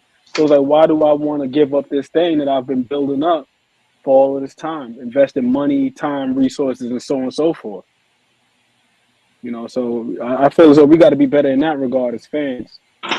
Give For these guys sure. a lengthier leash and be a little bit more lenient. Well, But but when but that's when I like to pinpoint your Americans, your fellow Americans, because you guys seem to always throw your fans under the bus after one loss. Us English fans, our fighter can have 12 losses. We still want to see him fight, and we're not gonna discredit him, or we're not gonna just throw him underneath the bus. I don't understand why you Americans do that. Not you per se, or you guys. I'm just talking about the majority of Americans. You want to throw your fighter. Like, for example, if Tank was to lose to Ryan Garcia, then Tank would have been finished. I'm just using him as an example. He would have been finished. Look what they're Oh doing to yeah, Errol Spence right now. Errol Spence got his ass whooped by Crawford. Errol Spence ain't shit no more. It's just funny. It's just funny to me. Yeah, that's I just hate how we that. are, man. Give to the UK fans, man. Y'all stay behind y'all guys big time, man, and I love that. Win, lose, draw, y'all keep the same motion about them, man. And I have to give respect to y'all about that, man. No matter what, y'all keep the same energy, man. No matter what, y'all love y'all fighters, man. And I can't argue about that, man. I wish we were like that over here, brothers. So salute to y'all about that, bro. Thank you, sir. Thank you, OG. Thank you. No problem. It's only the truth. The truth. But Earl Spence still my guy, always. I wish Always my. the Texan natives could say the same thing, man. The Dallas natives. It's been like that for years, man. I saw an interview with Floyd Patterson, and he talked about when he lost to what's the Swedish guy's name? Ingemar Johansson, if Oh I'm yeah, not yeah. mistaken. Yeah, but when he got knocked out, he said he got more support from the people of Sweden than he did folks back here in the States, and he said that was more devastating than actually losing the fight. Fucking hell. To the point where he actually moved to Sweden. He bought property out there and was living out there because he had overwhelming support from the Swedish people. Oh shit! I didn't know that was the reason he And moved this there. is like the 50s and 60s. Yeah, yeah, I remember that fight. I remember that of that fight. Yeah. Yeah, no, you guys definitely show your fighters love, man. You guys show up in droves to watch them fight as well too. No matter who on that card, I would definitely give you guys that. And that pay-per-view is. And it's funny how they tried to write off Floyd Patterson, because after he lost to Johansson, he knocked that guy out two times after that in the rematches. He knocked him out both times. He And they rematched him and knocked him out. Exactly, and they still didn't give him no love. They still didn't give Floyd Patterson no love after that. So it's just funny, man. Funny, very funny.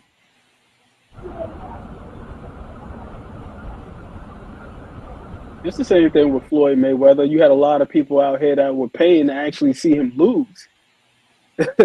As funny as that is. And Muhammad Ali said he noticed a similar observation himself. That's why he started doing all of that. I'm so pretty and I'm the greatest and all that stuff. He talked about it in an interview where he observed, what's the guy's name? Gorgeous George, the wrestler. And he adopted some of that. And it got to a point where people were paying to see him lose. Exactly. All of that stuff was in that. And being brash and doing all of that talking and stuff. Because he knew that people were going to come and pay to see him lose. and that's how toxic we are as Americans. Yeah, it's like, why are you guys like that? Just don't understand, man. Why you're like that, man? But go ahead, sir. Go ahead, sir. You were speaking. But we all not like that. All of us is not like that, though.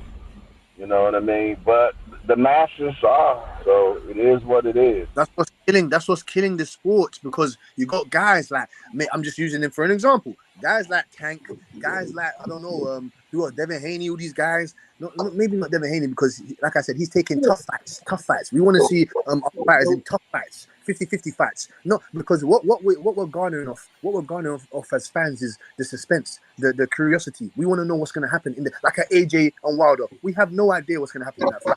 Anybody could get knocked out. That could go to decision. We have no idea. We want the suspense. We want the curiosity. That's what we want. That's what we want. Yeah, we definitely want that. I mean, most of us on this channel in particular, like, we don't do no bashing.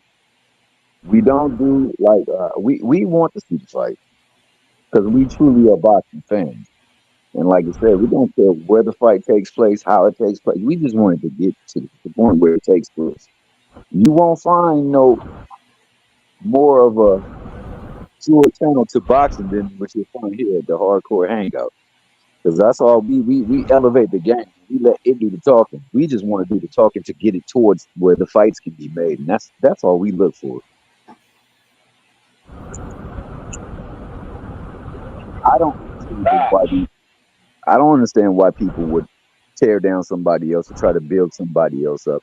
And I don't understand why we won't call what it is when it is what it is. So, we try our best not to do that. But what we will do is encourage everybody to support the fighters, so that in supporting them, we can get these fights to be made, because it seems to be driven along the auspices of the proliferation of cash flow. The more the flow of cash goes, the more the fights will happen. That's how come Ngannou can be considered a top 10 fighter right now and get more fights when he hasn't even won a pro fight yet. So we gotta get to the point where we can get these people, like you said, sanctioned by a body that will govern and keep this stuff maintained, so that we can get what we need out of the fight and out of the sport. And these people that's fighting can get what they need out of the sport as well too, because it shouldn't be to the point where you can't get these fights and you're up and coming or you're top prospect and you gotta nickel and dime, and you got to poke and prod just to get a fight. Correct, sir. No, No, absolutely. And these promotional companies and these broadcasting networks, they got to do better by the fans as well. I was looking at the price on Sky Sports. Their pay-per-views are a fraction of what we have to pay here. And then they're wondering why the pay-per-view numbers aren't through the roof as these projections come out, you know?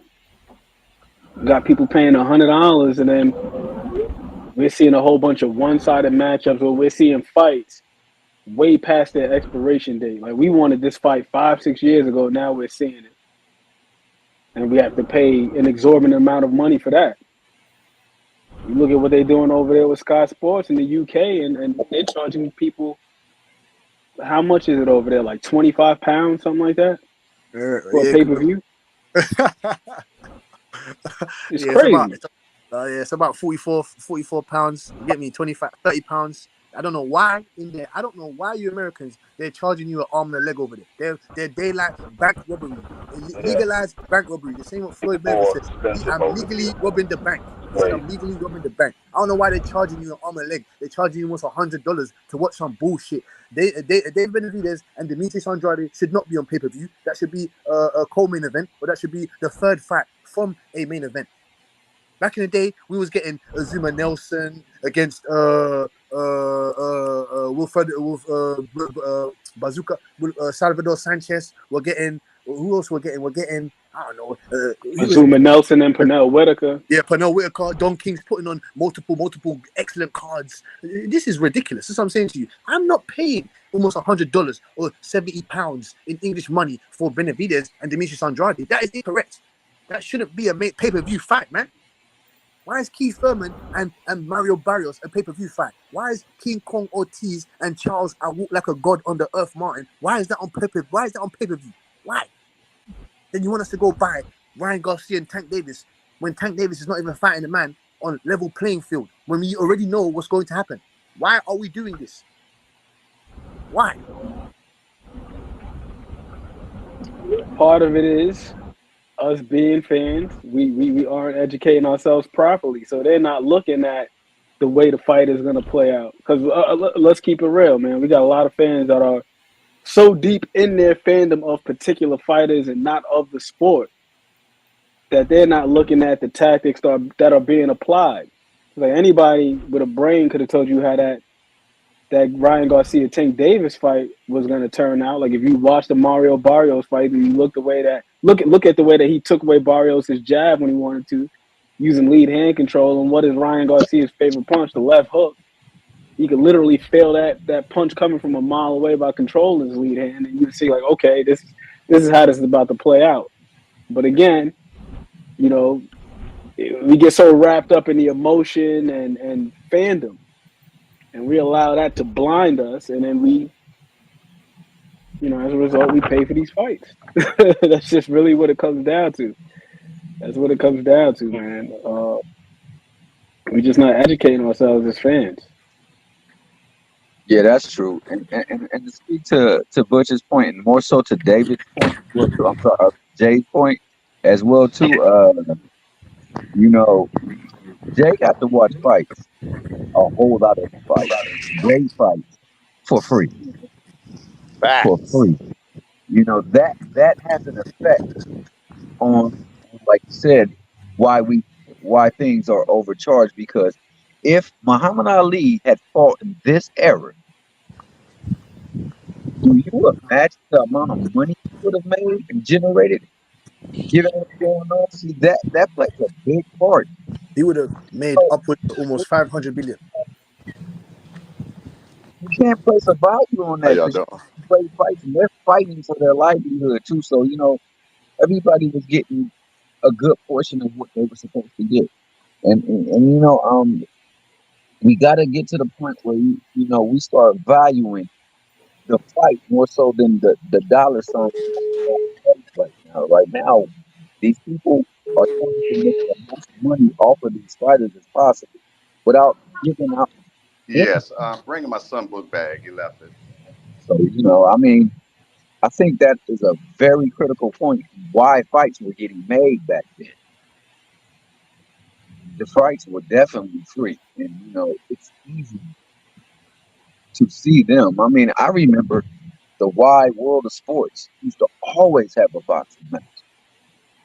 Always have a boxing match coming on. I think Zooming the up. other part of it too is the business model, Thomas. I think the business model, they have to find a way to get back to that where they're able to get money from advertisers and so on and so forth, as opposed to trying to foot the bill themselves and generate revenue through pay-per-view sales. Wide World of Sports, pardon me, I got a little tongue-tied there, was on ABC. And Correct. God knows how many commercials were running during that time block. So that in itself was paying for the programming. That's why you see all of these other entities, they have these huge television deals in place with these networks, whether it be the NFL or the NBA or MLB. They have to find a way to get back to that. I agree with that statement wholeheartedly, and I believe that on top of that, only certain fights should be. I agree with what Butch was said. Certain fights, like there shouldn't be a pay-per-view for Benavidez and Andre. It's not that type of spectacle where he's like, oh man, everybody in the world has to see it, and if you don't have this channel, at least you can look at it on this platform. But I mean, the very first time, I forgot what fight it was, but I remember it was on. It was on or Select. That's when it started getting to the you got to pay to see these fights, and it was kind of hard because if you didn't have on or Select, you wasn't seeing the fight. But before that, you got to see all the fights.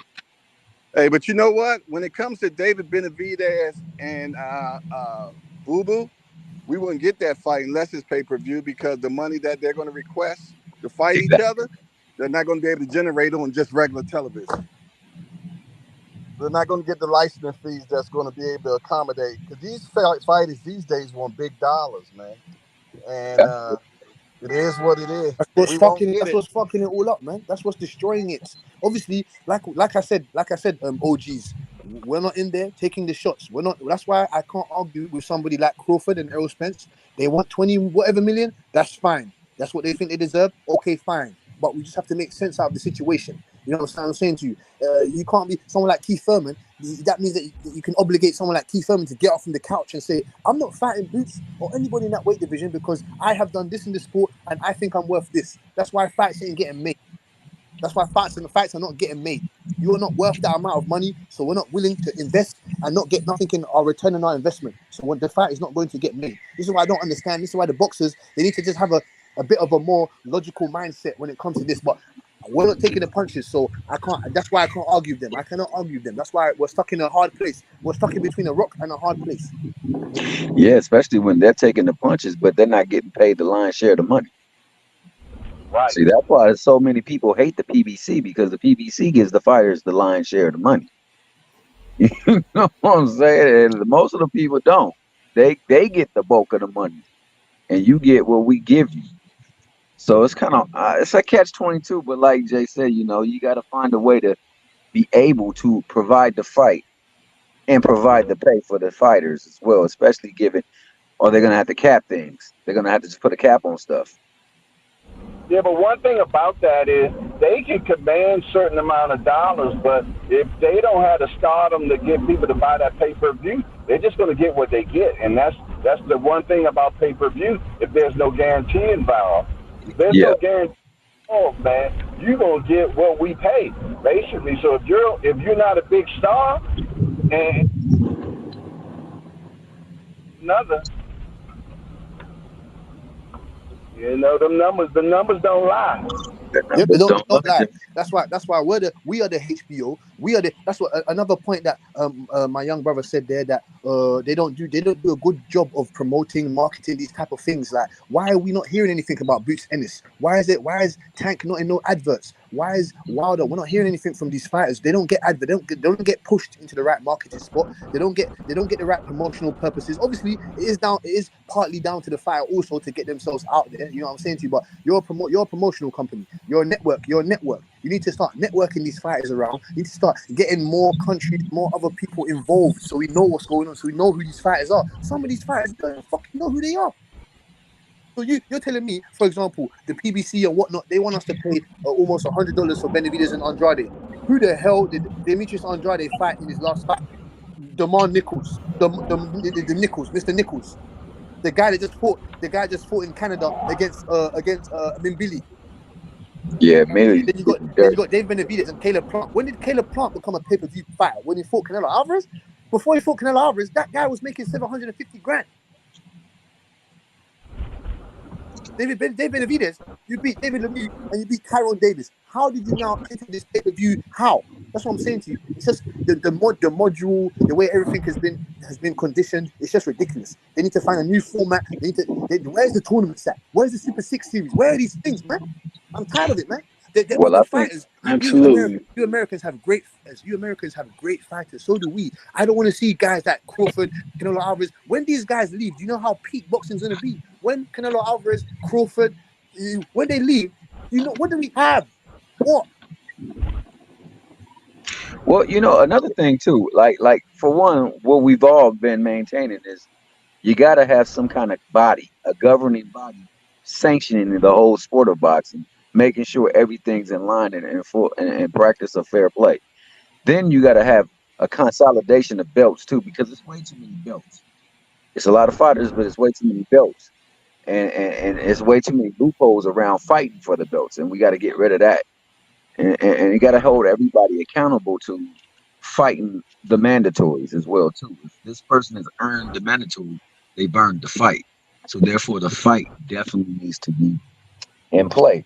So there are things that can be done to help expedite this. We just got to have the people that actually make these decisions start to see the necessity of them too as well, because other than that, all they see is the money. And if they see the money and the money continues to come, that's what they're going to continue to do. They're going to play for the money. But I agree. I mean, this is excellent boxing talk as well, too. I really enjoyed the show. But in addition to the point that you made, I'd like to build on something that Bush said.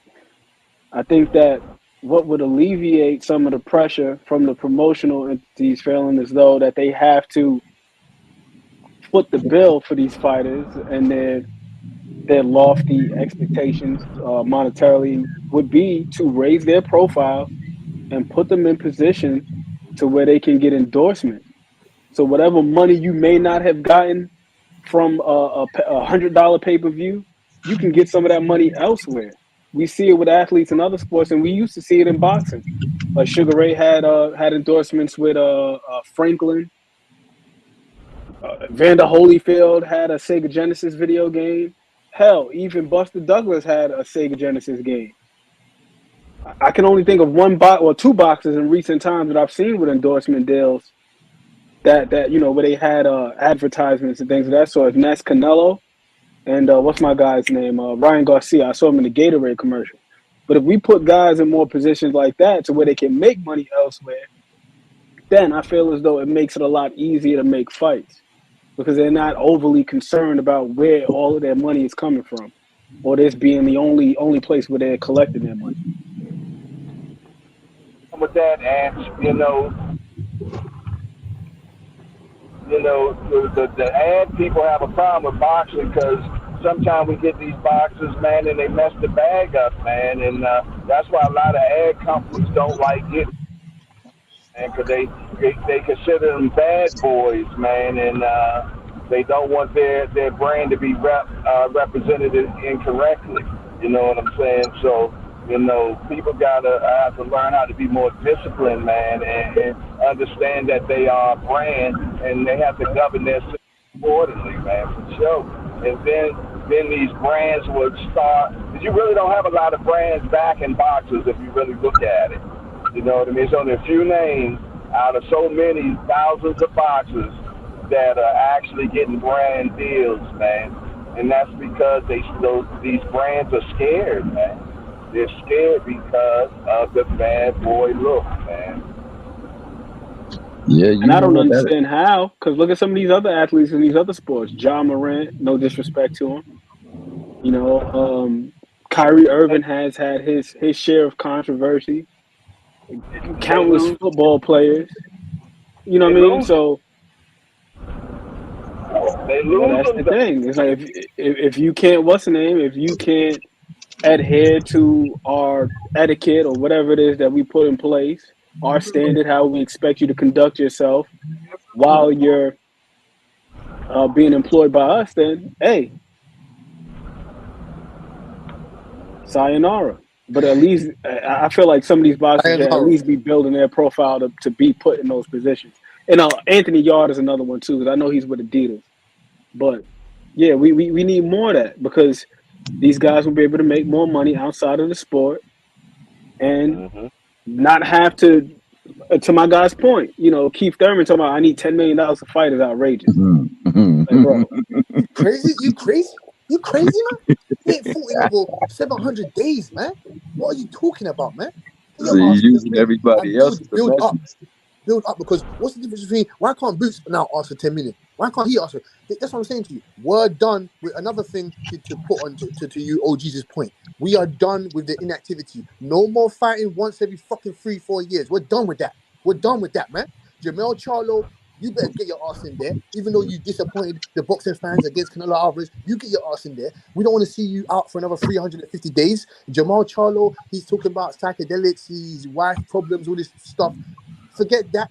Do your job as a boxer, as a professional fighter. Defend your belt, because people have been fighting. Why is guys like Tim Tszyu, the guys that do the most in boxing, they get the least credit. Guys that are doing the least are getting the most credit. We're done with that. We're done with the inactivity. We're done. We want to see the top fighters fight at least 3 times a year. We're finished with that shit. We're done, man. Promotional companies need to be better at promoting, better at doing your job, promoting these guys.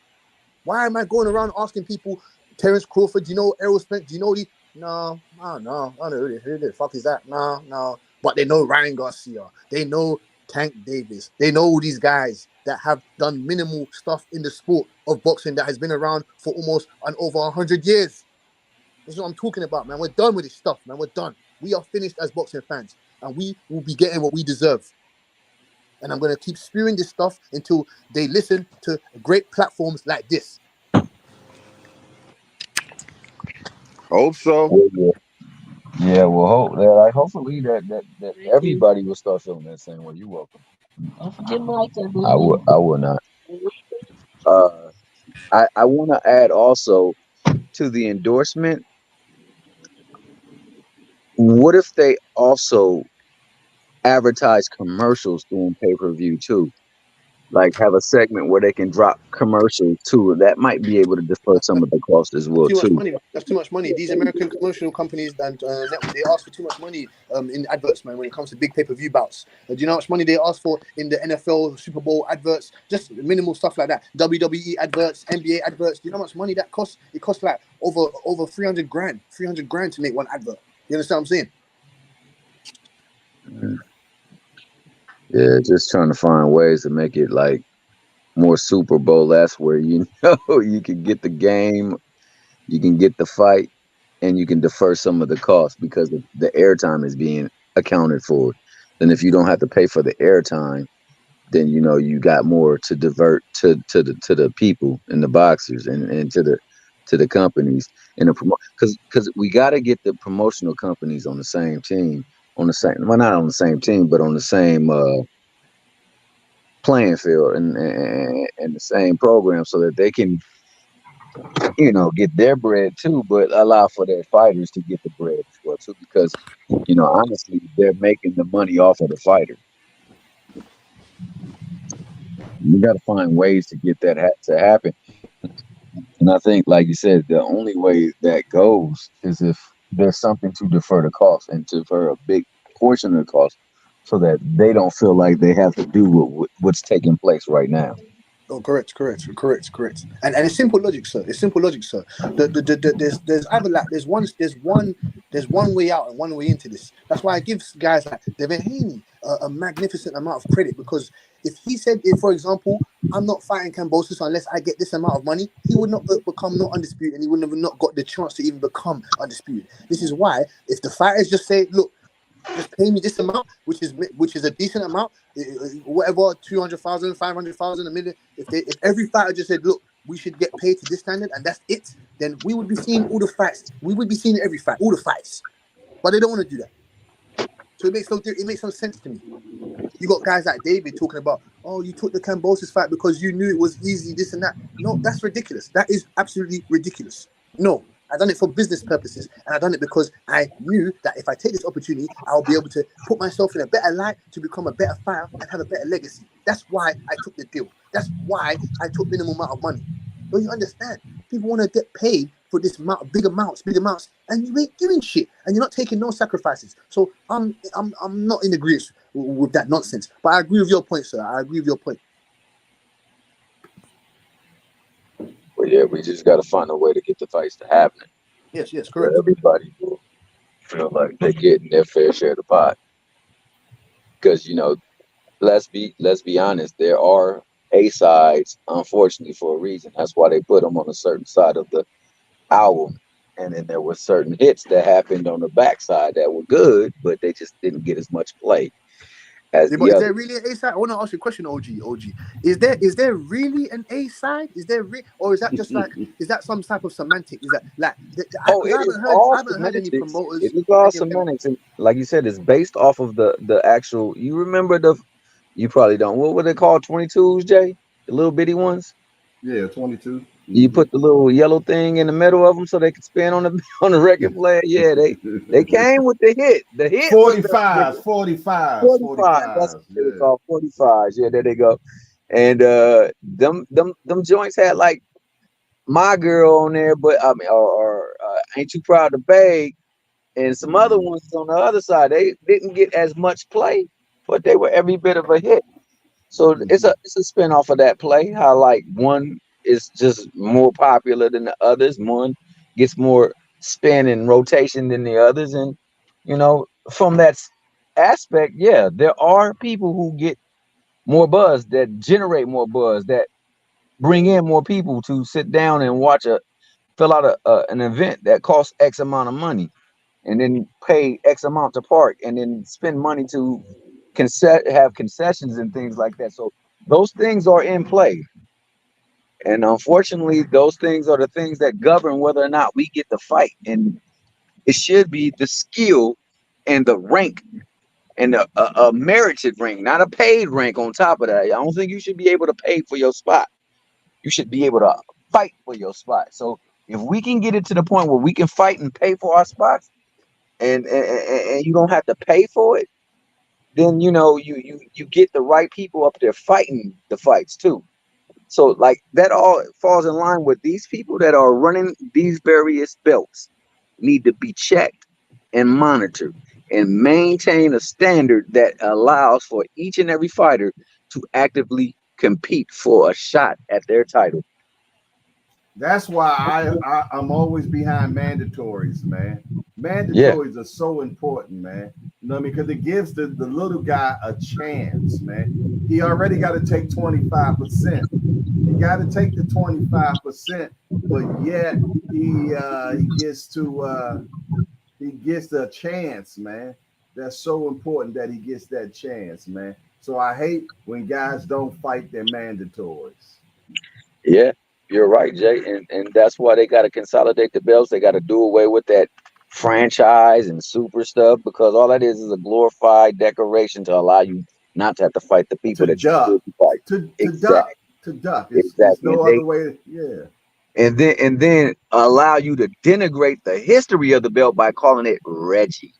It's a Reggie belt, but that belt was a belt that Muhammad Ali had. Yep. Reggie belt. That belt was there before the actual WBA belt. That was the actual belt before the belt was the belt. So we got to get to that point. WBA was the first belt. Yeah. The WBA was the first. Then WBC came. Correct. then It was yeah, national. It was one belt. Harry. Sorry, what's his name? What is his name, sir? And he was a champion in, I think it was multiple weight divisions. Henry Armstrong. Henry Armstrong. Henry Armstrong. Yeah, he was a bad dude. The first lightweight, and I think he was the middleweight and welterweight champion. Yeah, he was a bad dude. And there was only And one back belt. then, you had to scale up a lot more pounds too. You had to scale more pounds. Yeah, that's why I laugh when people tell me, "Oh, great fighters, Tank Dave, great fight." No. The greats fought 15 to 20 rounds. No, 15 to 45 rounds back in the day. There you go. Get it right. Get it right. Yes, I will get it right. Yeah, thank you, sir. Thank you, OG. You get me? Because they have to know. These guys were fighting with minimal. There was no treatment. There was no treatment after that. Their treatment was going back to their wives, and their wives gonna rub their head and put an ice pack on their head, and they're gonna go fight tomorrow. You understand? That's what I'm saying to you. Guys like Langford, guys like Jack Johnson were taking ferries to go fight. They'll have 3 fights in one day. Guys were fighting 25 times a year, man. 25 times a year, man. There's one guy, he had 20 fights in 1 month. 15 rounds, 15 to 45 rounds, man. They're not built like that no more, though. This is what makes me laugh, because you got guys like, and those guys are fighting for chitlin money, chitlin circuit money. They wasn't asking for 10 million to 15 million. They wasn't asking for this stupid money, man. This is why I said I don't understand the sport of today, man. They're trying to water down the sport. They're trying to discern the sport, and we're not having it. We are not having it. The OGs ain't having it, and I'm not having it. We're done with that.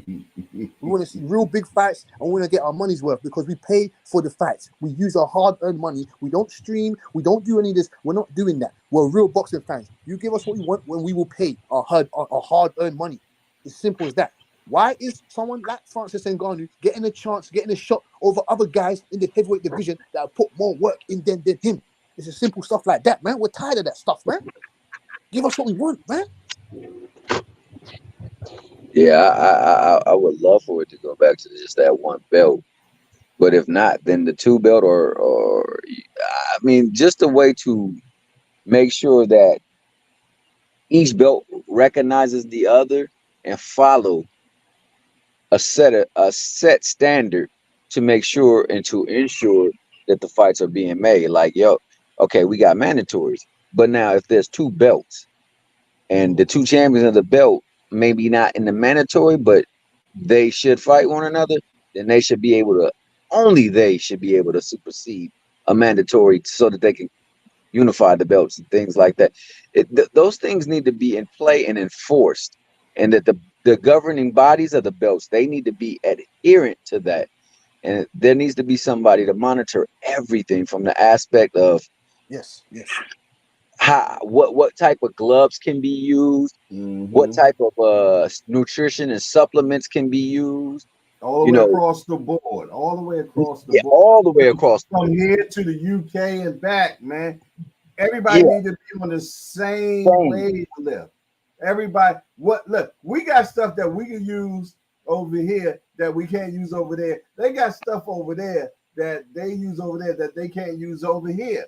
It should be one thing. I remember when Billy Joe Sanders came over here, he got popped for a nasal spray that they say that they use over there in the UK. I don't know what it is, but what I'm saying is it should be just one tier. What happens here should happen there. What happens there should happen here, man. And these damn promoters, they stealing, man. Promoters don't promote anymore, man. They just taking a bag. That's all they do. You got some promoters that actually promote, but for majority of them, they don't give a damn. Hey, I'm gonna be honest, man. Top Prank, they don't promote no more. They don't promote, man. They don't promote. That's exactly what Remo's point was in the chat, man. He was saying that these guys should get audited and see how the money is being spent. You claim it's being spent on marketing. Well, where the hell is the marketing? I need to see the bottom line, man. Now, I'm going to say one thing I can say about old Fast Eddie. Fast Eddie promote, man. And another thing about Eddie Hearn, he knows all his fighters, and he can give you a breakdown on each and every one of them, man. So I respect Eddie Hearn for that, man. He knows his fighters, man, for sure. Now I'm gonna tell you, Oscar De La Hoya, I can't say the same.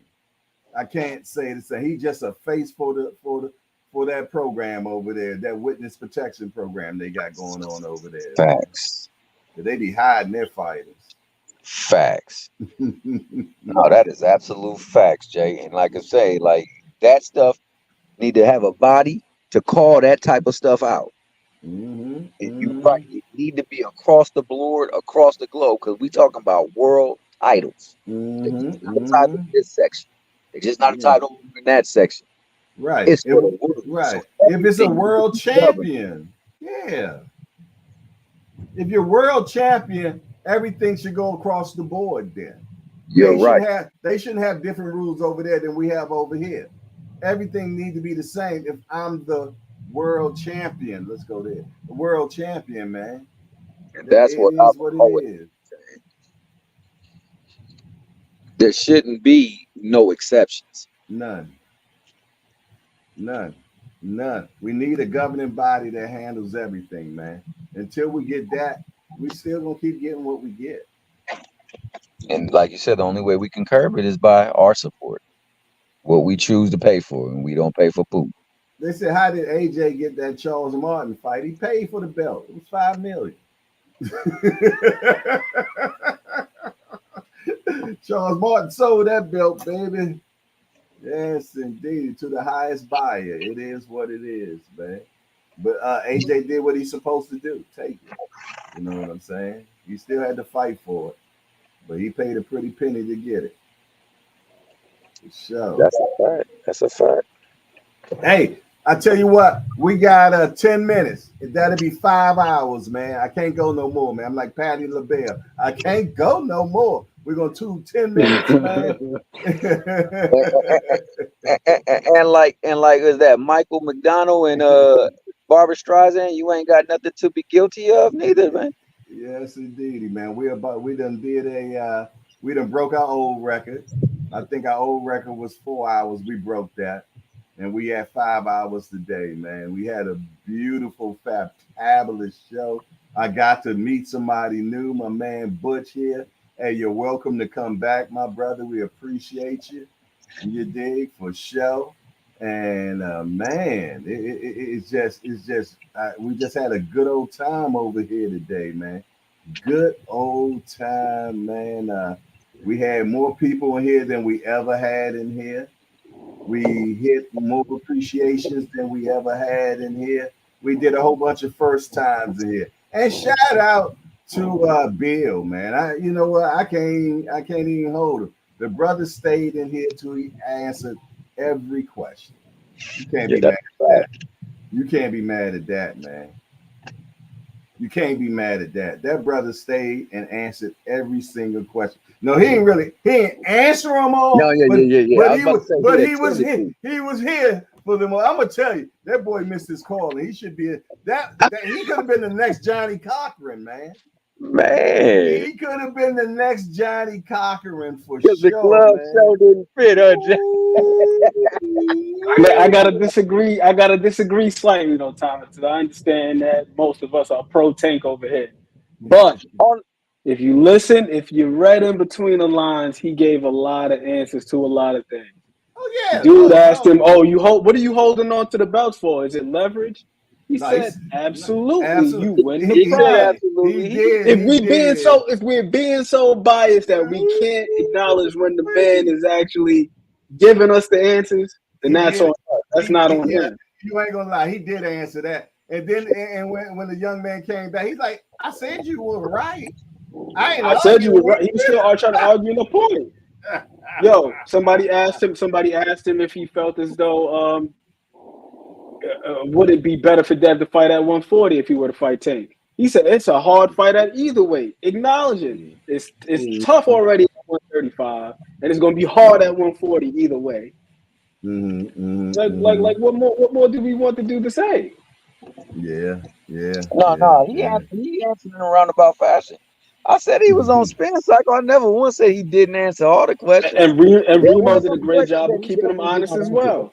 Oh yeah, Remo. Hey, Remo was on his top, wasn't he? He wasn't playing. Remo's like, yo, I'm from Brooklyn, bro. You ain't about to spin me around the block, bro. But then Bill said Bill said some other things I thought was interesting too when he was talking about business and maintaining great relationships. So that way he has an open door policy. If he wants to be able to go back and make things happen with the zone and Eddie Hearn or whomever, he can do that. Maybe in the future, if he wants to go and make something shake over at Top Rank, they can do that.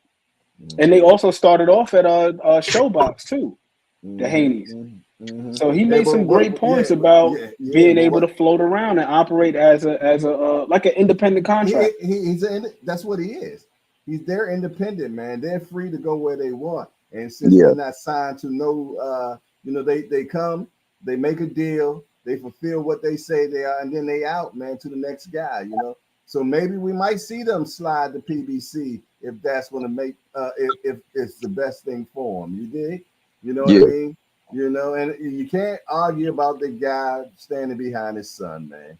No matter no, what, not at man. all. I love the father and son relationship. I ain't gonna argue with that, man. Not at all. No, I like Win it. old I school. wanted to be open to the fight as well because shout out to Mel from YSM. He said, "Yo, Bill, you think you slick? I see what you're doing." He saw the grin on Bill's face when he mentioned the Regis fight because he said, "This is your third southpaw that you're facing. What are you getting ready for?" You know what he's getting ready attention for. that You know we've what he's made. getting ready for. Get ready to box. That's what I said. We gotta read in between the lines here, man. Yeah, because Tank is a Man, lefty. come on, bro. You know we know. Yeah, we know. That's why we all bust out laughing. Yeah. Yeah, I had we fun in be the acting like we don't know. And some of us are just a little too biased, bro. We just a little too biased sometimes.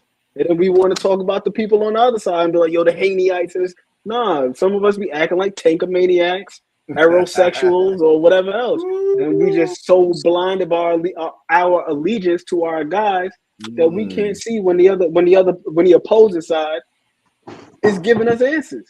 Yeah. I thought Bill he laid it out for us. Yo, and look, that was 5 o'clock in the morning. Yeah, I know, right?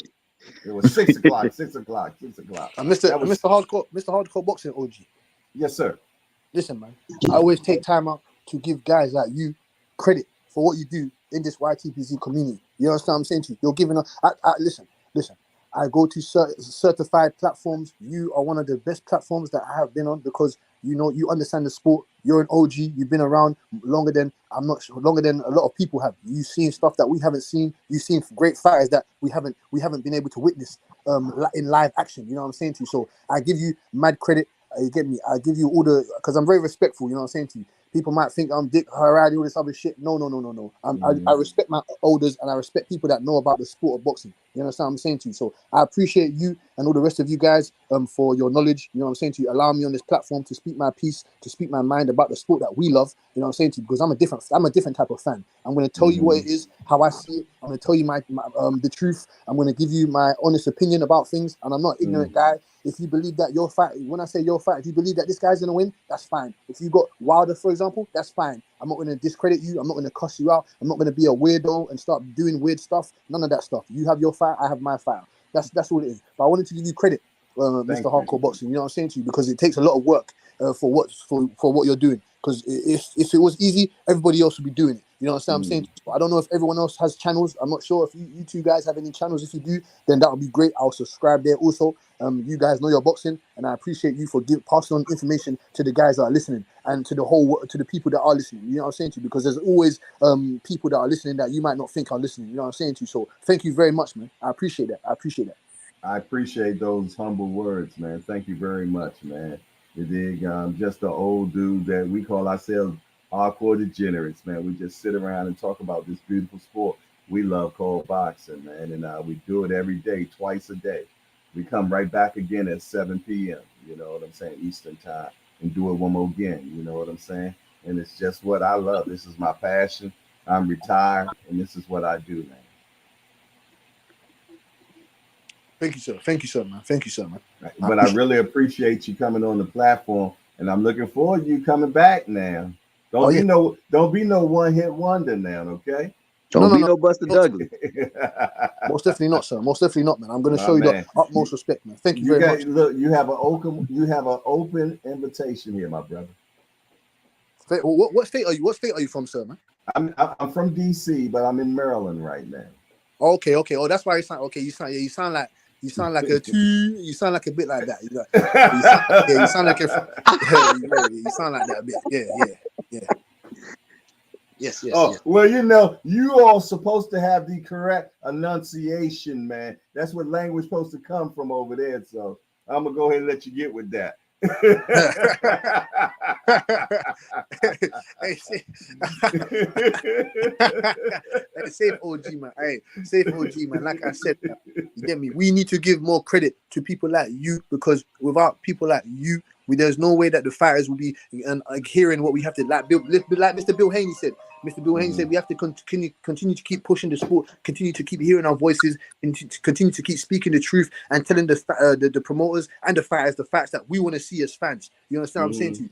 Because some of the fans, like you yourself, OG, you've been alive longer than some of the new fighters of today. So you know what it takes. You know the embodiment of a real fighter. Do you know what I'm saying to you? So it just hurts me because I'm a historian as well. I'm a historian. I like to go back and look at the history of the sport to how it got to this level, who paved the way for certain guys. You understand what I'm saying to you? So when we're not seeing that being reciprocated, it just hurts, man. It just hurts, and everything's about money.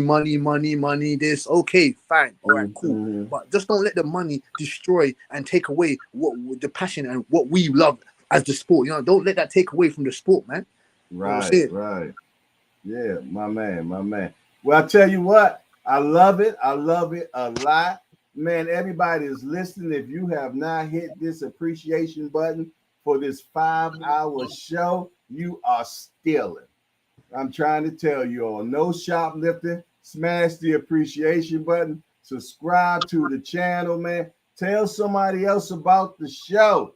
Tell somebody about the show, man, and bring them into the hangout, man, where we get down at. Other than that, it's your boy Jay Hardcore Boxing News. I'm here with Heavyweight Thomas Hill, Ant McQueen, Casual Corners, man, and so many others. Just Do Boxing, the Rise Podcast, man. My guy Cash Sport, D for the Win, Gregory Pratt, Dre Finest, man. So many people in the building today, man. I just can't even imagine. Edward Morris pulled up, man. Mr. and Mrs. Just Do, Quentin Seawood. Hey, B&M Boxing, my God, goodness gracious. Who wasn't in here is the question. If you weren't in here today, man, you did yourself a great disservice, because I'm trying to tell you, my man D for the Win was in here. Jay with the E was in here. Remo was in the building, man. Yes, indeed. Lottie Dottie and everybody. Let me tell you something. You talking about a hardcore party? We had one, and Tim Layton was right here with us. You better believe it. And my guy, Booger. Yeah. Yes, indeedy, man. If you weren't in here, that's on you. Because let me tell you, Quentin was here. Jonathan Jackson was here. You best to believe it, man. It was so many. I'm talking about the blessed Miss Joette was in the building. David Tazane was in the building. Oh, come on, man. Who was it? William Old School, you know he was in there. Scale, I can't say Sculptry was in the building. All International Senior in the building. The question was, who wasn't in the building? Y'all seen YSM in the building. Y'all seen Trill Bill in the building for damn near 2 hours. And who kicked it off? Coach Kenny did. You know what's going on, man. Let me tell you something. If I didn't say your name, charge it to my mind, not my heart. Just trust and believe, man. I appreciate everybody that was in the building today. All the new people that came through, man. Make sure y'all double back. Yeah. Spin the block. Spin the block. This is what we do every day. Other than that, it's your boy Jay Hardcore Boxing News. I'm out of here. I can turn this damn thing on. We out.